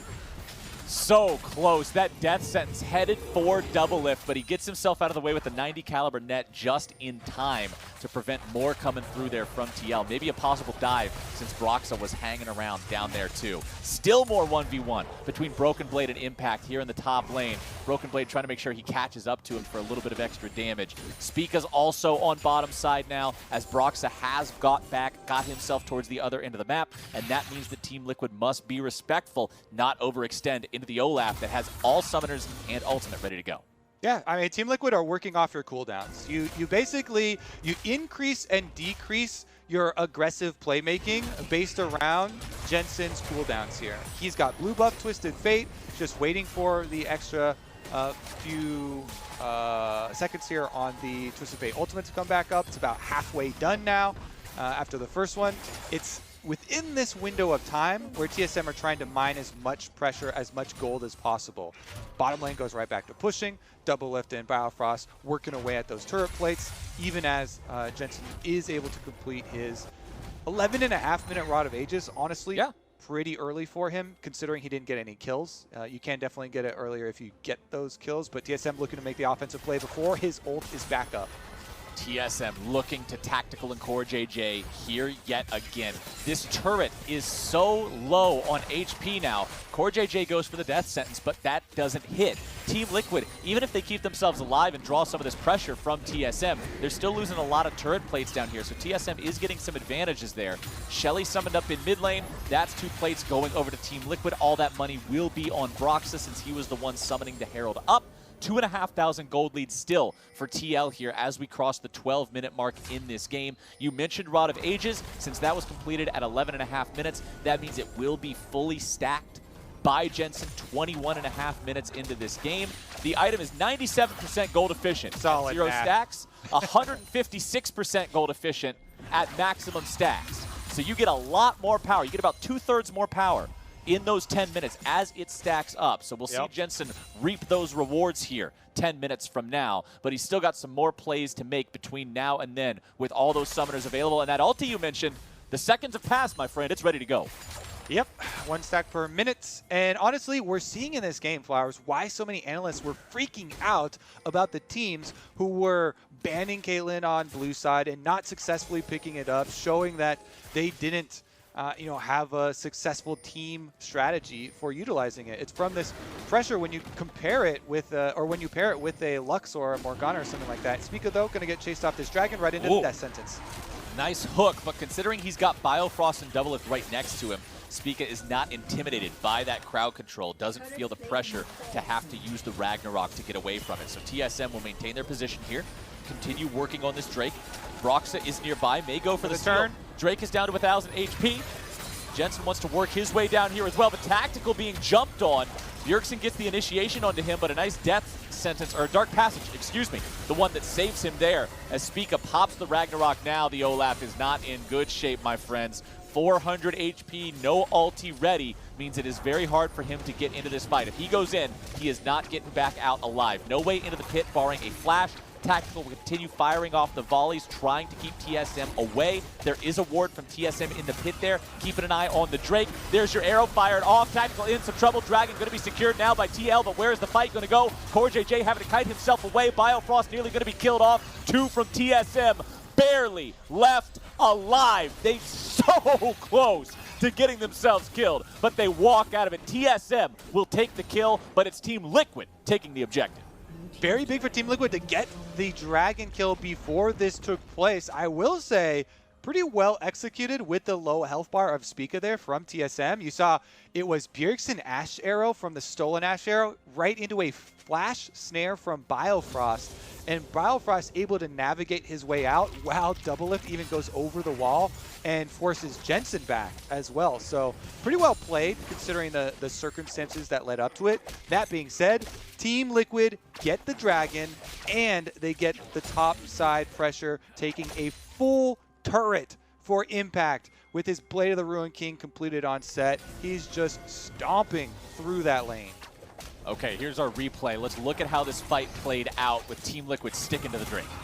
So that's the stolen Ash Arrow into Flash Snare from Biofrost I'm talking about. And when he gets hooked in, it's already a 100% to 0 kill on the Ash. And Doublelift then nets over the back of this wall. And with another spell here from Biofrost throwing the snare over the wall to try and get slow on Jensen, he forces another summoner spell. So that's why, even considering the circumstances of Team Liquid getting the objectives, and Team Liquid surely in a power position, the mechanics there of that actual fight and assassinating tactical were pretty well played. But again, Team Liquid, they hold everything right now. They've got a huge advantage in the side lane with your set over Volibear here. Completed Blade of the Ruin King means Impact can get full priority. Plus, they're the ones with the Twisted Fate looking to capitalize on another TSM start of Rift Herald. TSM are not afraid of the fact that TL are ahead in gold right now. They're the ones going after this objective. They're the ones daring Team Liquid to challenge them. The Rift Herald is secured by Spica. He will pick the eyeball up and run away, give him the thumbs up on the way out, and TSM will complete a successful Rift Herald take here with Team Liquid nearby. I'm honestly perplexed that was allowed. They they roamed Impact up. Yeah. He walked up, so you saw Volibear down there alone. Broken Blade was able to fully push in bottom side, and TSM successfully kill and extract the Rift Herald eyeball while Team Liquid have this ginormous lead. Well done by TSM. They took it. Team Liquid weren't able to get in there and stop them. Maybe the coordination, the communication was off. Can't be quite sure. But either way, they chose to not kick off a fight there. They did not want to risk anything challenging TSM in that environment. Tier 1 turret nearly dead here. Team Liquid, if they can get a push together, will be able to knock that one down rather swiftly. Still another 2.5 minutes before Baron is on the table. Under 2 minutes now before the third Drake of the game does show up. This will be Ocean Soul again, just like in game number 1. But different from game number 1, TSM does not have full Drake control up until this point. TSM will not be able to threaten 4 Drakes equals Soul at 20-something minutes like they did in that first game. Team Liquid doing a better job at contesting the neutral game here than they did that first time around. Arrow coming through, will not find the shot onto Tactical. Respect the shot from Bjergsen coming out there, but doesn't do a whole lot. Will not find Impact either as he gets himself away after putting a couple of punches onto the Tier 1 turret.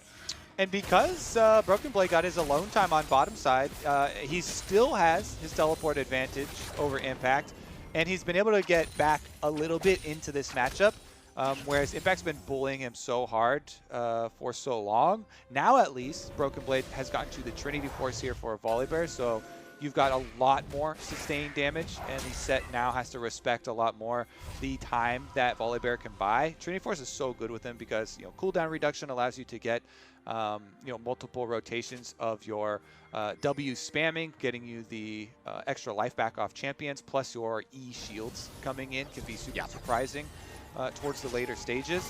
And TSM do have good scaling with Sylas and Caitlyn. That Team Liquid do still have to remain cognizant of. Here comes the Rift Herald play in mid though, and Jensen should be looking with his Twisted Fate ultimate.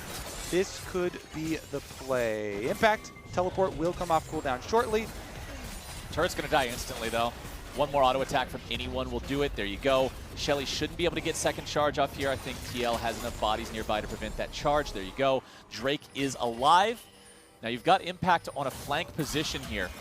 Broken Blade is watching, trying to make sure Impact isn't coming around through any of these extra brushes spawned by the Ocean map. Team Liquid moving forward. Stun down onto Biofrost, but he is kept safe there. Impact trying to fight in a 1v2 against Bjergsen and Broken Blade off the side. Will be able to get himself away. Team Liquid, 4 men pushed up into the Drake pit now, looking to secure this one for themselves. Brox is still going to be near the Drake. Over the wall goes Bjergsen, has the set ultimate stolen. Spica also now into the pit. He's going to take down the Drake, and TSM will outmaneuver Team Liquid and take down the objective. CoreJJ goes for the death sentence, and now the fight is starting off. Wild cards go through. Impacts into the middle. He brings one back. The damage happens and Bjergsen's gone. Now TSM got to be careful they don't end up losing anymore. Spica's going to drop. CoreJJ with a flash away. Doublelift, man, what you got to say? See you later. Impact grabs the kill. TL take 3. Team Liquid, they're going to take more than that, too. They're going to take the Baron after that team fight. Oh, my goodness. CoreJJ lives another day. He does not go down, flashing away from the last auto. Hey, you got rhymes, too. You got rhymes, too. Hell yeah.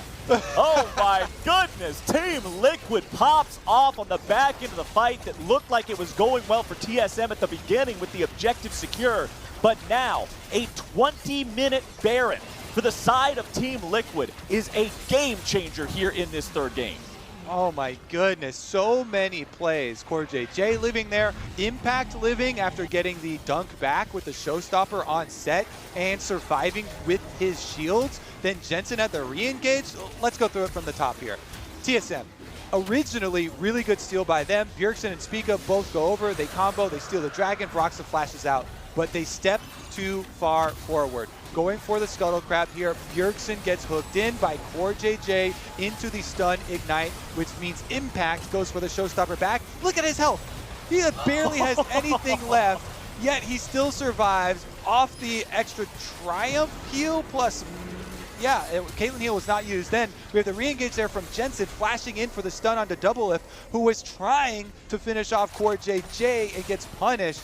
Just what a big escape from the three members of Team Liquid, and then re-engage for themselves. Jensen's Twisted Fate, once again, is huge for them. Winning them game number 2 and massive in game number 3. Especially after his poor performance in game number 1, where I think Bjergsen just outclassed him in literally any metric you could think of. The past 2 games, Jensen is showing up here for TL, making things happen on the Twisted Fate. Lich Bane, Rod of Ages fully stacked now as of 45 seconds ago, has the stopwatch ready to go for aggro drop and playmaking, and Team Liquid has another 90 seconds of Baron buff to still push and look for these tier 2 turrets. All 3 tier 2s still standing. These are relatively easy to take when you have Baron buff and a 5,000 gold lead. There's no Ornn in the game this time around, so no extra hidden gold advantage through the Ornn upgrades, but TL will get the tier 2 in the mid lane. Still a little over 1 minute left. We'll see him probably rotate down here towards bottom and look for this tier 2 now as well. Twisted Fate might be finding his way into the bans in this series as we progress. You're right, my friend. Captain Flowers. I think you're right. He was there in game 1. He definitely was there. He has not upgraded to the Medjay Soul Stealer in this game. You know, just 3 stacks on the ring, measly there. No, not necessary quite yet, but with Baron buff, this is dream scenario. You get to push multiple lanes at once. Impact can just hover around, buffing up the cannon minion. And look at the damage that cannon minion alone is doing to the turret. Yeah, turret down to half HP there in mid lane. 25 seconds left on this Baron push. Team Liquid, will they be able to get much else done? Not with that arrow flying off like that, I do not believe. Bjergsen's going to soak a little bit of damage, but considering there's still a wall between him and everybody on TL, he's not in any danger of actually dying. A little bit more damage will be applied to the tier 3 turret thanks to that Baron up cannon minion. But Baron dissipates, and with it, so does this push. Team Liquid will take the few thousand golds worth of a lead they got. They're up to about 7,500 gold lead here, 24 minutes into this game. Very powerful advantage for this point in a game of League of Legends. So now they're going to walk away, spend that money, and get ready for the next move. And Impact over Broken Blade again with this set Volibear matchup. I mean, he's more tanky and does more damage at this point. It's actually a huge benefit here for Team Liquid. 2-level lead for himself. Unfortunately, he doesn't have Smite, so he can't do everything. Can't get the Scuttle Crab for himself. TSM are able to secure that as Spica finishes it off, though, for themselves. TSM really need to rally, though. There's so much vision deep in their red quadrant. It makes this side lane really dangerous, and Team Liquid can continue to make dragon setup plays because they have full control over the bottom half of the map. TSM have made that call, though. They are not strong enough to fight it, so they're going to try and trade. They're conceding dragon. They know that they've been bested here for the mid stage of the game, and they're just trying to get gold back where they can. I do like that option. Yep, we're still 10 minutes away from a soul for either side here. So the earliest you will see a potential Ocean Soul this game is 35 minutes if they're both killed on spawn by the same team. That's not going to be a win condition anytime soon for either one of these squads. You can see the gold on your screen right now. Highest gold value for the side of TSM, a little bit over 10,000 there for Doublelift. But across the board, the same amount of money is on Impact, and Jensen having about 500 more than that means these Team Liquid players are in a really good spot looking at these upcoming fights. Baron will spawn in a little bit over 1 minute. A TP's coming in. Impact could be in a bad spot here. All of TSM moving in, trying to chase after him. Impact goes over the wall. He uses the ulti to position and the flash to stay safe. Spica gets hit by the gold card. Death Sentence follows it up, and that forces Ragnarok. So TSM's jungler now does not have his get out of jail free card. Tier 2 turret in the top lane of Team Liquid is under pressure. Lots of damage being poured into that one. TSM knows they have to take it down if a fight's going to break out here. They cannot fight underneath the turret. Broken Blade eats a gold card. Death Sentence comes through. Broken Blade with a jump away to safety, and Impact now going to be in some trouble. Goes for the haymaker, playmaker. Yes, he's going to stay alive. Wild card's thrown through. Spica tries to get himself away. Down to about 10% HP, but he's got the shields from Biofrost to stay alive. More cards coming out, and Spica goes to the Shadow Realm as Bjergsen is the next target. Going golden only for a moment. Bjergsen will stay alive, and now he falls. Biofrost tries to run, but it's Lux versus the world, and the world's gonna win. You don't have enough skins to get out of that one as Team Liquid gets themselves 3 kills for nothing. And good golly flowers, look at the time. 5 more seconds left on Baron number 2. Baron o'clock. Oh. And Team Liquid is right on time for their big old purple appointment. Couldn't have scripted it better for Team Liquid. They got the first Baron barely over 20 minutes. They're going to get this one right on time as well. My goodness, that's going to have to be a huge push into the TSM base. Inhibitor turrets will be going down after this. There's just such a massive lead right now. Really well played in that team fight, by the way. It was both top laners tanking for their teams. Broken Blade had to use his own ult on Volibear to jump away. Meanwhile, Impact got lanterned out, so the Dark Passage from CoreJJ saves him. Here's another look. Broken Blade, he goes out, he has to walk back with 50% health, and Impact, he gets the shield into the Dark Passage, and he gets lanterned out to safety. So TL can move up then with their advantages in the health bars, and Jensen with the extra range here on Twisted Fate, continually able to threaten these gold card picks. They chase down TSM member after TSM member, and the Heartbreaker for Biofrost, not able to finish it off on the tactical. So close on that kill on the enemy AD carry, but it is not meant to be. Team Liquid wearing purple yet again. 8,000 gold lead. Inhibitor turrets are the name of the game, and they're keeping the push strong in all 3 lanes. Bottom laners plus jungler hanging out in mid with the 2 solo laners in those side lanes. Impact doing what you described last time, sort of just keeping the cannon minion enchanted. Set can't really walk up to the turret and do much to it himself without putting himself at way too much risk. So he just wants to make sure. You're doing great work. It's cheerleader Set. He's making sure he's facilitating the minions being obnoxious to kill and getting good damage down onto the turrets with the cannons. Now that mid lane cannon minion only needs a few more auto attacks to actually take down this inhibitor turret in mid lane. Team Liquid are at a point where they're able to hard force if they feel compelled to do so, as Spica and Broken Blade are both called down to the bottom lane to try to hold off this push from Impact. Broxa and CoreJJ also rotating down now. Broken Blade in some trouble here, gets away far enough to not be hit by the death sentence, which means the ulti will be saved. He's not in any true danger just yet, but the mid lane turret has fallen. Tactical putting the auto attacks into the mid lane inhib as TL looks to continue to trap TSM in this base for the rest of the game. Baron has a little bit under 1 minute left to go. Already a Red Bull Baron buff of 2,500 golds worth. Very good value here for Team Liquid. Top lane tier 3 turret gets taken down by the blue card from Jensen. Impact continuing to maintain the pressure in the bottom lane. Top lane inhibitor will now likely be your next target as the mid lane inhib has fallen. CoreJJ, Broxa, and Tactical must be careful to not walk through the inner part of the TSM base. It would give TSM that opportunity to engage here. Impact will just keep punching. The minion will just keep shooting. And with 15 seconds left to go, Team Liquid will call it a day and head back to base. Yeah, I think the only way TSM win this now is they make a bunch of back-to-back plays to go mega late game. because you mentioned there's not going to be an early soul in this game. Even though Team Liquid are picking up their third right now to put them on soul point, you still get some breathing room for TSM because of the first 2 that you got. And you need to dump as much extra money into the Caitlyn as possible. Plus, you're still getting more scaling on your Sylas. For Bjergsen, he's almost level 16 to be able to get rank 2 ultimate, but Arrow goes through.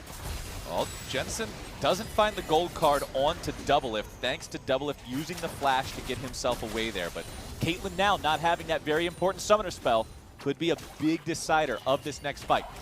Team Liquid knows they can go towards the top lane if they want an open inhib, or they can try to finish off the remaining inhibitor turret here bottom side. It looks like once again Impact is taking his position, my friend, and shoving up the bottom lane wave. Yeah, Team Liquid, they have so many options right now. It feels really good to be in this position with the Twisted Fate on your team because Jensen can just go grab top wave by himself, and the rest of your team is very safe because you're the team with the double front line. You have Trundle. Trundle makes sure that anybody who steps up on TSM, any attempt at front-to-back team fighting means your front has to immediately go into evasive maneuvers and dodge damage because Trundle Ultimate will pierce right through any of the defenses that you've built up and make it a lot easier and equalize here for Team Liquid in trying to push that way. So TSM have to make big use of a Sylas stolen ultimate spell or a big, well-played team fight from Doublelift to pull off some crazy stuff.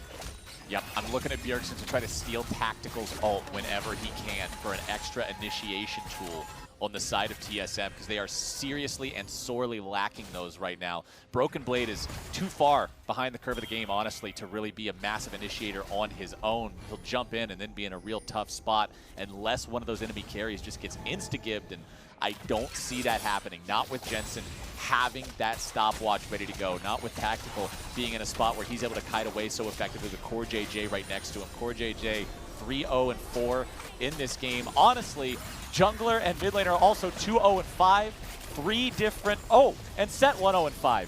Only person that's even died on the side of Team Liquid has been Tactical this entire game. Everybody else making sure they're staying away from that spawn platform as TL pushes forward. A little bit more damage will be enough to take down the inhib, but they got to be careful about how they do it. Nearly killing off Spica as he tries to run away with the Ragnarok. Almost completely dead. Jensen goes for the gold card on him. Wild cards won't be able to finish it. But with the enemy jungler that low, there's no way TSM are able to defend this top lane inhib against the Team Liquid push. Baron is up in 5 seconds. And they get what they came for. Team Liquid destroy the base. 2 inhibitors down with Baron number 3 arriving. This must be the least amount of time that a Baron has been able to stay on Summoner's Rift in a plus 30-minute game here because Team Liquid are in position once again to either bait or even take Baron number 3. And they're going to bait. Deep teleport here means they're going for a flank. Impact TPing in, looking for the opportunity to go behind the TSM lines. He's found Biofrost, looking for Doublelift, and there he is. Ulti comes through while the rest of TL is able to deal with the problem of Spica. He's out of the picture. Impact with the aggro drop there, utilizing the power of the Hourglass. Impact gets himself away. The regeneration, my God, man. Jensen goes on a rampage, and TSM is running to the hills. Team Liquid continues the chase. Jensen is after Bjergsen with a vengeance, and it's a double kill for the TL mid laner with 4 dead on the enemy team. Surely this is your TL game-winning push as they wave goodbye with the sad Zoes. They got the I can't believe it with the Cosmic Ash. They are pushing for the win, and they are pushing to take us to match point. Team Liquid with the parade right down mid lane to celebrate their victory in game number 2. Can they collect some more KDA? Won't be necessary here as the Nexus is down. And once again, the Twisted Fate for Team Liquid has just cleaned up all of the issues with their early stages of the game. Another big win for them. Now it is series point. I feel like TSM's got to go back to what they did in game 1 and just take that Twisted Fate away. The champion has been doing so much for the side of TL, enabling Jensen to enable the rest of the team, and TL looking good now. after games 2 and 3, bouncing back against the TSM win in that first game, and importantly also showing us the first red side win of the day. So now that TL is showcased, yeah, they can do it on either side. How does TSM adapt in game number 4? I mean, yeah, Team Liquid, they showed so many things in this game. The Broxah's Trundle getting off all these ganks, just chain ganking these solo laners, burning summoner spells, getting kills on the solo laners as well. And that setup, impacting the top side, he takes that pressure and runs with it in the matchup. So really well controlled. Then if you have the extra global to slam down on top of it, Team Liquid definitely looking scary. And TSM, they have to switch something up if the fans want to hear some silver scrapes. Well, Team Liquid have taken us to match point with a win here in game number 3. We're heading to a break once more, but once we get back, the State Farm analyst desk is standing by to break down the match. And we've upgraded her with a sonic shield. Impressive. There is one more thing. Jake from State Farm. Here's the deal. With the Drive Safe and Save app, you'll save up to 30% for being a safe driver. Like a good neighbor, State Farm is there.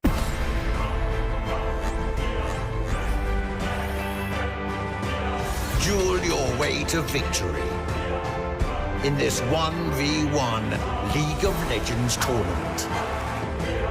Many champions will be crowned, but only the best of the best will be a part of All-Star 2020.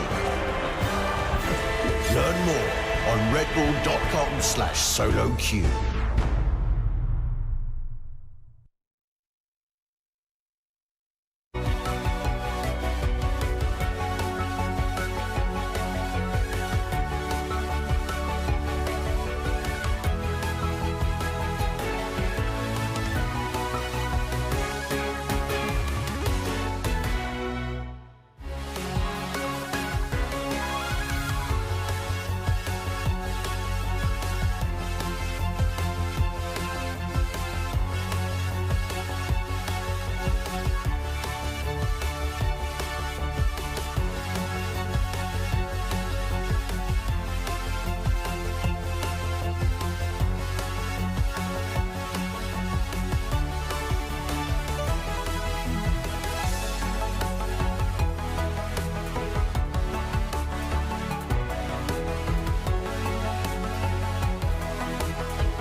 Welcome back to the LCS, where Team Liquid has put 2 back-to-back to make the series score 2-1, now in full control of the best of 5. It's going to feel good, and gents, I want to go straight into draft here to take a look at how each team approached this time around. One common thread now between the victorious comps for Team Liquid's side. Yes, and the common thread, you've got the Twisted Fate and the Thresh once again for Team Liquid, which were huge not only in denying the possibility of carries in the top lane, playmaking in the bottom lane from CoreJJ, and the big start of the draft was the fact that the Caitlyn went through. Team Liquid gives off the Caitlyn, but they traded for the Ashe, which is a great laning pick, and the Twisted Fate. So I felt like this was actually a worthwhile trade for Team Liquid against TSM, specifically because of the countering it did to Broken Blade. Yeah, that's the thing that Red Side can do, is leave up the OP, and it kind of throws a wrench in the enemy team's game plan. We saw, I think it was FlyQuest attempt this with Shen in the Caitlyn before, and it messed with Team Liquid. Same thing happened here where, you know, Caitlyn's not great for TSM. It's fine, but they're 1-3 on Caitlyn. They've lost both sides of the K-Ashe matchup before, and so you're baiting TSM to take this. They're not great at it, and then you get the TF to continue punishing this, what is we presume to be a desired topside snowball strategy for TSM, and so it's a bit of a 2-for-1 there, and I'm really impressed to see that out of them, and it was a great adaptation on what to do on Red Side without it being a counter-picked focused Red Side.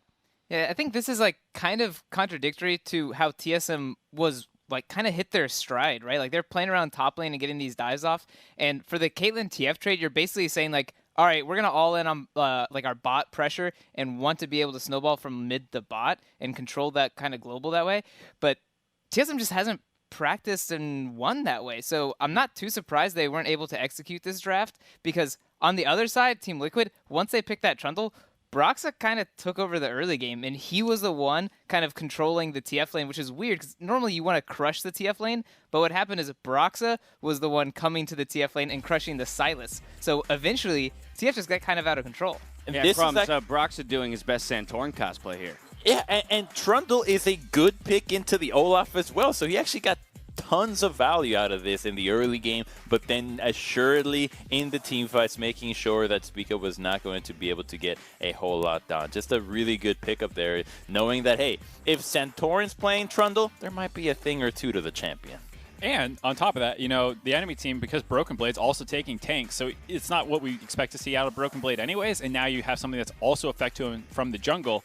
And, you know, during this whole time, you're hoping TSM's stomping bot lane, because that's where this should be going. But there's not that much going in their favor in the bot lane, while Broxah absolutely crushes the top half of the map. And this is to Prawley's point about their playstyle. Like, this looked like a TL draft that TSM was piloting. This is tank top, a bit of a scrappy mid, but then mostly a bot lane focus that they couldn't execute on. They tried that level 3 turret dive to 3-man after they chunked them out, and it went for a 1-for-1, which is fine, but not really the explosive domination you want out of Kate Lux. And I think we should remember where and when Olaf was really successful, because it's when Cloud9 used to play it. It was very strong in the early game, but it really depended on having a ton of setup and priority in your solo lanes. It wasn't just the bottom lane. When the Twisted Fate gets to push into Sylas constantly, when you have Volibear against Set, you're not going to get Olaf off the ground. He's not going to have the freedom to move around, especially against a matchup that is already a difficult one for him. So it didn't really feel like a great Olaf game once the entire draft was shown.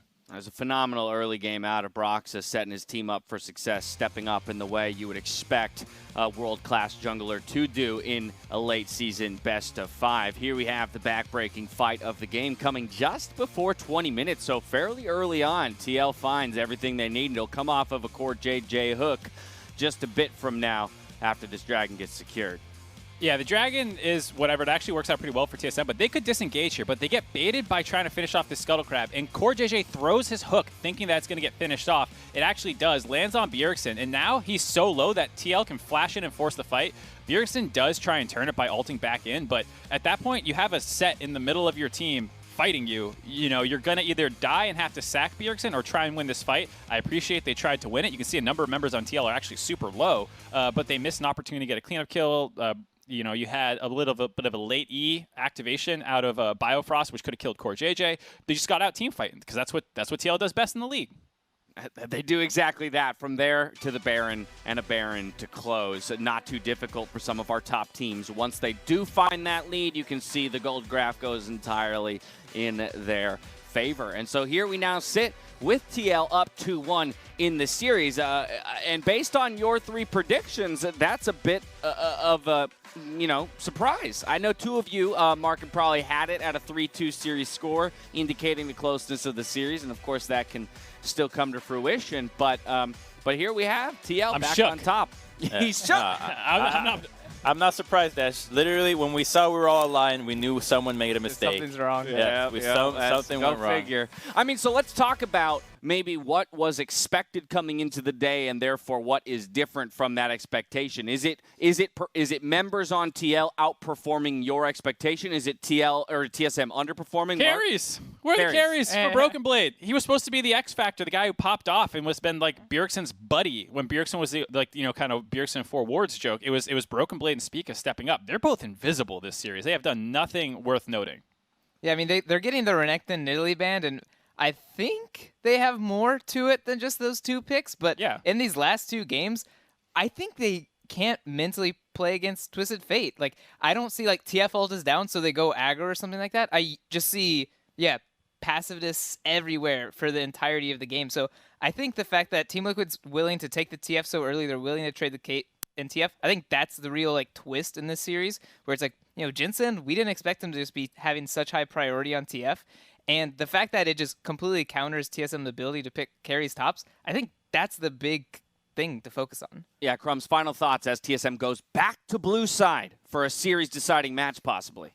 Ban Twisted Fate or first pick him, and please take away the Thresh, or ban it as well. Those are the 2 picks. It's playmaking time. Enough of the Lux. We need champions that hard engage and peel. That's the way to play playoffs. It's always been this way forever. When the stakes are high, you need your best players to be able to engage whenever they feel like it. Please, TSM. There it is. We want 5 games, so TSM, get it done for us. Buffalo Wild Wings, though, as the official sports bar of the LCS, wants to give fans more ways to enjoy the games that they love. Need to spice up your at-home viewing experience? Order online at Buffalo Wild Wings. Got a restaurant open nearby? Squat up and dig in with the matches on the big screens. Wherever you're watching, Buffalo Wild Wings makes the LCS better with wings. We'll catch you here after this.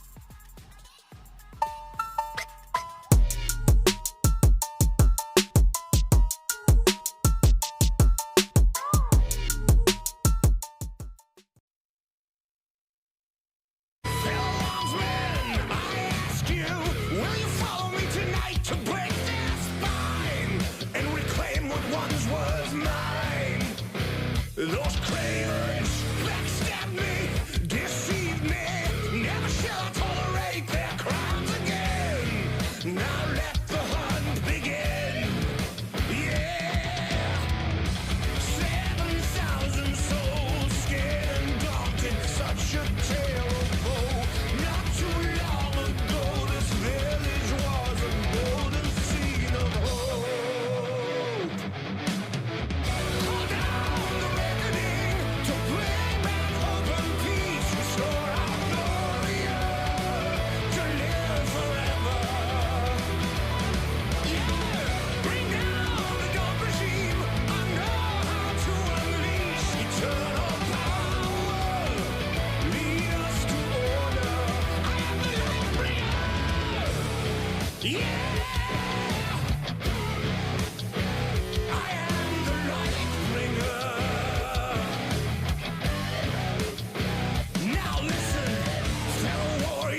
Welcome back, everybody out there watching these summer 2020 playoffs. Team Liquid has battled for 2 wins now, and they have brought us to match point. TSM once again selecting blue side, has got to figure out how to deal with these guys, or their summer championship dreams end here.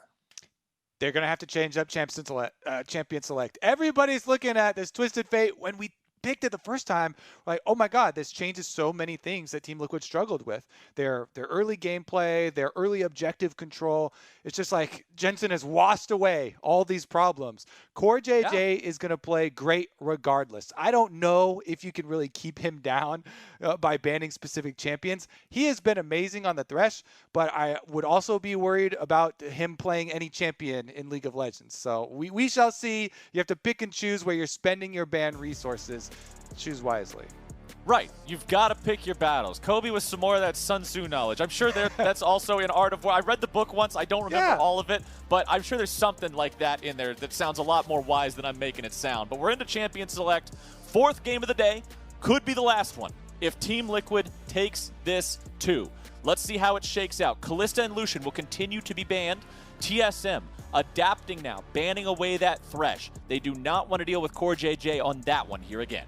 So his Thresh not only had a bunch of key death sentences and hooking people in, but the Dark Passage was also really big in saving TL members' lives. And TSM, they get exactly what the analyst desk was asking for. Both of them off of the table here in game number 4.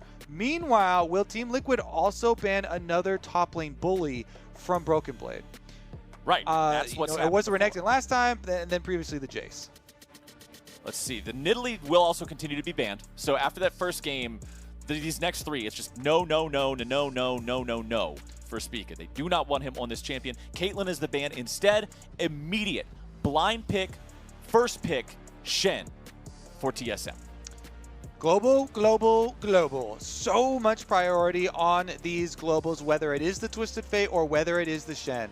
And Team Liquid were faced this time with a hard decision. So good adaptation by TSM, making TL choose between letting through Caitlyn or the Shen as far as the first pick, blind pick.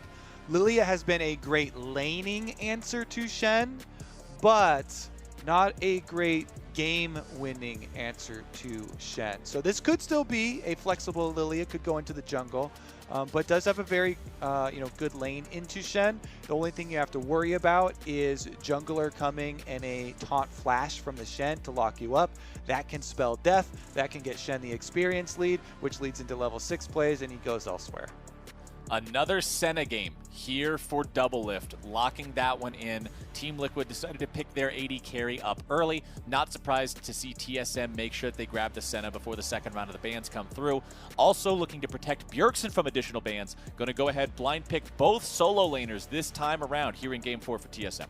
And Bjergsen is just so confident. Just slamming down the Syndra here. Any response from Jensen. The most classic, the most hyped up response would be the Echo, but not necessarily in meta right now. They've had playoff series determined by that matchup before, and it will be the steal away. All right. These are the 2 players that we do allow to play Zilean. We allow it? Yeah, pretty much everybody else not proven themselves to pilot the champion for mid lane to an acceptable degree. Jensen has been very good on it as well, and it is often overshadowed by the immense success that Bjergsen has had on it. But Jensen has also been a good Zilean player for his team, and they just add in more speed to a composition that already has a lot of speed in Lilia that wants to stack up her own passive. I would expect TL to go for a bit more index into dive tools. Top lane could easily be the Lilia, but they could also switch it to jungle. Swap it, clip it, pop it. To jungle, and then go for a dive support as well, like Leona or something. Well, talking about dive, TSM wants to make sure that they don't add the horse, of course, so they'll ban the Hecarim away. That was my clip it, clop it. Yeah. There you go. To the song. They just got the coconuts there, clipping them and clopping them together like it's Monty Python. As Leona and Tom Kench are banned out now by TL, focusing on that support pool. And TSM also going to pay some more respect there over to Core JJ. They will ban out the Bard. So what does TL want to add on to this? I want to see some meatballs here. This comp is looking pretty squishy so far. Yes, you have Zilean to keep people alive, but those health bars will quickly evaporate without somebody a little beefier. Nautilus, the pick in the bottom lane there with the Ashe. And that's the dive support option that we are looking for. The more hard engage onto this team that has really good dive potential, really good hard engage options, plenty of CC to try and force fights. Your ideal scenario for Team Liquid when you're facing a Shen is your bottom lane first wave of initiation is a bit of a bait and you don't hard commit to it. You have a Zilean for speed ups to get back out once the Shen Stand United comes through, or in the worst case scenario, you use the Zilean ultimates to revive the person that gets caught in there by the Shen. Meanwhile, on TSM, Biofrost back on the Rakan. He played this every single game of the Cloud9 series to great effect. And when you have a Shen on top of you, it makes the Rakan's game so much easier. Kobe, is this jungle Jace? It could be a jungle Shen. I love jungle Shen. I play this stuff all the time. It has one of the lowest, it actually doesn't even show up if you sort by jungle. So I may be, heart eyes right now and over-indexing into it, but I have played jungle Shen, and it doesn't even show up in the win rate selection if you sort by junglers, because so few other people play jungle Shen. But I do remember back to 2 years ago, it was going around a little bit in scrims where people would play the Hail of Blades or press the attack Shen. And those are the runes that I like to go for. I'm really fingers crossed hoping that it is jungle Shen right now, because none of the other ones look like good jungle options. I can't actually believe it. I get to guess a jungle Shen You get to do it, man. Return of the jungle Shen. Those who have played League of Legends for many a year may remember references from back in the day to the fabled, the legendary, the mythic River Shen. But this time around, he possesses the entire jungle. Oh, this is what TSM are putting their faith in. When the entire series is on the line, they're putting their eggs in the jungle Shen basket. They must have faith in this. Explain it to us, Kobe. Let me quickly say what I hope for. So I've tested a lot, Halo Blades and Press the Attack, because you don't want to go grass. That's generally the best one for top lane Shen, but you can't do that in jungle. So Press the Attack, in my opinion, is better, because while you have a little bit less solo pressure, you do have the expose extra damage for your teammates. So I'm hoping that he goes with Press the Attack, and then you can go, the cheap shot and red tree for your secondaries, and you can still get either the cooldown reduction or the extra health, because you have a lot of ability damage. So the Ravenous Hunter also is pretty comparable to the ult reduction red one, but your Cinder Hulk is actually pretty big. Since they buff that, it helps his clearing a lot. Shen has percentage health damage, magic damage on the Q that make his jungling just fine. People really underestimate the clear on this champion. It's not insane, but it is just fine. And a big part about the dueling is, of course, landing the taunt pass-through Q on your opponent, and the pass-through Q gives you extra attack speed to proc your Press the Attack. Yes, he did it. Let's go, Spica.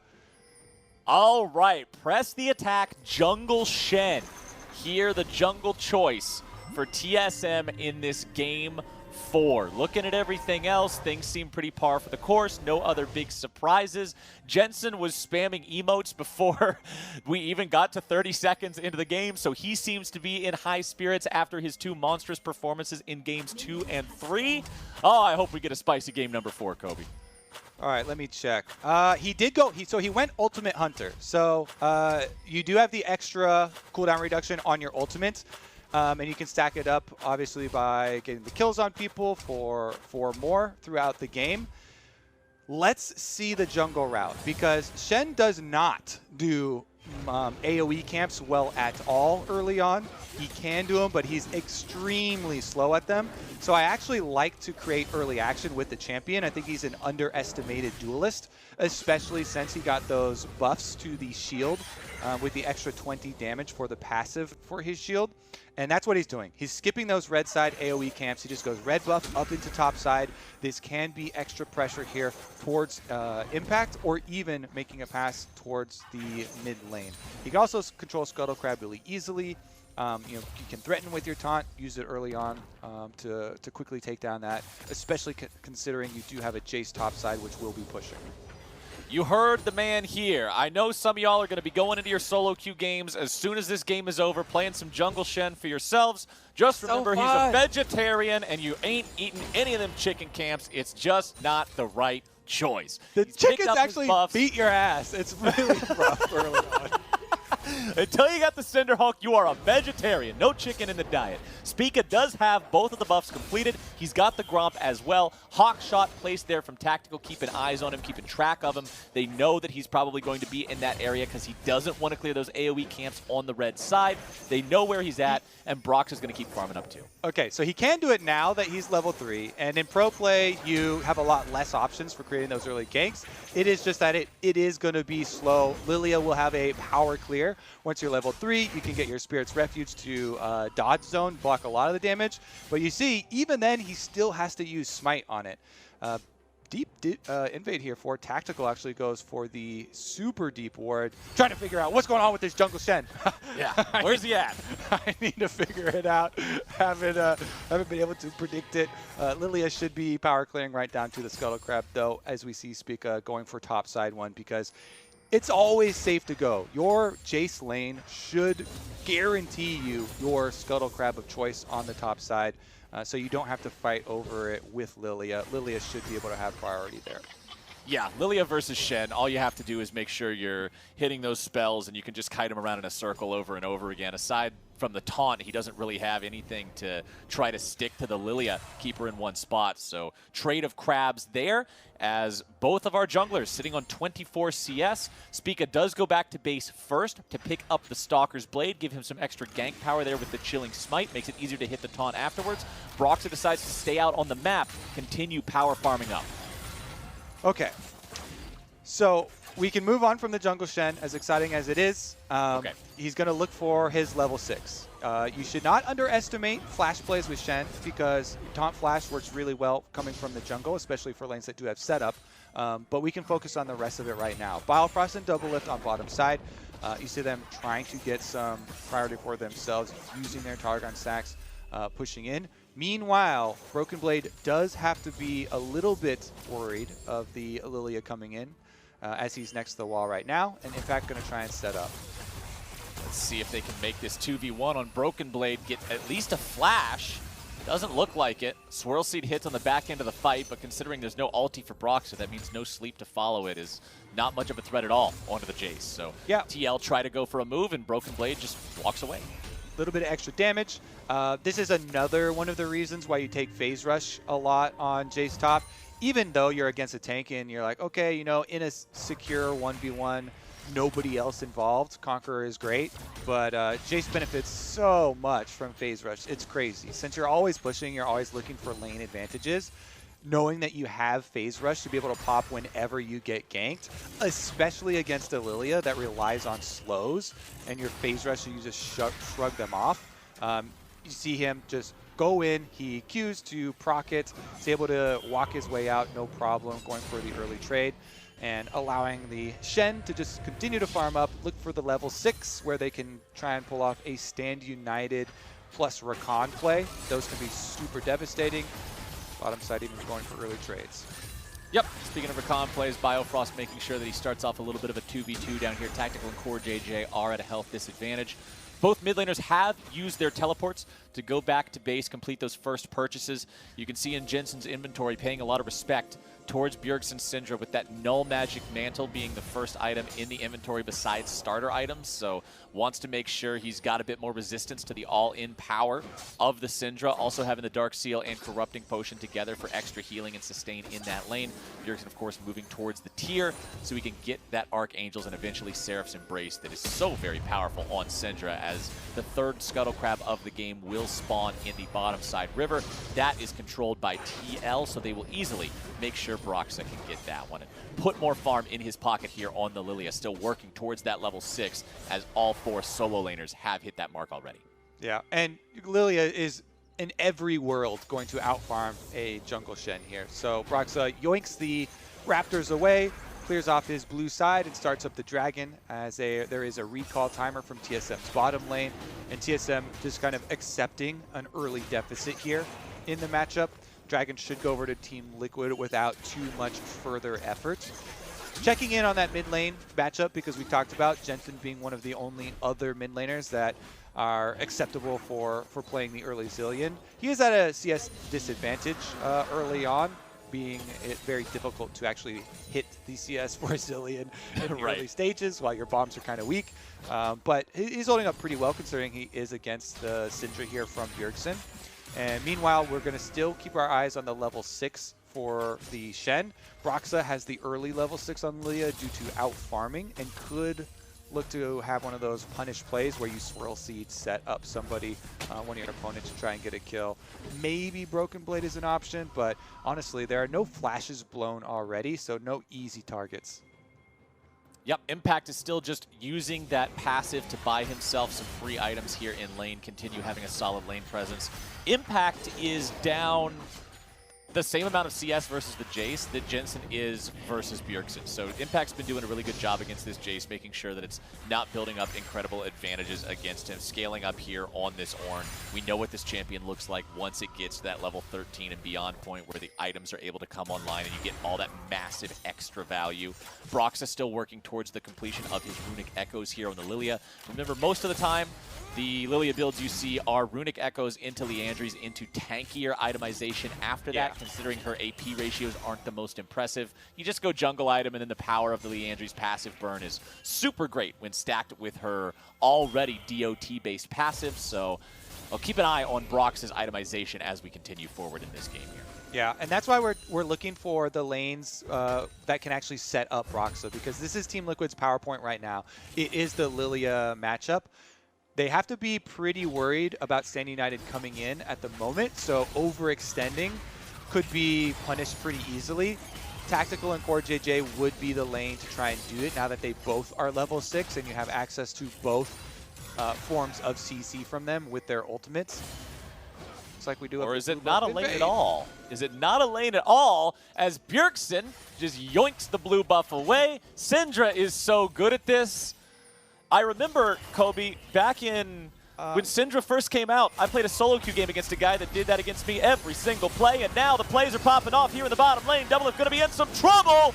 TL about to make it a double. Biofrost wants to run, but Brox is on the chase. Swirl Seed over the wall. Steer right. Give him the bowling ball, baby. TSM ends up getting one back on the Impact in the top half of the map. Yep, that's the Team Liquid. Ash Arrow and Nautilus Ultimate available. So much crowd control and setup on the bottom side. Blast Cone right over for Broxah means 2 kills for Team Liquid. Spica sees this and he's just, all right, it's time to leave. I'm out of here, boys. He ult stopper Broken Blade immediately. He just runs away from the fight and goes to make a play on the opposite side of the map. Big one there for TSM to make sure that they don't lose out on this mid-game play unanswered. And them getting the kill so for extra money here, yes, the last hit did go to Shen, which is just going to fund more tanky items, but they also got the Rift Herald they were able to give over. So here's another look. Ash Arrow into Nautilus, gets the hook, into the Dredge, or into the ultimate here, and Broxah jumps over for the Lilia follow-up. Easily able to sleep them. Swirl Seed finds its mark as well. But answer play. TSM top side. Broken Blade finishes up on the ward. And they kind of hit the emergency button. Like, okay, how are we going to punish them? Where do we make something off of this bottom lane focus? It's actually Impact who starts it out onto Broken Blade. Even with his team making a play on the bottom side at the same time, you often don't really think about the possibility of a Jungle Shen standing up coming through. So that was probably the lapse in judgment there, but he also could have just been getting ganked at the time. Anyways, turns into top lane kill plus Rift Herald possibility. Turret plates are being traded as Team Liquid pushing on bottom side. TSM have rotated Biofrost up here to the tier 1, summoning up Shelly after taking out the first 2 plates. This is a common strategy now. Almost everybody has this knowledge of how to properly get the most value out of your Rift Herald summon. The turret will be left alive here with just under 1 plate's worth of health left to go, and Impact takes his spot back underneath that one, farming up these minions. It's way too reinforced after 4 plates have died for TSM to try to stick around and take those down even in a 3 versus 1. But they do get the advantage in the plate trading overall. They got 1 extra plate compared to what TL did, considering they had Rift Herald there. All right, Dragon about to spawn, so maybe we have a reset. You can already see on the mini-map, TSM are doing the reset. They've got bottom lane coming down right through the minion wave for the Dragon setup. And, you know, we have Dragon setups like this, you need to take a breath. Everybody, I'm going to give you a quick meditation lesson. 4 seconds in, you breathe in, you hold that for 7 seconds, and then you breathe out slowly for 8 seconds. And it doesn't really matter the timing of your seconds, you can just count in your head. What matters is the ratio. Thank you, Captain Flowers, for demonstrating for me, a very good assistant here. But this is something you can use in high-pressure situations like this. Say you find yourself in a Clash series. A playoff series in this situation, you can focus a lot better with that. Breathing techniques really underrated. Yeah, I appreciate that. We'll go ahead and make sure we give you guys an update as soon as I have one available to me on the state of the pause. But for now, we are left on the edge of our seats with the fact that this Dragon is about to spawn. The teams are so very evenly matched here in this Game 4. Honestly, Kobe, this is what I want to see as we get further and further into a series. I love the series where the games just get closer and closer as you go. The worst thing is when you get to 5 games, then game number 5 is a blowout. This is what I love seeing. The epic build-up to the crazier and crazier games. End strong. The coaches always tell you got to finish strong here, okay? TSM are down. They're facing match point here. Team Liquid already got it in their eyes. They're looking to return to finals. Let's get right back into the game, though. We have gameplay. Gold, dead, even though the extra kill did go over to Team Liquid. You mentioned the extra plate for TSM. All right, let's see where we're at. Back in the game now. 20.1 to 20.3.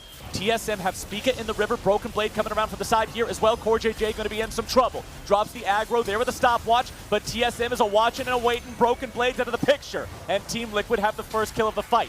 Health bars are in dire shape, and over the wall comes the damage onto 2. TSM making the plays happen, but Jensen is lobbing some bombs in there, and that one nearly takes out Bjergsen. More damage will continue flying, but Team Liquid is backing themselves away. Double Bomb's not going to find a stun onto Spica. It's a 1 fight for TSM so far.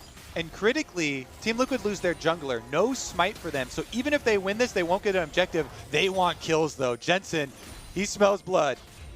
Jensen still looking to get more out of this. He arrived to the fight late. He wants to have some sort of impact in this fight. But speaking of impact, he's in trouble. Broken Blade TPing back in after his initial death, looking to set up the plays here for TSM onto the TL top laner. Jensen runs away. No point in sticking around to try to cast that Chrono Shift onto his ally, and that's even more dubs here for TSM in the bottom side river early on. They'll take the Scuttle Crab. They'll move back onto the Drake. Still 5 men strong. TL will try to challenge, but they are in a 4v5 here for 15 seconds. Nice stun over the wall from Bjergsen. Nice collapse from the rest of TSM. Nice ulti from Jensen, bringing somebody back alive, but you only get 1, and TSM take 2. Tactical and CoreJJ are down. Spica gets the Dragon, and he gets the taunt flash from the Shen inside the pit. Locks down another one.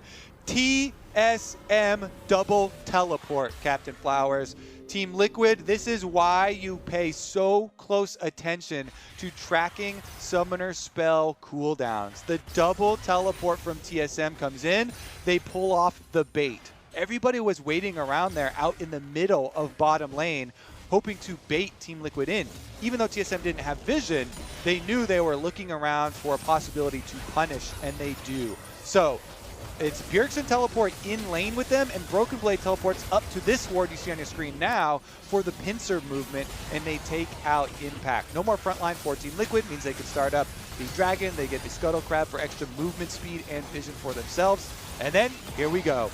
Dragon taken, stun from Bjergsen was the one to set it up. This man, Syndra, has just been outstanding. The stuns coming through from these angles. He hits him over the wall, allowing Spica that follow-up for the taunt and flash. Well played from TSM, building themselves up a nice 2,000 gold advantage here 15 minutes in. Look at Doublelift. 5-1-0 here on the Senna. Has both the Mana Moon and Edge of Night completed. Bought the Edge of Night right after that last team fight where he got so much money. He is in a fantastic position heading into this mid-game. How far he's come on this champion, Captain Flowers. Can we give out an award, one of those yearbook awards? Yearbook for most improved on a single champion. Goes to Doublelift. From the Team Liquid days of it being a 9th place downfall of the team, everybody memeing on him for it, to a switch over here to playing against Team Liquid themselves on it. Making the plays on the Senna, earning his redemption on the champion. Let's see if he can keep it up here moving forward. He will have a lot of heavy lifting to do here for TSM. They need him to help carry this game. Jensen takes some damage there from the stun, but considering the rest of TSM is not in a position to collapse, that means that he can just walk away, not too worried about it. Won't have to use ulti or flash there. Also want to point out that 16 minutes in, Bjergsen does have the Seraph's Embrace fully charged. So not only does he have all the extra mana available from the tier being stacked, but the powerful active shield will help him buy a little bit of extra time in the team fights if he finds himself focused by Team Liquid, who does have 2 kills on their Lilia. So eyes will be on Broxah to see what he can accomplish if there's any big sleeps that come through. Remember, at any point, if you have Lilia's passive ticking on you from having that spell damage applied, you can be put to sleep with the ulti, even if the Swirl Seed is thrown all the way down the lane from base. So Broxah will have a lot of playmaking potential as this game goes forward. See if they can make use of it, because they have to worry about Stand United, so even if they get catches, you have to account for an extra cooldown here and not overcommit. Thankfully for them, Lilia is one of the best champions at not overcommitting because she can stack up her move speed, and then as soon as you see Stand United, it's an easy walk away from that one, and you try and bait out cooldowns that way. But this is going to be the push and pull. TSM want to use their extra global with the Shen ultimate to try and make those plays on Team Liquid. Meanwhile, from the Team Liquid perspective, you always want to get a lot out of the Zilean mid game, because that is where the revive is really, really annoying for Jensen, being able to turn around a lot of these fights. You think you've killed Ornn, you think you've killed the front line or something, you have to do it all over again. Nice stun there from Jensen. It was an attempted follow-up with the Swirl Seed from Broxah, but Jensen couldn't close the distance enough to get the double bomb stun, so Spica could not be caught. Rift Herald is down, nearly killed away. Biofrost going in, Stand United on top of him. Broxah's going to be in some trouble. 2-man taunt from Spica. There comes your Dawning Shadow. There goes Tactical. And Spica makes sure he gets the kill. 3,000 gold lead for TSM. 5v4 on the map for TSM. TL, they may have managed to get the Herald, but the Eye is still back in the pit. They won't be able to pick it up. Xayah's got nothing on Shen. The one true pairing actually is Shen and Rakan. Biofrost and Spica make it in there. Into the back line. They get the double off. The CC layering is insane, plus the extra shield for Rakan goes so far with the survivability. You can see Biofrost, no fear. As soon as he knows Spica's there for the backpack, immediately uses everything to close the distance, setting them up for this Dragon. Team Liquid, though, they've revived. This is their chance to have something to say about the Dragon stacking, because Bjergsen is top lane right now. He'll have to teleport into the fight. Drake will be Ocean Soul again. 3 out of 4 games in this series so far have been an Ocean Soul. It's 1-to-1 for both sides, so nobody's posing that big threat just yet. Broxah loses half his HP there from a quick trade out of TSM. Lilia, very much not a tanky champion. If you catch her out of position at all, it's going to hurt. Drake pulled out here by the bomb. TL looking to continue to contest TSM around this one, but TSM do have a very formidable gold lead, over 4,000 at this point in the game. TL have to make the call if this is worth fighting for or not. Swirl Seeds still going out, only finding their way onto 1. Impact with the ulti, the damage coming through, the damage pouring down, Doublelift dominating, able to grab the kill into Core JJ. Bjergsen falls 1 for 1. It is support for mid laner. MVP candidate for MVP, traded off. TSM still with very high health bars. Brox is at 1/3. He has got to be so careful with Spica coming around the back end of this fight towards TL. Do they still want to stick around? Do they still want to challenge? It's Broxton that's got to go into range and try to smite fight this, and TSM are immediately going in. They're immediately turning things back onto TL. They bait Team Liquid into sticking around too long, and then they take the fight. With the kill onto Tactical, they'll grab the Drake anyway, and TL was biting off way more than they could chew. They were waiting on the cooldown for Shen and Rakan ultimates again, Captain Flowers. That's why they stuck around so long. And once they get the opening here, Biofrost again goes for the initiation, split second play, and TSM get the team fight. They get the dragon. Team Liquid are trying to get some scraps off of the map afterwards, but that is another big play from TSM that looks like they're making a good case for a game number 5 for some silver scrapes. Let's get into the replay, though. Onto performance replay will give us a better idea. This is a good play by Team Liquid. They know that Rakan Ultimate and Shen Stand United should still be down, so they try and hard force while they aren't available. It's just unfortunate for Team Liquid that they actually lose Core JJ's life in their all-in there. Nautilus players are accustomed to being on the front line and going down first for these, but you have to be a little bit more tricky with that play. They are unable to keep Core JJ alive while they're taking down Bjergsen, and that allowed the rebuttal from TSM afterwards. TSM still with that 4,000 gold lead. You can see the item completion. Muramana fully evolved now for Doublelift. Has Rapid Fire Cannon too for the extra range on the auto attacks to help set up the rest of the team there with the Glacial Augment. Locket of the Iron Solari for Spica now coming together as well to provide additional protection in these team fights as TL tries to initiate onto them. Impact trading aggressively here against Broken Blade. The Ornn is now level 13. Massive power spike for this champion, biggest one in the game, as he manages to get both the Sunfire Cape and Abyssal Mask upgraded. I love this from Spica because in solo queue, admittedly, I go Titanic Hydra for my jungle Shen, but that is because it's solo queue and you need to carry. It's a different because game. Even though I'm playing a team-focused champion, you really can't count on these people, right? Right, yeah. You met him 3 minutes ago in the lobby. In pro play, though, you got to go full tank. Jungle is inherently lower income than top lane, than solo lane there. So you don't really have the extra time and money to invest in going for that, and it's much better to go full support, full tank here. Locket scales with health, so he gets really high value out of it. Plus, the resistances are great to have on top of the Cinderhulk. Whoa! Nice full retreat from Doublelift, keeping himself safe here as Team Liquid still going to be in the fight, but now they're having to run away. Impact with a good ulti on to 2, damage down to Broken Blade. There you go, first kill of the fight over to Team Liquid, but now they're going to be in some trouble. Jensen ulti, placed down into Core JJ, bringing him back alive. Nice CC from Spica, once again trying to seal his fate. Some bombs over the wall will not secure any kills, but they will make sure TL is able to walk away from this one with a 1 for 0. Yeah, good ult there by Jensen. They're able to get him out this time. No casualties for Team Liquid. And they should be able to even clear these minion waves. Honestly, it's TSM are still attempting to push, but there's so much wave clear here. You've got bombs coming out. Swirl Seeds should come down. Yeah, you actually can't push on that afterwards. Team Liquid come out of it with a pretty big victory there, getting their kill onto Broken Blade, getting some gold to try and fund their comeback efforts. Big item completion after that for Core JJ as well. Getting the Gargoyle Stone Plate makes it much easier for him to engage without the threat of being instantly deleted as soon as he uses that first rotation of spells. Jensen did a good job keeping him alive in this last team fight, but let's be honest, if we're looking at win conditions for Team Liquid, Jensen needs to be able to save that ultimate for a more valuable target than support Nautilus, and this item should help that goal be accomplished. Now, for Team Liquid to make this comeback a reality, they're going to need to collect this bounty on Doublelift's head. Maybe we have an extended exchange here, but Doublelift is holding a large bounty on top of Senna right now. So no flash. They should have that flash timer. should make him a target. It gets a little bit more dicey since he's gotten the spell shield from the Edge of Night, and he's got a lot of extra range right now. Didn't see the last check-in on the Senna stacks, but thankfully we have the new graphic pop up every about 7 minutes. They will let us know. You can already see the extended range taking effect for him, though.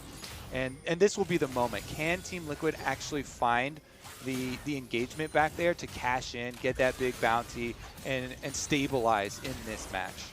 Yeah, people are quick to criticize Doublelift when he makes a misplay, when he gets too greedy and overstays or oversteps, but he's been doing a very good job this game making sure that he's not getting himself into those precarious situations, making sure that he's paying respect towards his opponents and retreating properly. Now, Team Liquid going in. CoreJJ tries to go for the flash hook, but when he misses the hook, it's up to the rest of the team to go after Bjergsen. The damage keeps on coming through. The bomb's going to hurt him here a little bit, but plenty of shields keep Bjergsen alive. That missed hook from CoreJJ means this is still not enough just yet. Bjergsen so low. Bjergsen taken down. Jensen making sure it's not a 1-for-1 just yet. Biofrost jumping back into the fight, but he's going to be down to 200 HP now as well. CoreJJ walking back, bomb on his head. Nobody else going to chase him out. Team Liquid will once again take a 1-for-0. Very importantly this time, it is a power player on TSM that's the man in the dirt. And that means TL feel confident enough to start off this Drake. Broxah is very low. That must be in the minds of these Team Liquid players. They have to pay respect to TSM. Spica's in the pit. Spica's looking to make the steal. Broxah after the Drake. He's able to secure it.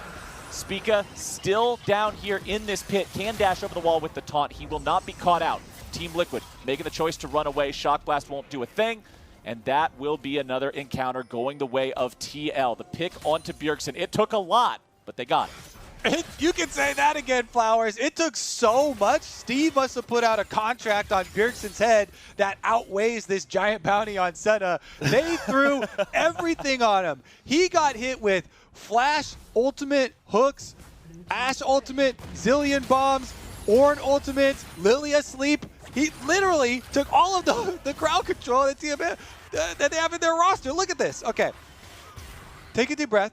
CoreJJ, he's first up. All right, they've got a contract on his head. He goes for the flash, misses the hook, still ults him. Then Jensen goes in to get a bomb on his head. Ashe arrow stuns him. Ornn ultimate knocks him up. Jensen throws out the super soaker slow on him as well. Bjergsen survives because TSM put out counter pressure, but then Lilia sleep comes through. Another hook goes through. Team Liquid don't give up when they're looking to kill Bjergsen. Resurrection comes through. They save CoreJJ's life in his endeavors to get the contract completed, and they make it complete with the dragon on top. That is critical, denying TSM the soul point. TSM and Team Liquid evenly matched in terms of Drakes. TSM commanding a 3,000 gold lead, a 9-6 kill advantage, 2-1 turret lead. Ornn items are coming online. However, the Ornn is now the target. Broken Blade in a 1v1. That's not a 1v1 for long. It's Spica coming in with the help of the Stand United and even the Dawning Shadow contributing to make sure they get this kill. Impact is off the map for 40 seconds. What really can they do with the extra pressure, though? Because they're not actually going to start up Baron in a 4v5 situation where they've only got a 30-second timer since Impact has teleport on Ornn. So they try and push the lanes. Broken Blade can get some damage on this turret. Maybe he actually even gets the turret for his troubles. It is a little bit dangerous. TL are seen by TSM as they move over to this. They thought they were shooting the arrow from Fog, but in fact, Spica had vision on where they were trying to come around from. And now Jensen trying to fight Broken Blade here. Pops the ulti. Jensen's ult is early. That means Broken Blade does have the ability to try to wait this out and go for the kill. Instead, he's baited in by the stasis, by the flash. Jensen gets away. Bjergsen tries to show up and get the revenge kill, but now CoreJJ is going in and Bjergsen's in some trouble. Ulti coming through and the shield is down, but it will not matter. Bjergsen is out of here, and it's a double kill for Broxah's Lilia. TSM are 3v5 on the map, and Team Liquid has the punish. Fancy feet here from Jensen with the immunity, is able to get out on top of it. Even after waiting at the revive timer here from Broken Blade, TSM end up overextending, and now it is Team Liquid with the power play despite the gold deficit. Teleport is available for Broken Blade, though, for TSM. They can actually try and 4v5 this one as soon as he gets back up. They can call for it. Shock Blast will come through. Baron dropping quickly, though.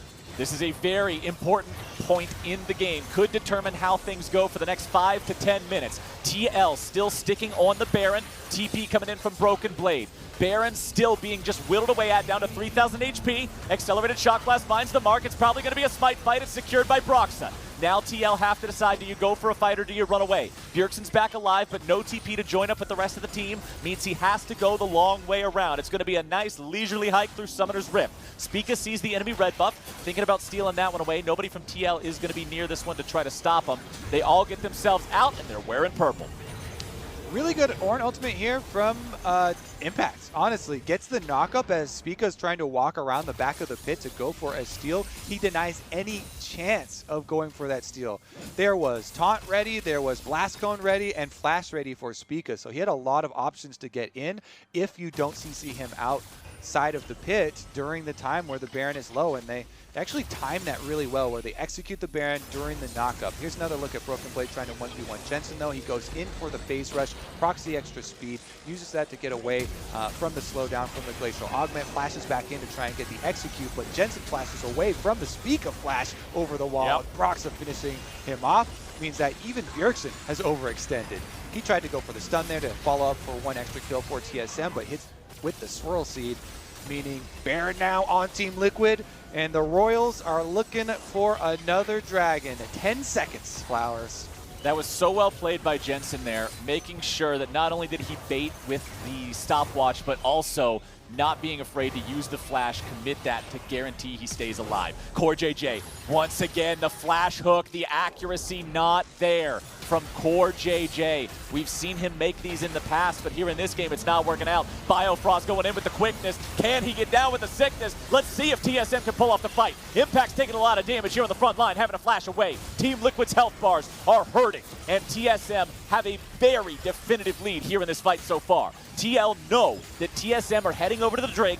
This is not sold for either team. TL do not have to fight this. TSM with control over the pit. Health bars are in some trouble. Three-man sleep comes through. Bomb's going to be thrown out. Impact right back into the fight. He's got the Warmogs. Broken Blade taken low. Zilean ulti already used. Tactical keeping himself away. Focus fire keeping alive. Getting away now with 200 HP. TSM also having to back up a little bit now. CoreJJ has once again entered back into the mix, but it's going to be a dragon secured by Rakan of all people. Biofrost taking TSM to a soul point. Doublelift running away as Impact is in hot pursuit. Jensen has 3/4 of the cooldown already resolved for his ultimate, but TL will not chase this any further. That is an objective victory for TSM.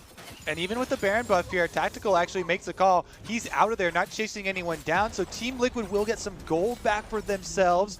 Even with the Dragon going over to TSM, they're trying to make up some of the distance in the gold discrepancy here, but TSM, as you said, now on soul point. And do they even want to let Team Liquid get out and reset after this one?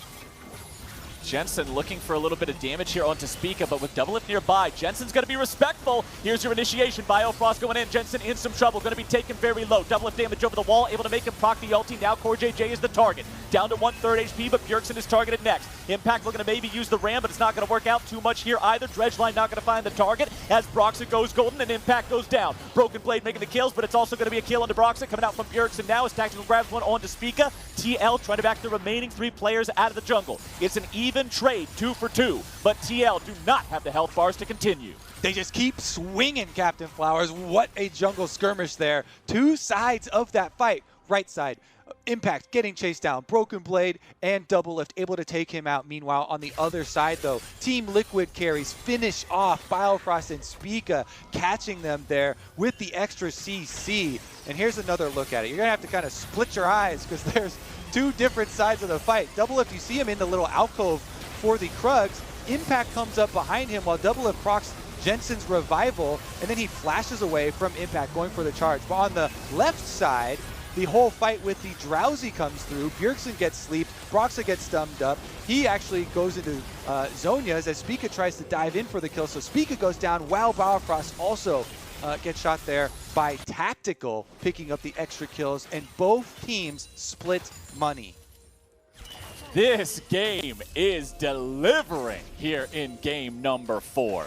last team fight. Let's summarize the damage here a little bit. It's all about Broken Blade. It's all about Bjergsen. And for Team Liquid, man, put all the other damage meters together, and you're going to equal something that looks about like what Tactical did. The Ashe is doing the work here for this Team Liquid squad. And what a player to do it, man. I talked about how in game number 1, it was Tactical in the Team Liquid series against FlyQuest that made him go to game 5. And even if they ultimately lost that one, he was the one responsible for making it go as long as it did. Broken Blade having to run away now. Impact and Jensen on the hunt.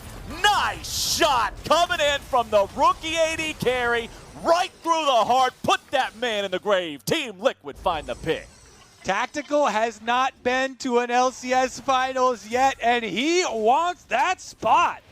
Able to chase him down. That is another kill for Team Liquid. That means map control. You look at this toggle of vision from the observers, really nicely done there. You can see how dark it's starting to get for TSM. That gold lead that TSM have held for the majority of this game has dwindled down to 400. And remember those Ornn items. Those Ornn items that initially Impact's allies did not have items to enchant. They had no items to upgrade when he first hit level 14. Literally no other player could be upgraded.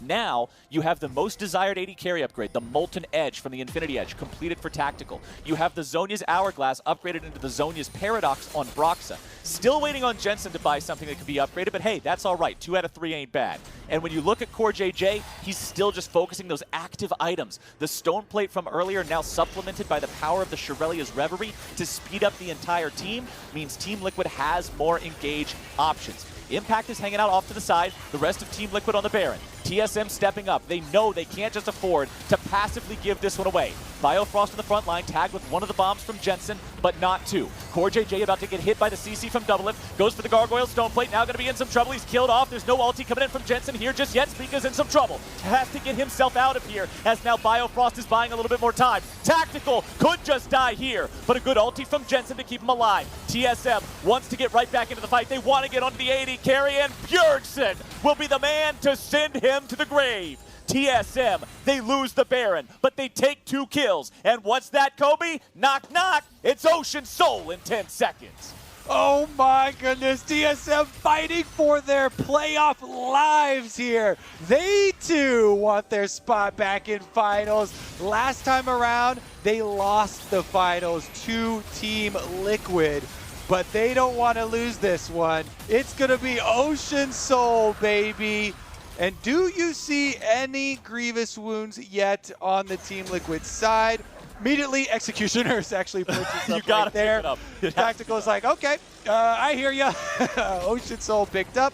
They're going to need to try and cut some healing. What a big play there. And again, some of the differences in these team fights you can see in if TSM are able to land their crowd control on the TL backline. The last time around in the previous one, TSM only locked up Broxah and Impact, the frontliners here for TL, without damage to capitalize. But this time around, that CC chain that they pulled onto Tactical, Biofrost and Bjergsen, setting that one up, even with a Zilean revive, they take down the Team Liquid carry. Team Liquid still not in a spot where they can feel comfortable in this game. Even when times are looking tough, TSM are able to rally. 115 stacks on Doublelift's Senna. It's 25 range per 20 stacks. You do the math. That means in 5 more stacks, he has 150 bonus range. Biofrost going in. CoreJJ the target. Team Liquid on the counterattack, but will they be able to find their mark? Spica's going to be taking so much damage here, barely survives and walks away. The same can be said for Tactical. Team Liquid backing themselves up now, trying to make sure they don't overextend, but at the same time looking for any possible window that might just be slightly cracked open to look for an opportunity. Yeah, breathe deep once again and try and get some fresh air from that window while you can, because it will be stifling if you do not. You have to fight for every inch of vision here through your own jungle. You can see Broxah now heading down. There's 1 hit left on this ward that actually never got fully cleared, so they do see him on the pass attempt from Team Liquid, trying to pick people off, and you can continue to just throw out late game swirl seeds. This is what Lilia gameplay turns into. You just constantly fish for possibilities with your Swirl Seed to set up your capitalization. Ash Arrow, Ornn Ultimate, Nautilus. They can all follow up from very long ranges away if you catch a fish. So many opportunities here.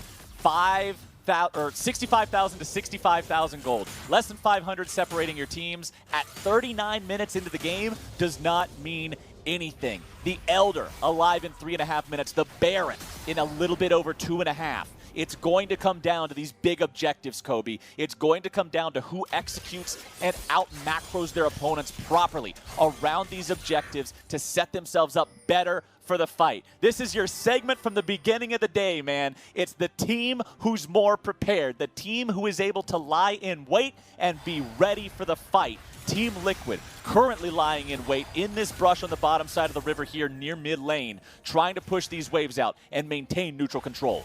And I will note that one of the drawbacks of full support jungle Shen like Spica's going for is you don't have the options of late game split push because only your Cinderhulk is AoE damage. You don't push minion waves very quickly. Here we go though.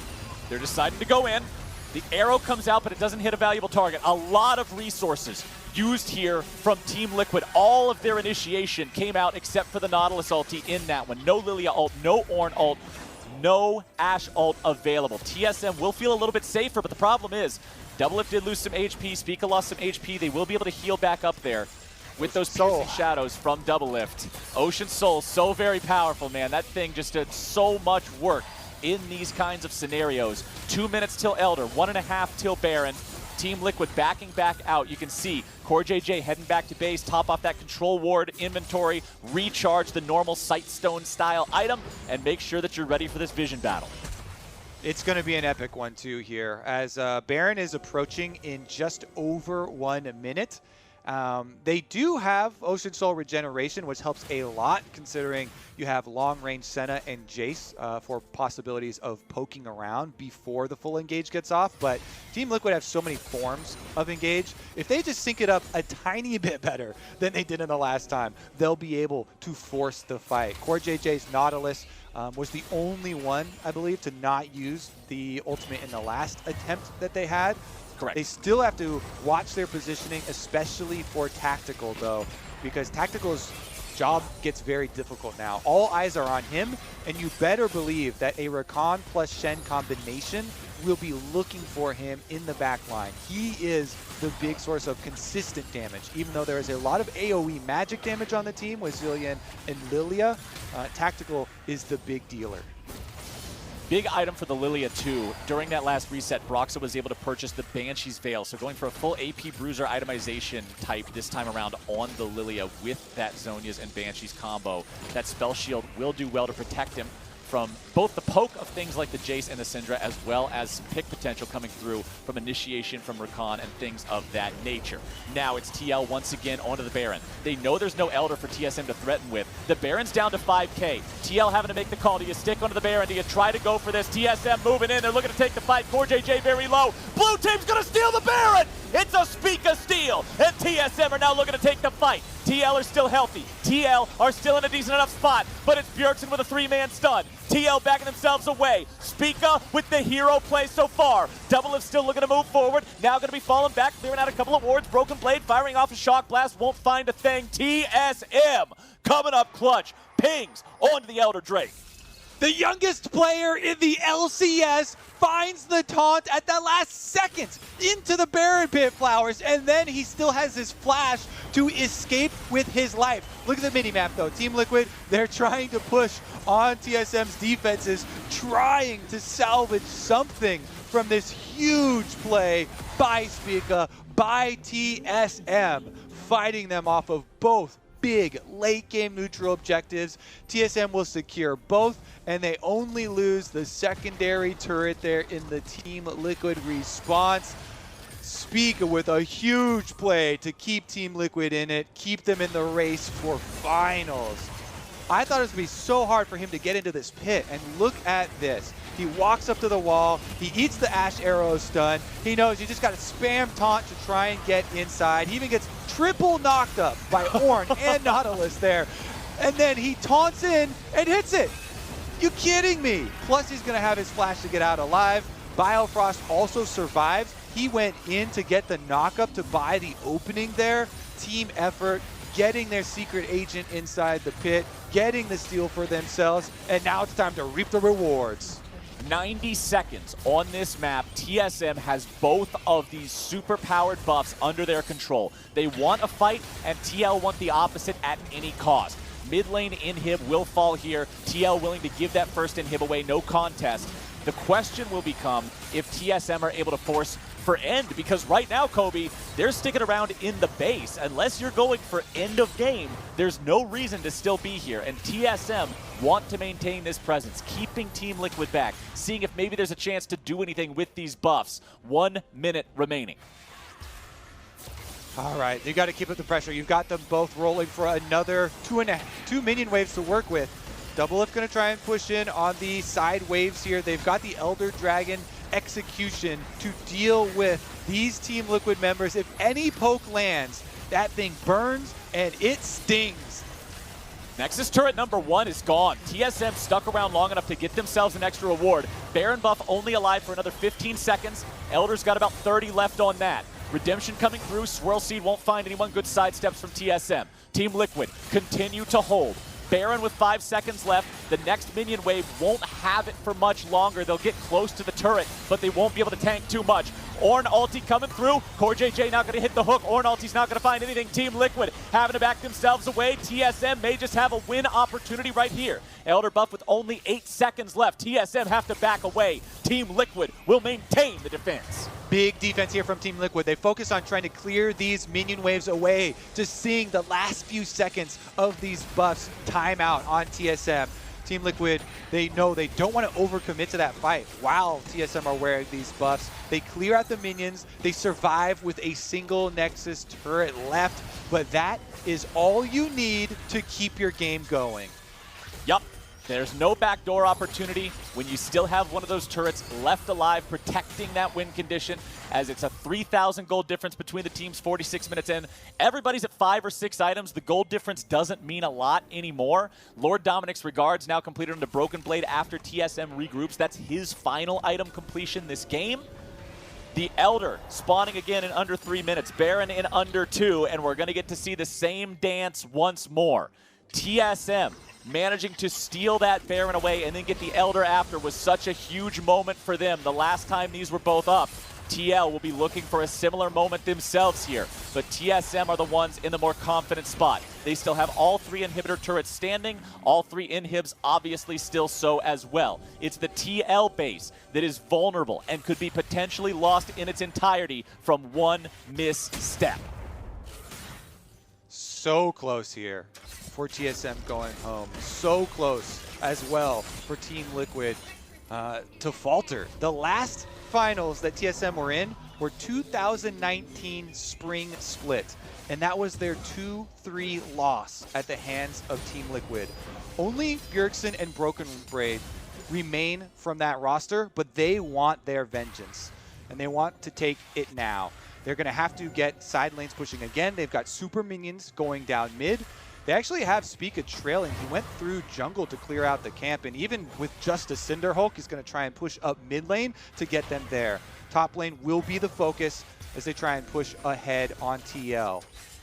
I like this top side focus from TSM, knowing that they're going to have 45 seconds before that Elder Drake spawns. CoreJJ nearly killed off here at the very start of the fight. Now he's going to be resurrected by Jensen. Team Liquid looking to mount some kind of a response, some kind of a defense, some kind of a kill on to Spica, but over the wall comes the damage. Tactical is down. Big kill coming through for TSM as Broken Blade is stuck in the back. He's alone 1v3, and he's going to be killed off now too. TL respawn. Punch for punch. They've got themselves a kill advantage, but TSM with another punch right back. It's a 3v3 on the map, and Team Liquid are retreating back into the base. The slugfest, all right, Flowers, and Bjergsen is throwing the haymakers. The Syndra stuns keep finding the kills. Bjergsen, scatter of the week, over the wall, gets tactical after they already drew out the Zilean ultimate on CoreJJ there for the revive. TSM waiting around for a bush play here. They're trying to use the Baron as a little bit of bait. Team Liquid, they did find out that it's not getting started yet. They're still checking. Jensen having to flash, but he dies! He has the chrono shift up and he dies. This could be it. This could be exactly what they needed to seal the deal and win the game. Jensen out of the picture for over 60 seconds. Swirl Seed goes through. Broxah has the ulti available if he looks to use it. But Doublelift goes for the last auto attack. He won't be able to get it. The stasis keeping Broxah alive. Doublelift is legendary. 9, 1, and 7 on this Senna. Stand United coming in, keeping him protected yet again. Tactical has respawned. They've got to try to hold the base, but Impact is down. It is a 2v5 on the map. Tactical in trouble. TSM are taking us to game number 5. It's Silver Scrapes coming right at you. We're going the distance. Is this real or has science gone too far, Flowers? It's a legendary Doublelift Senna carrying again. TSM forcing the Silver Scrapes, forcing another Game 5 in playoffs. I said I wanted 5 games today, and I am so glad that 5 games we are getting. Game 4, easily the closest one of the day so far, back and forth between both squads, and let's not mince words here. Spica's Baron steal defined the end of that game. Being able to get the Baron into the Elder afterwards set TSM up for the success and control that gave them the rest of the game and the opportunity to play the game on their terms. That was the hero moment of the entire Game 4. That was such a fun game. Back and forth. So many critical plays from so many different members, and you could tell Team Liquid respected Bjergsen so much. CoreJJ multiple times trying to flash hook him, trying to spend 6 of their abilities to crowd control him, take him down in key moments. Bjergsen also stepping up, hitting Syndra stuns. Doublelift with his Senna carrying. Spica steals the Baron, gets them the 2 late game buffs. My goodness, the scripts are delivering, baby. We get game 5 here, the final deciding game. Who's going to be in finals? Team Liquid or TSM? Can't wait. Well, the next line of my script says, hey, we got to head to a break right now. But once we're back, the State Farm analyst desk is going to be breaking down that game 4 win from TSM. See y'all there.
wow, wow.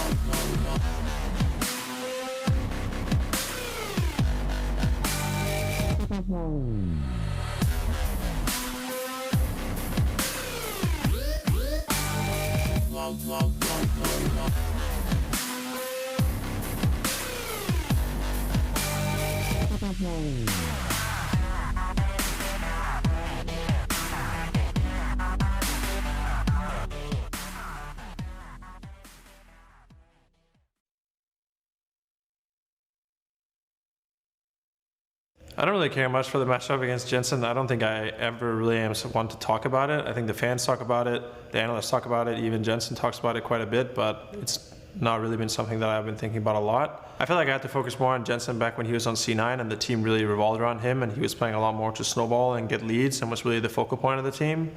But that doesn't really feel like the case anymore. He just feels like he's kind of a solid role player and it's mostly about kind of whichever team plays better wins. Yeah, it seems like he has a bit of a personal grudge against me or a little bit of saltiness from the past that he feels like he has to talk about me a lot, but I just think it's funny. Well, we asked for a Game 5. Bjergsen and TSM have delivered us that Game 5, gentlemen. Tied up 2-2. You can throw everything out from the previous games because the next one is the only one that matters. Of course, we should talk about how we got here because we got here in a way I don't think any of us expected. Yeah. Which is? There you go. Same things. Okay. Crumbs, we don't have your audio, I'm being told, so I'm going to cut you off here with our internal channels. While you get your audio sorted out, I'm going to Prowley. How do we get out of this? I don't know. I think the question that you asked, like, how did we get here? Yeah, I also don't know how we got here. Like, they're at an elimination point. They take first pick Shin and flex it to jungle. Like, how are we supposed to predict that? That's a pretty nuts draft that we saw. Like, I'm like, this got to be a Jace jungle last pick. Maybe they accidentally picked Jace and they forgot they had Shin the whole time. Like, I was actually pretty curious about this draft. I thought it was interesting, though. Like, okay, it's more of a takeaway at this point. It's like the Olaf's not working. We don't know what to pick for Spica, but we'll pick something that we know we don't want, you know, Impact to have. So we'll give him the Shen. And then he built all defensive items to just be a utility for the team, which I thought was a big takeaway. And then it was a hard-fought game for them. I thought TL's comp was pretty strong. I liked it for the most part, and TSM's felt very experimental in a lot of ways with this kind of combination. Senna and Rakan are not like naturally paired together very often. You know, the Shen, like we already said. And then it was a fragile top laner with Jace as well. So it was a very interesting comp by TSM. I mean, go ahead. I just want to say, like, I thought Spica actually played really well, though. Like, the whole time I'm like, this guy's going to get so outpaced in the jungle, he's going to fall behind, be just squishy, get one shot. But the build is really cheap that he did, so I liked his build. He actually had jungle pressure in the early game, and he, like, all of his ults were proactive ones, where his team is going in and he's able to ult. So I actually give a lot of respect for Spica being able to pull out the Shin and make it successful in an elimination match. Yeah, it was mentioned, of course, both teams trying something a little different here in this Game 4, but both teams likewise also had their moments to shine within the game itself, Mark. Yeah, so this was a good early game by TSM. This was pretty funny where there was an invade that happened at blue buff. There's a mistake by TSM's bot lane, and Spica just goes, I'm out of here, and runs up the river, but then is actually TPing top. He just dips out on his bot lane and actually turns a fight to help Broken Blade out on the top side, which is pretty huge. From there, it was actually mostly TSM in the early game. They were playing these skirmishes super well. And were able to get some early Drake control, which was going to be very important for them as this matchup dragged on. And Doublelift here, the benefactor of pretty much all of the work that Syndra and Bjergsen are doing in this fight. You saw him picking up that double kill there with just a couple autos. Couple right clicks. It'll happen in like the next skirmish as well, where he immediately goes from 1-1-0 to 5-1-0 off of like so little damage dealt. It's impressive. 1, 2. Yeah, there was following up off that 4, too. Like 5, it was a game where 6, Bjergsen, despite 7, making some 8. good plays, it wasn't really showing in the scoreboard. And then he started getting picked on quite a bit later. So even though a lot of things are kind of going TSM's way in the early game, you know, a lot of the he's not getting fed. It's pretty much all on Doublelift. And Doublelift had a pretty good Senna game, all things considered. He was able to get a lot of kills. He got a ton of stacks, so his range was absolutely insane. and it basically came down to objective fights over and over and over again. There were a couple random ones in the middle, but this was, mostly team fight comps for both. Biofrost here. Biofrost really had some crazy plays as well. Yeah, Biofrost was their, Shin delivery system a lot of the time, and honestly, this is kind of a scary comp to go into because when you play against Zilean comps, like, they're going to try to make the fight long, and you can't really blow everything on one guy because if he gets ulted, then you're probably going to lose the fight. So it was a really good job that he was able to initiate and be able to dodge out. And there's definitely a few times where he's getting these Mikhails off for the Ash arrow, like, very consistently. So he's using his items well, and he's actually really good engaged for their team. All right, Crumbs, I'm being told you're back. Now that you've had all that extra time to ruminate, I'm expecting some real nuggets of wisdom here, my friend.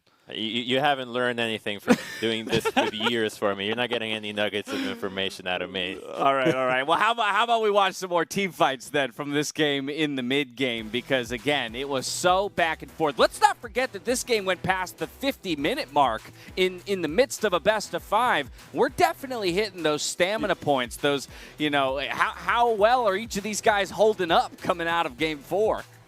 It's all Syndra stuns. Like, all I see is just a Syndra stun that hits a carry and a jungler that instantly gets a Zilean ultimate. When you have a comp that wants to play long, drawn-out fights with range, cooldowns, and healing. So this is just great from TSM.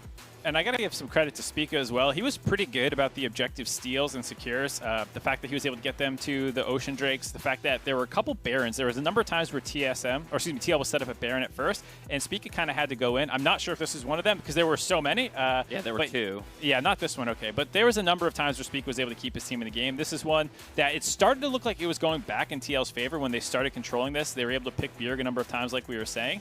And that's why it was so close, as both teams were able to make plays, but they both also had a lot of defensive tools. You have Shen ult and Senna ult to protect someone on TL's side, or TSM side. TL, of course, has the Zilean ult. So it was really hard to know if you actually had the advantage in the team fight and not overextending. Taking a look at another steal. crucial Baron. Steal. I know, I was like, I'm waiting for the slow-mo. He comes down. 1,000. Oh, 610. That was big. That was huge. Because this is in the face of an Ocean Soul, and after this fight, you're going to see TSM rather turn tail, head down towards that Elder Drake. And that's about all they need to pilot themselves to victory. And so, gents, this is where I kind of want to, while we watch this roll out, I want to talk about Game 5. Let's not forget that this is to go to the finals to face FlyQuest for the title of LCS champions, for that first seed for the region to represent at Worlds. Loser, of course, locks up seed number 3, and it all relies on this last final game. TL, with side selection, is going to blue, which is counter to what we originally thought at the top of the day, gents, but this series has been counter to a lot of the things we thought at the top of the day. So where do we land now, Prawley? I mean, I'm very happy they chose blue. I like their red side adaptation in Game 3 where they're trading the Kate and the TF, but I don't think that's going to happen again. TSM's not going to allow it. So going back to blue side I think is pretty smart because right now TSM's going to be stuck with too many bans for red side. They have to ban Caitlyn, and now they have to either open the TF, the Kalista, or the Thresh, right? They can't really get rid of all 4. So I like TL's decision there, but I'm going to say something that maybe is crazy. Okay. I think Team Liquid needs to play slower. I never thought I would want them to play slower, but they're getting into these fights against TSM that they don't need to be, and then they're making these risky Baron choices where there's 2 objectives up, like, the Ocean Soul's up and then Baron's up, and they don't go mid and then choose. They just go to one side. And I know in the first, or maybe it's the second game against TSM, they're able to sneak that Baron, but that's not a reliable strategy. That was just like TSM screwed up, so you got the free Baron. But these times where they're not really going for a fight, they're just trying to sneak an objective, I don't think that's TL's style, and I think they should go back to, like, we're going to group up and team fight you off and hold objectives properly. I'm also curious if they'll ever experiment with that bot lane pinch that we were kind of talking about. Senna is clearly what Doublelift wants to play right now. Maybe the Caitlyn and then the Senna, but like he's popping off. Maybe you need to take a look at that Senna, banning it out. It's really weird because other than bot lane, it feels like some pretty common champ pool around mid. Like, is the Zilean going to rise in priority? Is this going to be a potential takeaway situation as we keep going with it? Because Bjergsen's Zilean, first Bjergsen's Zilean's incredible, but his Syndra has also been very, very good for them. I'm curious to see what they try and do from here. Any final thoughts there, Crumbs, before we go? No. All right, great. Well, hey, look, I can't blame you for saying no. You did tell me you had no nuggets of wisdom. So to be honest, he's honest man. You just lived up to your promise. All right, well, it's Silver Scrapes once again, ladies and gentlemen. We have the conclusion of this Best of 5 series right after this. Don't go anywhere. Even you, Crumbs. Stick around.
Welcome back, League of Legends fans. We are at match point here in this penultimate showdown of Summer Split Playoffs 2020. TSM and Team Liquid are both one game away of challenging for that championship spot tomorrow against FlyQuest. The stakes could not be higher, Kobe. It's really, really important for both of these teams to take a moment and refocus, because they really do, come down to a lot of these fights where the team getting the early preparation on the objective gets a huge advantage in the team fight. And we've seen actually both of the teams fall into the trap of lazily going over 2-1 that the other team already controls. So again, we're going to look at preparation, but let's get right into picks and bans here. Team Liquid continue to focus on early aggressive picks from TSM that they have used to steamroll these early games. Important to note, Team Liquid has elected to play back on the blue side. When you look at the 4 games in this series so far, blue team has a 75% win rate.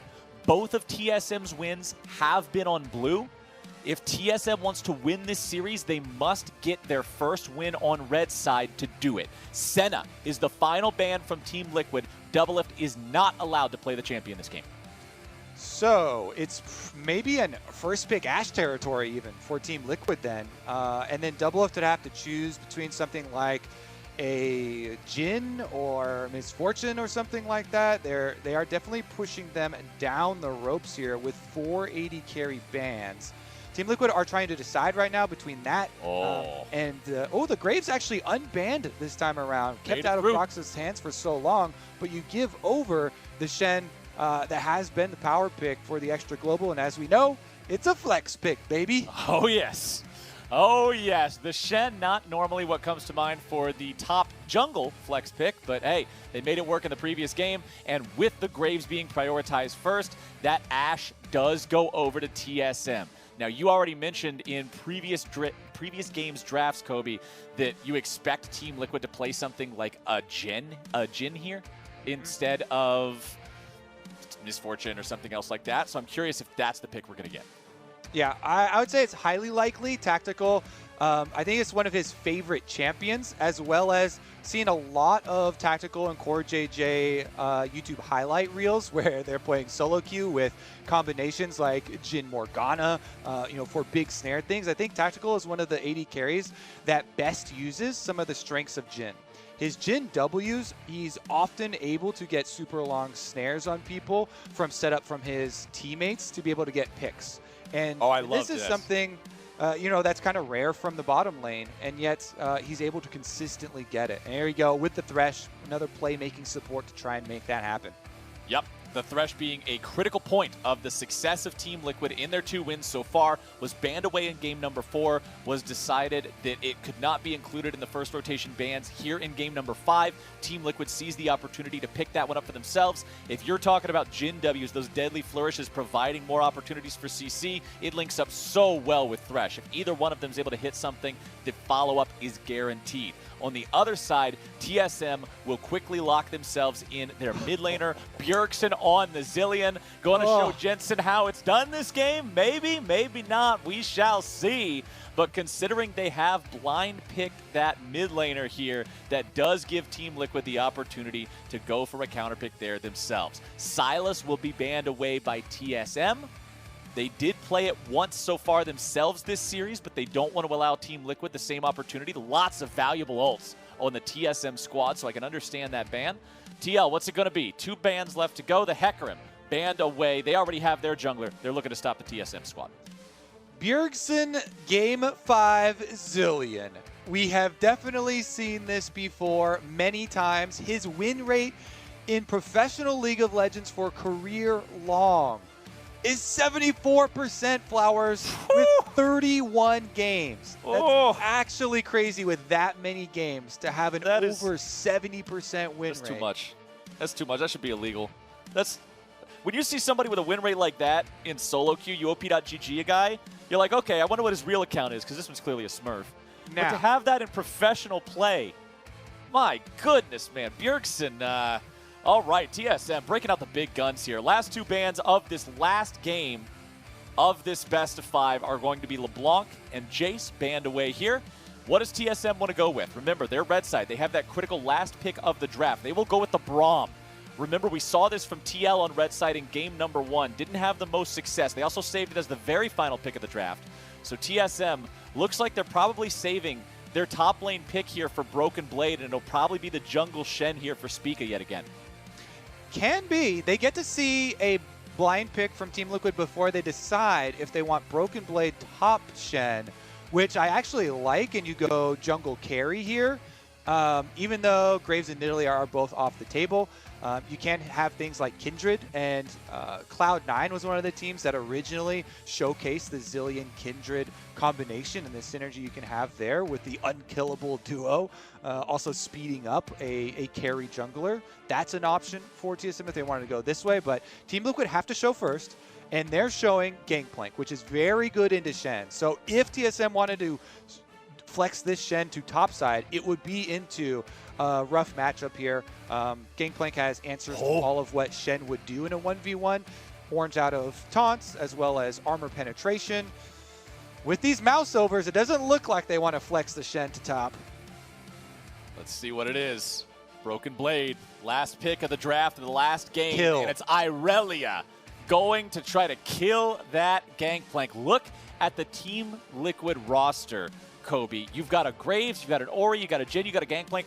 None of these champions are exceptionally tanky. There is no true meatball. Yes, Gangplank can get out of CC. Yes, Graves can get bonus armor from his passive. But none of these champions are just going to sit there and be able to tank up for a long time. If this Irelia can pop off, she can dash and slash her way through the entirety of Team Liquid. Team Liquid, this is it. They had match point in the previous game. It slipped through their fingers. They get another shot here. They've got Tactical on one of his favorite champions. CoreJJ has been playing exceptionally well this series. Now he's going to be on the Thresh. There's so many combinations that they can pull off with this team. You need to have that duo step up in this big moment. You've got your MVP player plus your rookie of the split. Should be an all-star duo. They have saved playoff games for Team Liquid before. And Team Liquid are going into this series not having lost a series versus TSM in 531 days. But this is TSM's last rebuttal. It's a long time. And hey, we already know that both these teams are going to Worlds. But remember, if you go to Worlds as the 3rd seed, we'll have to get through that play-in stage, so an extra step of competition there for whoever loses out. And more importantly, more directly, right in front of us here and now, you don't get the chance to fight for that trophy tomorrow. And for both of these teams, man, it's been a while. They want to get back in there and get another one of these. And of course, it's been longer. I know it's only been one split for Team Liquid, but when you go from 1st to 9th, that ages you. When you're paying as much as Steve, older. You're paying as much as Steve. One split is an eternity. Yeah, you miss out on a split of a championship. I didn't pay for this. To go back to back to back to back to 9th that's not how you do it. So Team Liquid has a redemption arc to make, and TSM, for the team that has the most banners flying in the LCS studio, has not added a new one to their list in a good long while. You know they are hungry to get back in there. And the guy on screen right now, or not any longer, Broken Blade up there for the top side. He is still yet to win a championship with TSM, and he's talked about this a lot, you know, coming over and joining and suffering again. That 3-2 loss to Team Liquid in the finals was definitely heartbreaking for him, and he's worked a long way. Yeah, we have another 5-game series between Team Liquid and TSM. Red start again for the Jungle Shen, as we kind of predicted for the last time. Looks like it's going to be a very similar clear, but he's going for a gank. Level 2 Shen. All right, setup should be from Braum. Biofrost, he's only level 1. They don't have level 2 for the jump yet. You would want to get level 2 so you can jump to a minion, close the gap. Importantly, though, Team Liquid also only level 1. There's no way to get away from this one. The chain CC will land, or I should just say the 1 CC, chained together with the auto attacks from Winter's Bite. And TSM, first blood in the bottom lane is Tactical. Waves goodbye to CoreJJ. No level 2, no problem. Biofrost flashes in and kills the MVP support. Now, this should be a response from Graves. You see a Jungle Shen ganking bottom lane level 2 after starting red buff. You say, your top side jungle is forfeit. Graves should get in there, punish him, counter jungle. Oh, we saw a little quick preview. He's doing just that. Well done, Broxah. You don't want to let him get away with something like that. Absolutely not. You've got to take whatever you can get back. Yeah, a chicken camp and a couple of Krugs isn't equal to first blood going over, but you've got to take what you can get in these types of situations. He will farm up those chickens, dash over the wall now, start dealing with the Krugs. Broken Blade is underneath his own turret here, as Impact has 2 waves crashing onto the tier 1 turret. Broxah looking to finish off this Krug camp. Doesn't look like they're going to do any sort of a crazy dive right now. We've all seen the montage clips of Irelia's making double kills out of these types of plays. So they'll just wait this one out. Broken Blade with the stun onto Impact. Now jumping in. Impact returning some damage with the trial by fire. Broken Blade down to 150. Impact gets the grasp. Here comes Broxah. Goes for the auto attack. He doesn't get it. There's no minion wave here. Team Liquid still looking to make sure that they're not letting Broken Blade out of this one. Smoke has him down to 50 HP.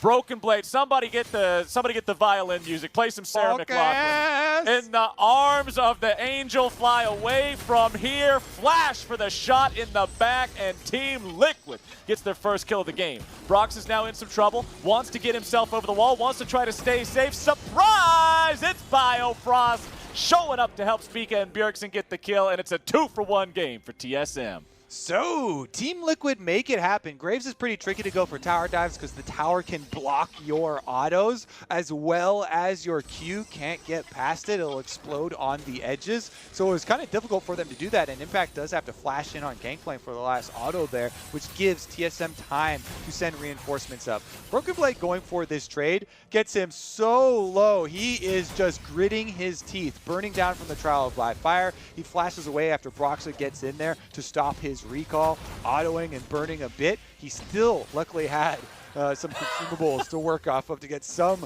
And then you're just clenching right here. You got Smokescreen, you're down to single-digit HP almost, hiding under your turret, trying to block the Graves damage, forcing Impact to flash over and get the kill while the teleport comes in. But it's a support roam.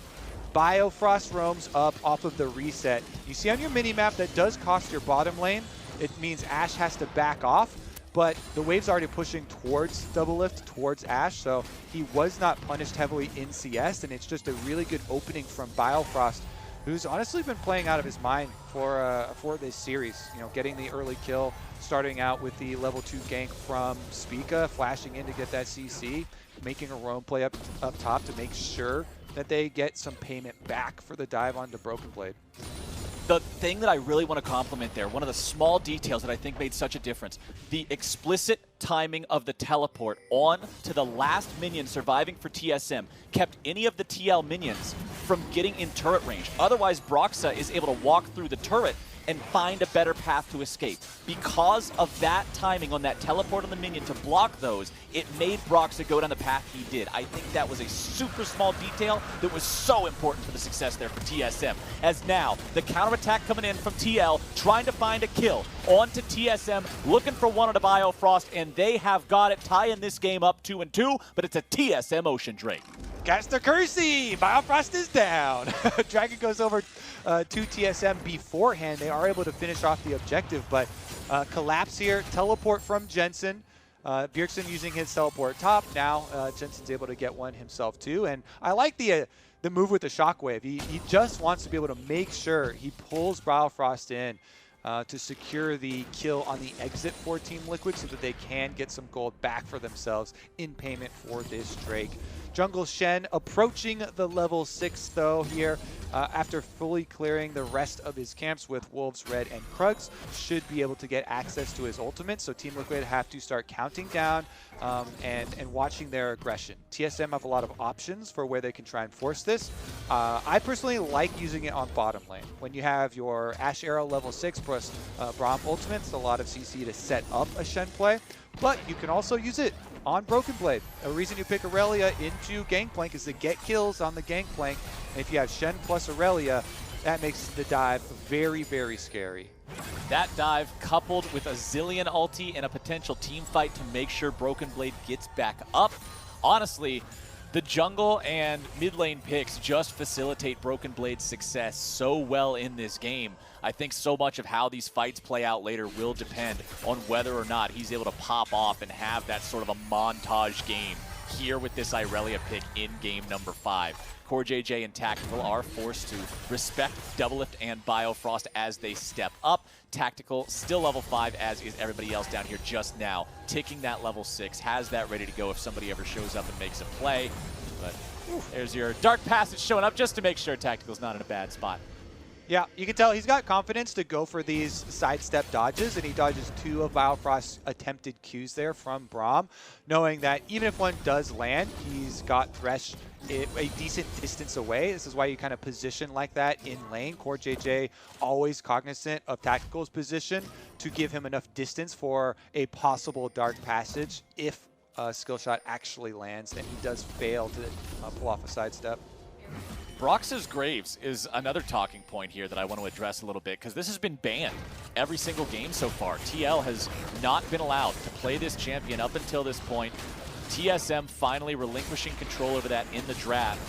And it means that Broxah now has 2 out of 2 kill participation. Also working on the Rift Herald here. He'll be able to pick that one up. No contest coming out from TSM. So Want to keep an eye on this pick, see how this continues to work as we get more and more towards the mid-game, more and more towards larger fights. You already talked about the vulnerabilities of the champion, being able to have its auto attacks blocked and the Q being stopped on terrain, but we know the Graves can also pop off so hard with so much of that bursty damage. When you look across the table at the champs he's going up against, this Shen would be the only one that gets pretty tanky. Dark Passage thrown down by CoreJJ here. TSM bringing down everybody at Spica, going for a taunt against Broxah, but now the counterattack from TL, but now the counterattack to the counterattack from TSM. Spica's going to be burning away. He has the ulti down from the Zilean, but now the rest of the cavalry has arrived. A shell in the back from Broxah to Doublelift, says from Broxah with love on the side as Biofrost tries to run, but here comes TL yet again, right behind him. Double kill for Broxah. Critical strategic error from TSM here, Captain Flowers. They make a bottom dive when at a teleport deficit. There is no teleport for Broken Blade. Impact joins on the gangplank. He's got the global ultimate to instantly have an impact on the team fight, and then also teleports in to join in person. And Team Liquid, they close the trap shut. They already had Broxah running down the lane, and they're able to make it happen. Now, this is going to come at a cost of a top lane minion wave. TSM did push that in before it started out, but TL will gladly play that, or pay that. They do get a first kill here with the dive for TSM onto the support, but your Zilean ult runs out just as they get the execution here. And Jhin, we mentioned the strengths of this champion, getting chase down kills, getting snares for the team. With the ultimate, Tactical is able to punish TSM super heavily. Broxah's even able to chase down the second one there. As you're talking about his Graves, he is going right into that lethality to have an early impact in the game. I love it. I love to see it. Only Shen would be stacking up the armor, so that lethality will get a lot of mileage this game, piercing the low armor targets of the rest of TSM. Tactical's Jhin, the ulti shots were on point. Sometimes you see Jhin ultis and you're like, okay, I don't really know where the guy's aiming these, but at least it looks cool. Not for Tactical, man. Every single one of those shots hitting the mark. The fourth one, of course, was flashed away from. I won't fault somebody for that, considering you're getting a 5-minute cooldown in exchange for one single bullet. I would call that one worth. So TL currently in a 5-3 game. They got a 1,000 gold lead. No turrets taken by either team here just yet. Of course, turret plating is still around for another 2.5 minutes. We still have the Rift Herald in Brox's inventory for a little bit over 60 more seconds. TL will need to find an opportunity to use that one or risk being stuck having one of those derp Rift Heralds that you just drop in the middle of the map and hope it wanders into a turret on accident. But the play of the game right now is the Drake, Kobe. It's Broxah going for Infernal Drake here. We know TSM already took the first one. TL wants to make sure this doesn't turn into a Drake stacking bonanza, but a TP's coming in. TSM don't want to let him get away with it for free. Broken Blade will be coming around on the flank. Bjergsen looking to make some moves here with the Zilean. Broxah and the rest of Team Liquid walking away. Ward over the wall sees Broken Blade, and TSM will not get any value out of that teleport from their top laner. Oh, but what is this? There's going to be some value after all. Biofrost, what are you doing down there, sir? Another strategic error for TSM. They try and pull off a teleport flank, but the teleport is positioned down on the bottom half of the map, and Team Liquid already in escape pattern towards the mid lane here. So with the Dark Passage, Team Liquid are able to get out after taking the Dragon. They even it up 1-1. Broxah with the Rift Herald from previously on top side of the map can activate it on top side, and they get to punish here even harder. Not the ideal summoning time. Of course, if you had extra time on Shelly, you would be able to take down, you know, another plate, make sure she gets a little bit of extra damage onto the turret, but I actually think it was just about to expire and he needed to drop it where it was or lose it. So, again, not going to assign any blame there, just pointing out the fact that the timer was nearly resolved.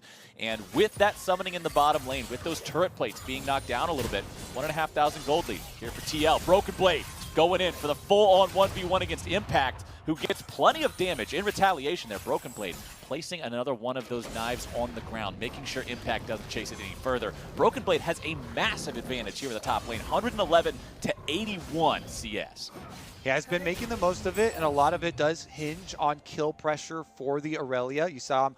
Also, Aurelia has a really easy time with barrel fights because you can stack up your passive for Aurelia, and they buff the attack speed that you get per stack for it. So very, very easy for him to just turn and deny a lot of the possibilities of return damage from Impact. We'll see the true power of it if he gets to link up with Spica and get that Aurelia Shen combination that we talked about.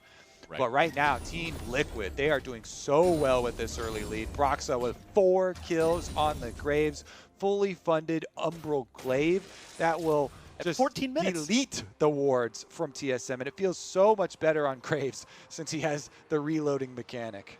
Oh, yeah. The difference between having to pop 2 more shells into the gun to kill the ward or not, night and day on this champion. Full kill participation still. We're seeing firsthand why this champion was banned so much. There you go. Give it another one. 30 more gold in his pocket.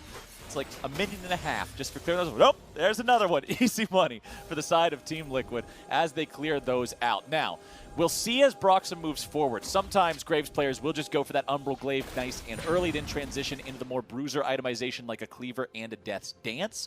Or, in a situation like these, sometimes you'll see them go for even more stacked lethality to just try to find those high damage one-shots against a squishy team. So up to Broxah, how he wants to proceed forward with that one. Bjergsen now level 11 on the Zilean, getting the 2nd point in that ulti means a lower cooldown for the Zilean. And honestly, Kobe, these Zilean ultimates are going to be pretty critical as we move forward in this game. Now past 15 minutes, the fights are going to start getting bigger. Yeah, the full brunt of the composition of TSM comes to fruition when they get to put all the parts together. It's the synergy between Aurelia, Shen, and Zilean. TSM are trying to set up Broken Blade to be the star of this game. If you can get speed ups on Aurelia, allow her to get into position and control the battlefield with your bombs and zoning, it makes it easier for her to land the stuns. You can set up stuns with the other one, trying to get consecutive ones for full kills. Meanwhile, Team Liquid have a much more conventional setup. While TSM are trying to put the star here in place for Broken Blade and lift him up to be a big carry for the team, Team Liquid have multiple options here and a lot of versatility. All the crowd control on bottom side should allow Jensen to get his own shockwaves. They don't really have a great shockwave delivery person unless CoreJJ decides to take the death sentence all the way in. Other than that, yeah, it has to be a lot more positioning for Team Liquid around the big AoE ultimates. And Impact Gangplank is going to be one of the big ones to start it out. See if they can actually pull that off versus the high mobility that is Zilean sped up Aurelia. Now, last game I commented how 3 out of 4 games in the series so far had been an Ocean Soul. Here in this 5th game, that will not be the case. It is a Cloud Soul yet again. Those are the only 2 that we've seen so far here today. And that Cloud Drake is spawning for the first time here in 5 seconds. Both teams with a single Drake under their control so far means nobody's going to be threatening Soul Point with a secure over this objective. TSM are the ones with control over bottom side River Vision. You can see the control ward in the pit. Everybody hanging out down here as well. Team Liquid aren't exactly nearby, aren't exactly threatening for this. Broken Blade has already joined the party without needing the teleport, just decided to walk his way down here. If TL want to fight for this, they must commit the teleport from Impact to join. That looks like it'll be what they do. Broxah walking forward, trying to potentially contest the Cloud Drake, won't be able to. Now Team Liquid trying to disengage. The damage is coming in. That's going to be the res coming through. Broken Blade kept alive with that one. Flash up the wall, stays safe. Zilean ulti doing the work, making it so TSM can grab the objective and get away. And you can see step 1 and step 2 for the TSM strategy was laid in place during that fight. They Shen stand united on Broken Blade, and they had to Bjergsen ultimate him very quickly with the Zilean. Team Liquid's answer in their counter, bursting down Broken Blade through the shield as well as proccing that Zilean ult, put a stop to it and force out the flash from Broken Blade, taking away one of the very important flashes. But that all being said, it did go to the efforts of stacking these dragons. And one of the ramifications of a Cloud Soul being your soul for the map, all these dragons for Clouds, they stack up extra cooldown reduction for your ultimate. Like Zilean is going to be perma-ulting people. You thought it was annoying before seeing Bjergsen Zilean get 2 resurrections off in a team fight. That is going to be very annoying. Plus, obviously, the Shen and Ashe, really big ultimates as well.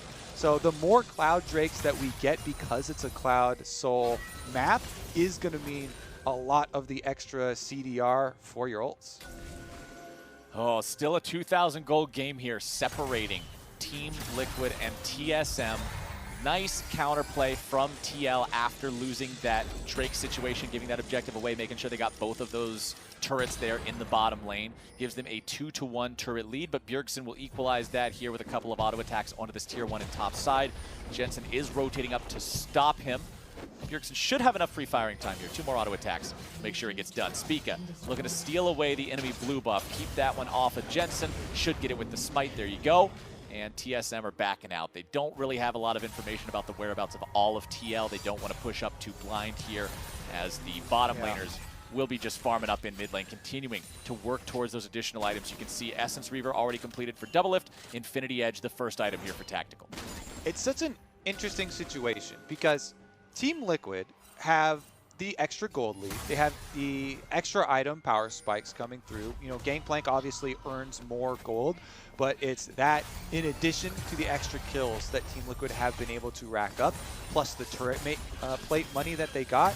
However, they do not have a great means of forcing their team fight. We kind of went over how difficult it is for a ball delivery system for Team Liquid. CoreJJ would have to fully commit. Other than that, it is Jensen fishing by placing his own Orianna ball. So while Team Liquid have general control and they have the damage and they have the capabilities of answering globals with Gangplank ultimate and a lot of zoning on their team, they don't have the hard force. Speaking of the force, bottom side, it's Spica and Broken Blade going for it. Flash away from Impact with a flash follow from Spica is a kill for TSM and a pick onto that split push.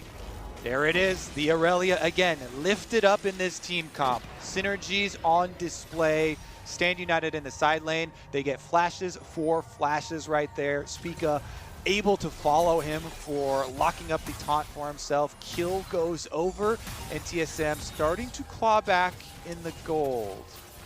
TSM using the power of the Irelia to dive with the Shin there.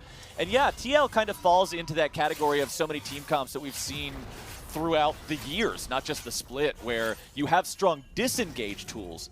And although they can also be used to engage, sort of, it's not nearly as effective. Let's see if they can find their way onto Broken Blade down here. CoreJJ trying to get away from the CC. There you go, Flay's starting it off. Nice sidestep away from the Deadly Flourish. The box is summoned up. They want to make sure they give the money to anybody not named CoreJJ, and there you go. Jensen gets the kill. That's his first one of the game here on the Orianna.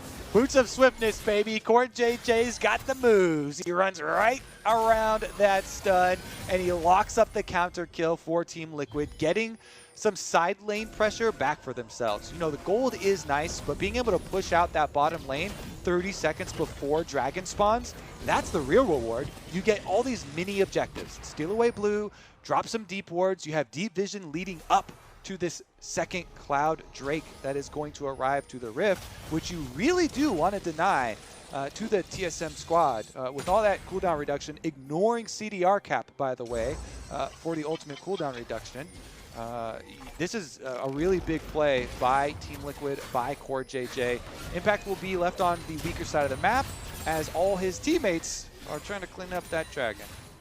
Yeah, Impact stands alone in a 1v3 situation. Fortunately, has the power of the wave clear there with the barrels to make sure that TSM don't want to mount any sort of a dive coming through. And TL will once again make this dragon count equal. Both teams at 2 elemental drakes apiece. No soul anytime soon. Once more looking like one of those situations where even with an early soul, Pirate in a bush. 30 minutes. But here he comes, jumping out of the brushes, looking for the kill on Bjergsen. Will force the ulti out, eats the oranges, everything's K, wants to let it wear off, fires off the last little bit of a bullet. Here comes the ulti. Bjergsen is still walking out. You can't kill Santa Claus that easy. Oh my goodness, he can't take him down! Even with great positioning in the bush, in the side lane, Bjergsen just too slippery. Can't get him down.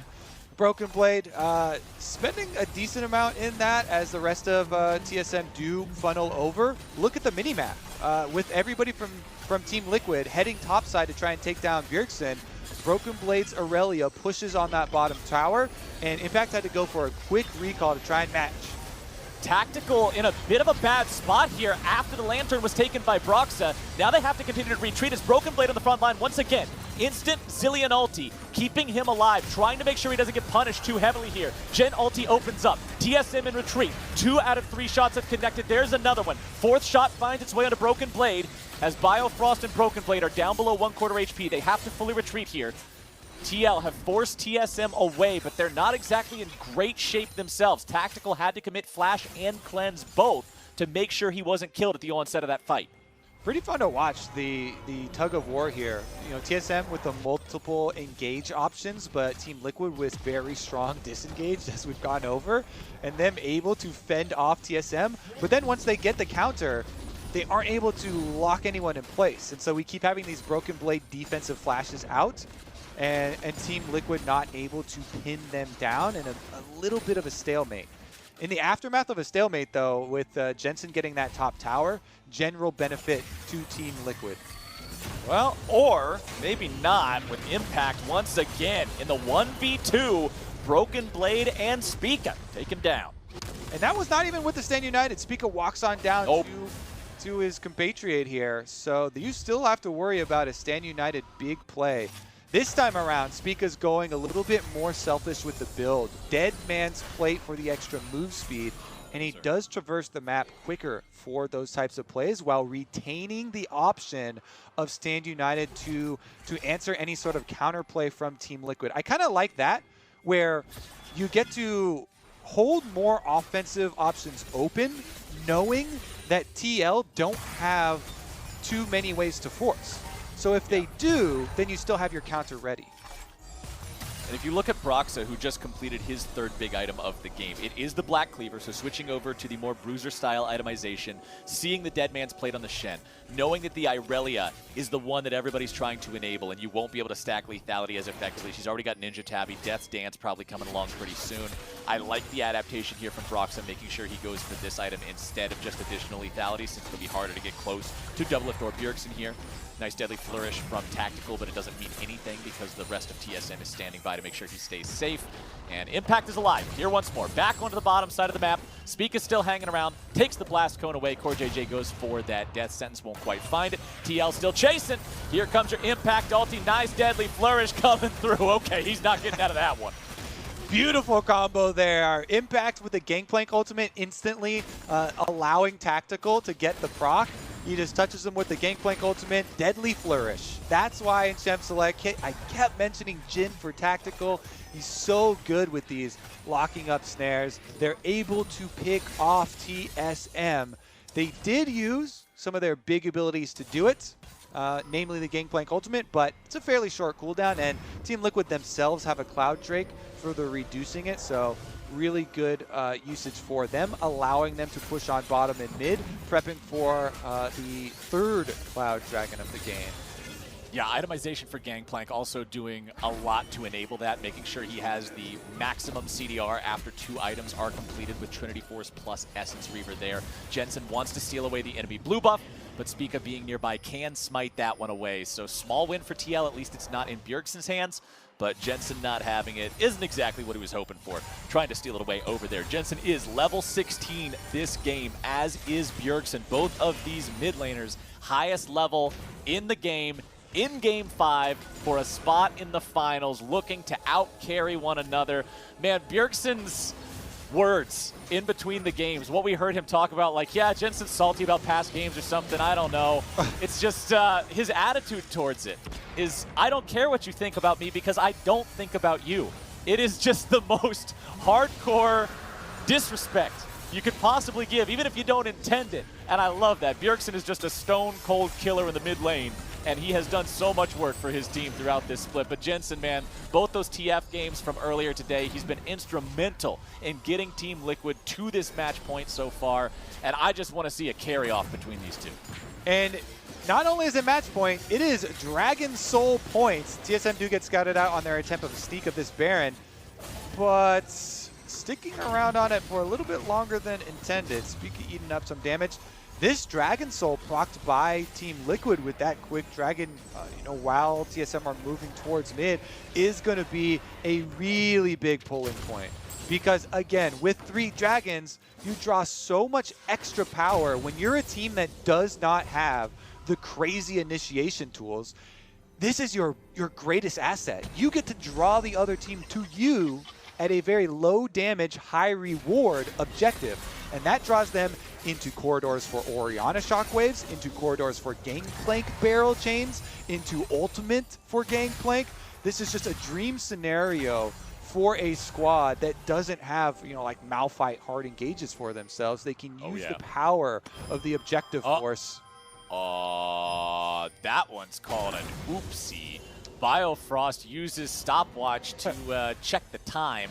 And unfortunately, it's time to sell it and buy a new item because that's not going to accomplish much any longer. Oh, no. It was the classic. You could tell exactly what it is, right? It was he was trying to place the ward. He had it in the wrong spot. That's definitely on you. It is a big zoom right in on him. We got nothing else to do. Observer Flame, best flame. Well, we'll keep an eye on whether or not that could have been a big game changer in any of the upcoming fights. Right now, that Baron is on the map. You mentioned TSM tried to sneak it. It didn't work out. Still no Drake for another 3 minutes. So we're sort of just going to see everyone trade positioning back and forth here a little bit. Tactical with a nice fourth shot on Doublelift for 40% of his health. Does give TL the chance to walk up here with a couple of other players and take down that tier 1 turret in the mid lane. Is a 4 turret to 3 turret count now, as TL still commands a modest gold lead of 2,500. And the ball is going to be in Team Liquid's court upon the arrival of the Dragon.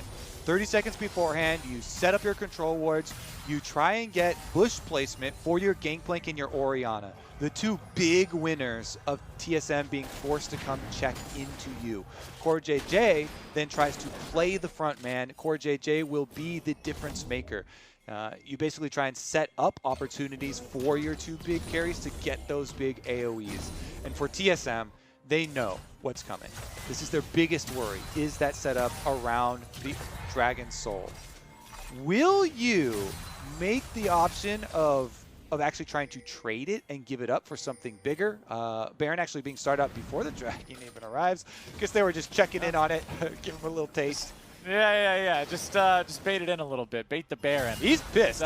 Yeah, he's very not happy about these unwelcome visitors coming over to his home. But TL are making the call. Go for it, go for it, go for it. Spica's nearby. The last game was won with a Shen Smite Baron steal. Team Liquid, do you want to commit for this? Do you want to force the Baron? Do you want to go 50-50? Answer's going to be no. CoreJJ getting stunned up. Broken Blade into the back line, looking to disrupt these guys and cause all sorts of trouble. Over the wall he goes. Shockwave comes down. Broken Blade getting himself away. CoreJJ is down. Broken Blade tries to run. He's still alive barely. He somehow gets away with sub 100 HP. It is a 1-for-0 so far for TSM, but it's about to be 2. Impact is caught out of position, and TSM will have themselves 2 free kills. I honestly don't know why TL forced on the early Baron when the Dragon is a lot safer to do it on. And now TSM, they got the dream flank, that deep ward that they left in the blue quadrant in the jungle. Here we go, though. Bjergsen trying to screen the rest of Team Liquid so that they can't go over and interrupt this Baron. This is critical.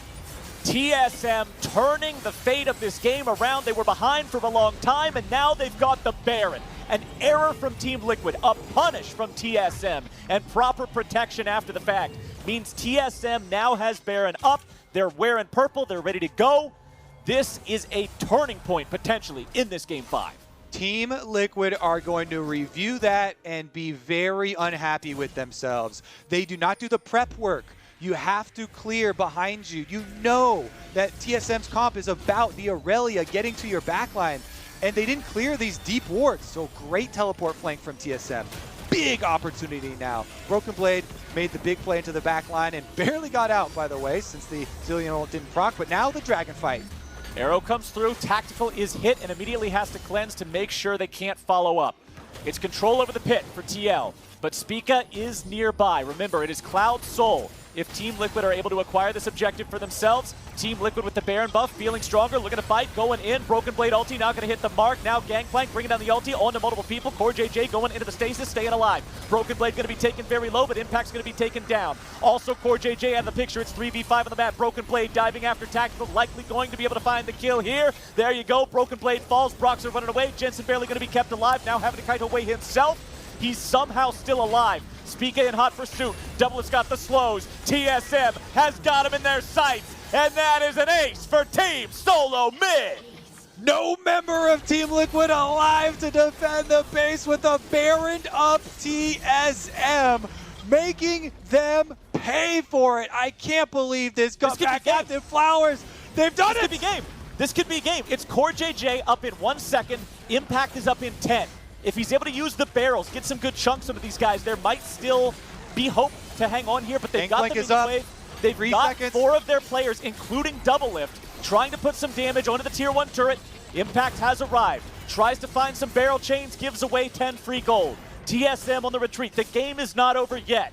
But ever since that Baron, I would say the pendulum swung, but the damn thing broke through the wall and snapped off the chain. TSM are in the driver's seat. It snapped off the chain, Flowers, and flew in the trash. TSM have this game. What a big turnaround. They get themselves the Dragon, denying the Cloud Soul to Team Liquid. So much money into their pockets as well. Another big team fight for them as they chase Team Liquid down. Look at this. Again, now they're wearing the Baron buff with the extra stats, and they get the early cleanse Mikhails out of Team Liquid.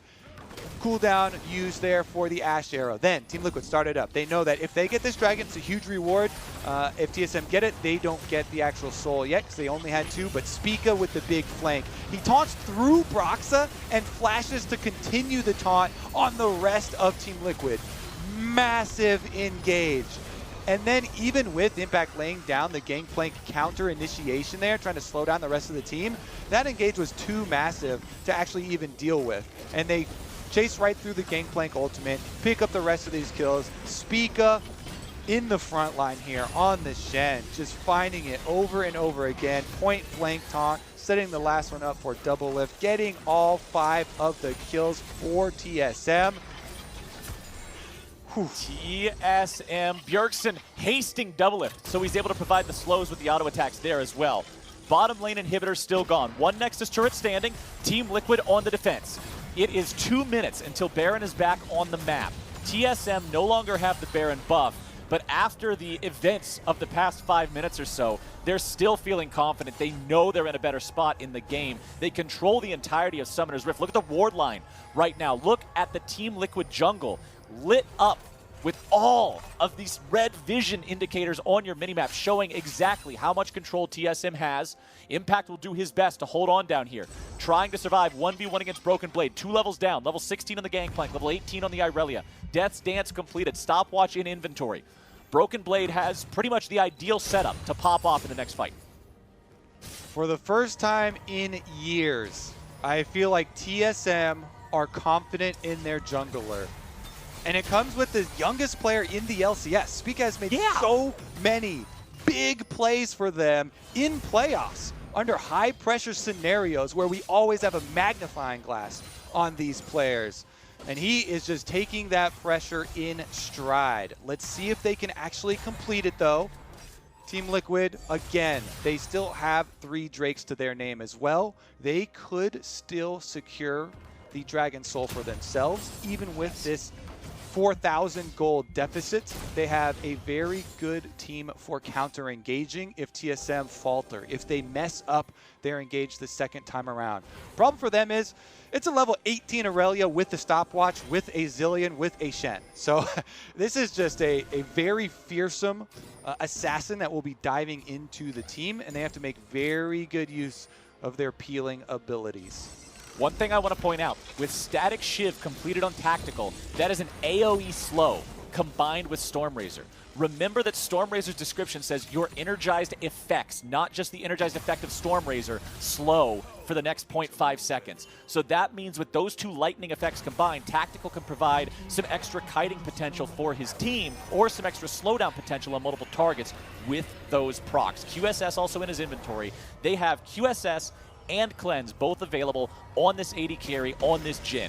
If there was ever a time for Rookie of the Split Tactical to pop off, it would be here in this Game 5, in these dire straits for Team Liquid as TSM only need their jungler and their AD carry. Look at the items on Doublelift. He has 6 items, Kobe. Full build for TSM's AD means they can two-man that Baron incredibly quickly. They've got that one secured already, and it is 1 minute until the Dragon Soul is alive. Whoever gets it takes that soul. This would be an epic comeback now for Team Liquid after the last 5 minutes of this game and how much TSM have gained. They're facing down the beefed up Broken Blade Aurelia, iconic champion for him. The Zillion for Bjergsen, iconic champion, unkilled in this game so far. And as you mentioned, Fed Doublelift providing the DPS. Can Team Liquid do it in the final hour here? Game 5, this is it, 30 seconds on the Dragon. I feel like this game will be decided at this soul fight. Bjergsen, he's caught out. The damage comes through. Tactical trying to hit the shots. Bjergsen running away. Spica's hanging out nearby. Bjergsen will not just not be dead. He won't even have to use his ulti. The cooldown's still there. TSM rushing into the Team Liquid base. Biofrost and Doublelift going to be vulnerable. Impact looking to chase him down. Barrels coming out. Chain coming through. Biofrost backing out now. Team Liquid still looking to make more happen here, but TSM are too quick. They get themselves out. The Drake is on the map. It looks like Broken Blade could be able to just go there by himself and secure that one. Nice deadly flourish. Spica again could be the target, but TSM, their kiting is showing so much value as they're able to walk away from Team Liquid time and time again. The weakness of this draft, the lack of engage, the inability for Team Liquid to pick their fight when they want it, ends up spelling disaster for them throughout this game. It is TSM who take the Cloud Soul and still have the Baron for another 80 seconds. We may not have crowds in the COVID era, Flowers, but I can hear the TSM chants in my head swelling here. Game 5 in playoffs, poised to take their spot in finals versus FlyQuest. TSM now with the Cloud Soul, with the Baron buff, still another minute left on it for them to push. You need to spread into a 1-3-1. Try and close off all vision for Team Liquid. You want to push in your minion waves, keep them corralled, trapped inside their base so they can't get any of that vision out into the jungle. Use the Baron buff to whittle away at these inhibitors. Team Liquid have to mount one hell of a defense right now. The players on the roster, the experience on this roster, if there's anybody that can do it, you would expect it would be them. But the deck is stacked against them. 2 inhibitors both exposed. 1 inhibitor turret remaining here in the mid lane. Doublelift, Spica, and Biofrost pushing down top side. Broxy using the smoke screen to buy a little bit more time. Broken Blade is left unattended in the bottom lane, but Impact knows he cannot beat this man 1v1. It is simply not a fair matchup at this point with the advantages Broken Blade has. You can see him take down that inhibitor on his own. Poor JJ goes for the hook. Biofrost taking some damage. Jensen with the ball thrown in, but Doublelift is unstoppable. Tactical going to be killed. 2 already down on the side of Team Liquid. Jensen going to be going next. Double kill over to Doublelift, and TSM will get themselves an ace for 0. They will shut down Team Liquid's chance at redemption, and they will earn a spot in the playoff finals. Congratulations to TSM. They are back in the LCS finals. Spica and Broken Blade will make their first appearances in the LCS finals on TSM. What a year for this organization. Holy moly, that game, Team Liquid doing so well for the first 20 minutes, and then a little hasty on the call to go for the Baron before the Drake was ever spawned. TSM are able to catch them out, they're able to punish, and from there the tides turn so swiftly afterwards.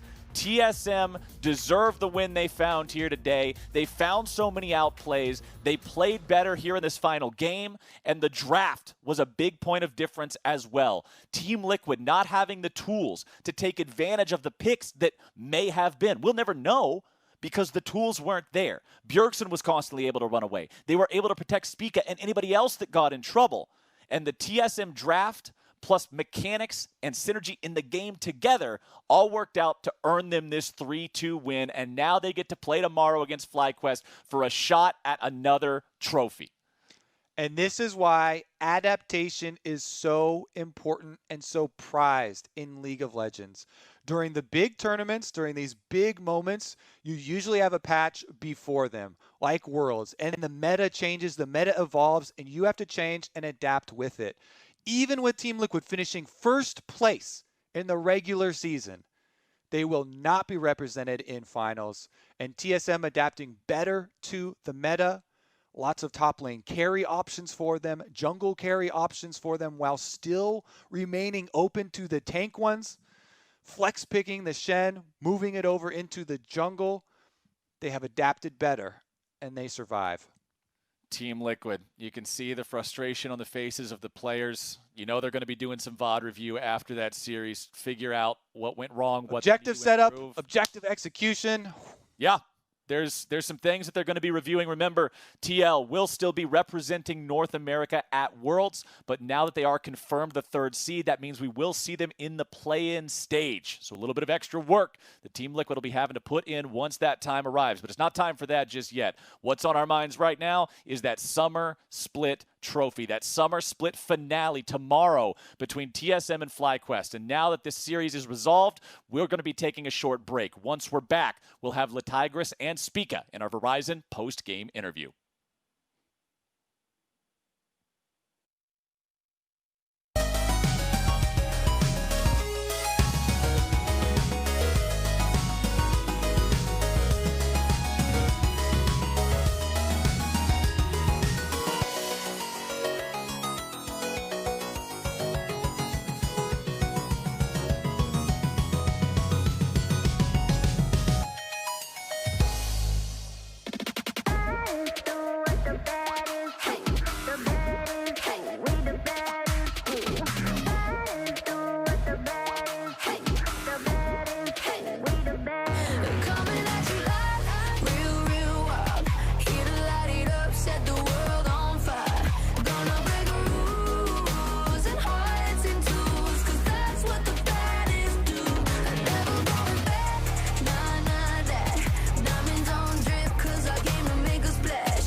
Disappear, I'm your eraser. In the cut just like a razor. Murder business, we're my blazer. I got all the boys on me.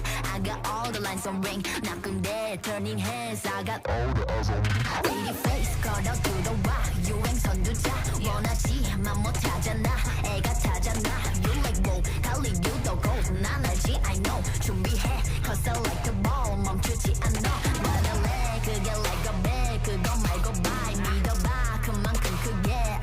go high, 100% 덤비지 못해 죽여주잖아 나는 boss 간지 with the sauce 원하면 줄게 I'm doing damage when that's how I planned it I do what I want when I say 모든 날 따라해 난 끝내주잖아 To live on the edge of insane Coming at you loud Real, real world Here to light it up Set the world on fire Gonna break rules and hearts and tools Cause that's what the baddies do I never going back Nah, nah, that Diamonds on drip Cause I came to make a splash Gonna break rules and hearts and tools Cause that's what the baddies do It's crazy Sorry for the bad news Sorry I'm so bad Only took a minute for me to get what you had Sorry for the bad news No, it makes you sad There for a minute, baby, you should pack your bags Way that I look should be breaking the law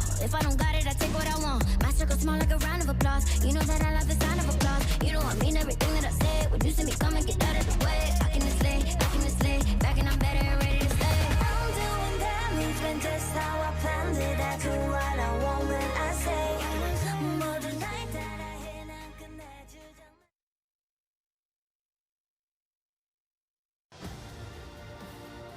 Welcome back, everyone, to the LCS. Following yet another Game 5 with TSM on the victory end, I'm here with your Verizon post-game interview alongside Spica. Now, here's the thing.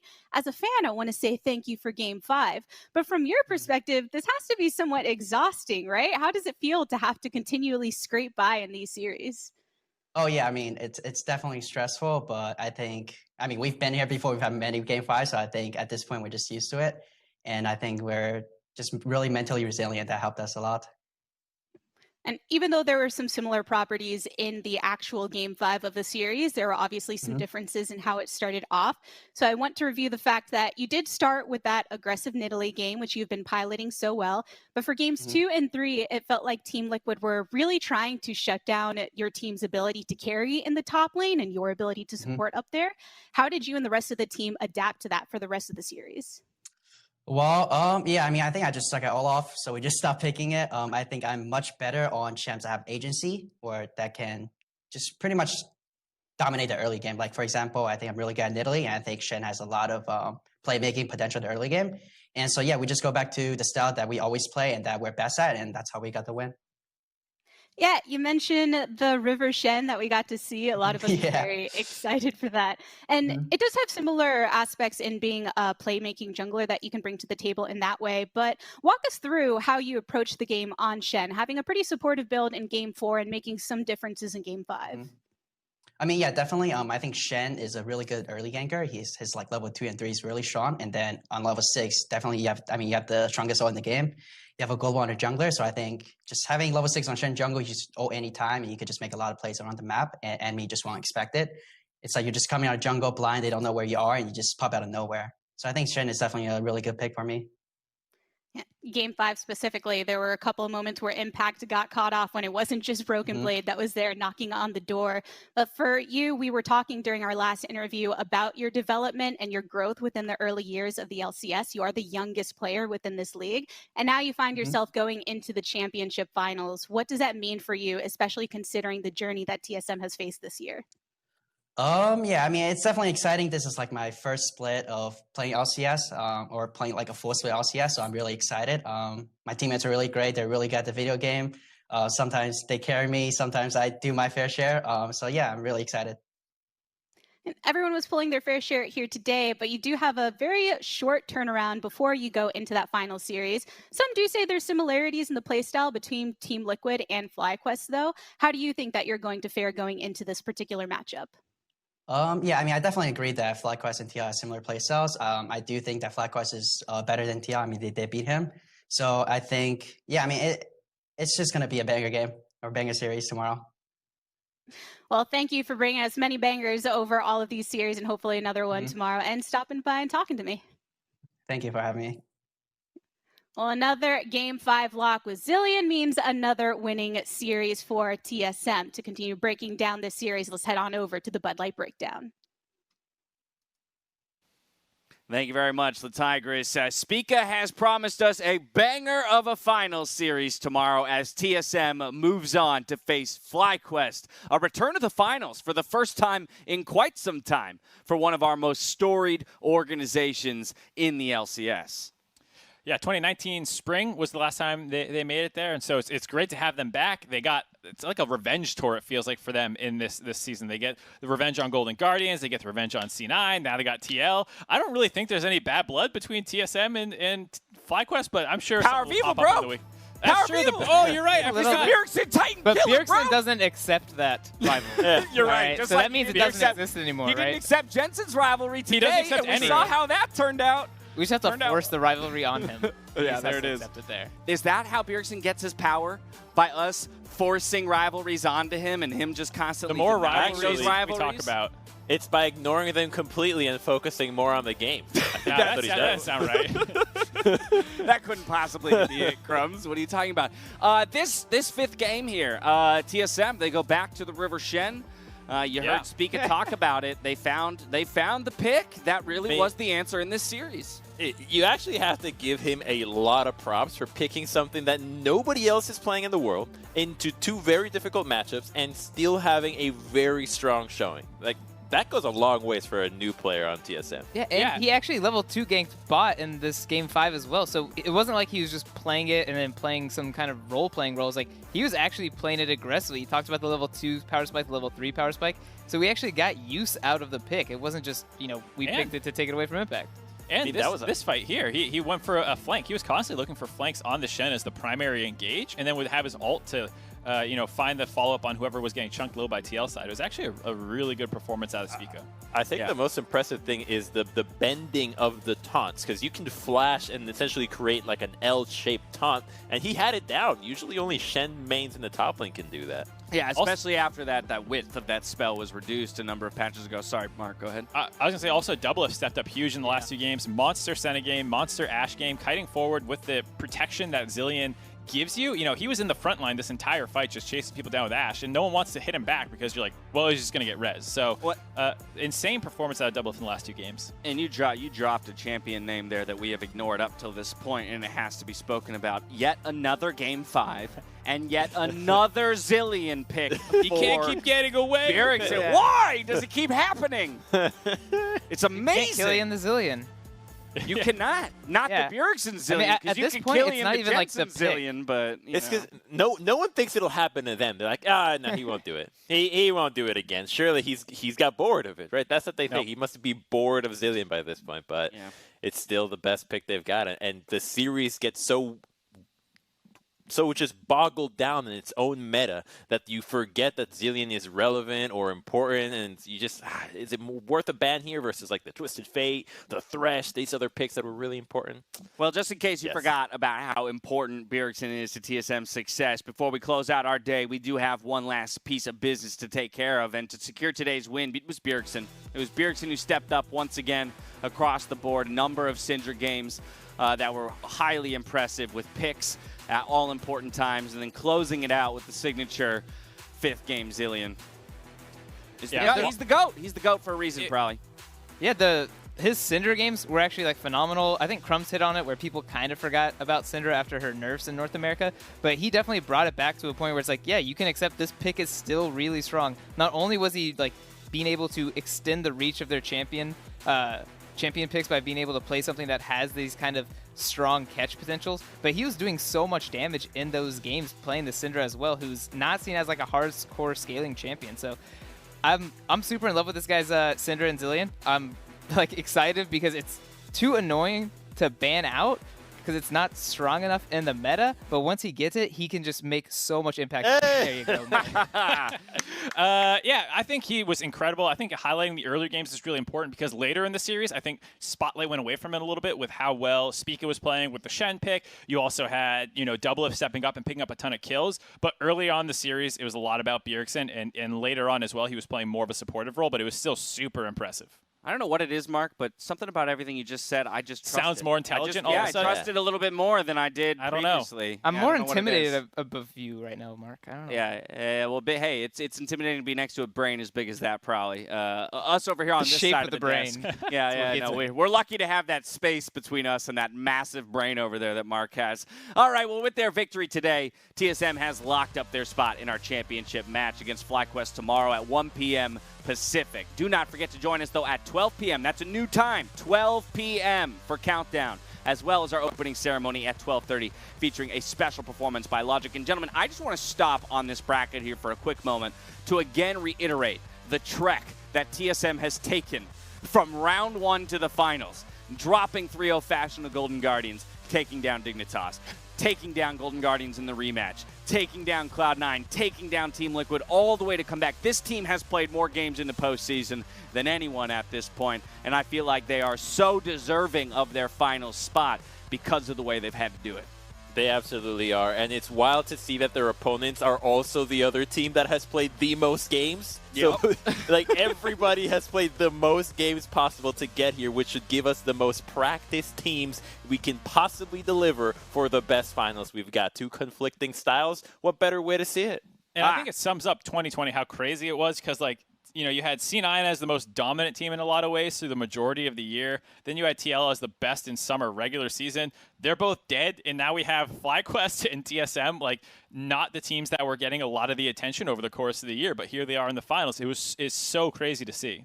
Yeah, probably. Let's also acknowledge, as Mark kind of pointed out there, the fact that while 2 of our biggest orgs in Cloud9 and TSM, right, both in the finals, spring and summer, but it's FlyQuest who kind of flew under the radar and made finals both split. Yeah. So I think that's a very interesting development here.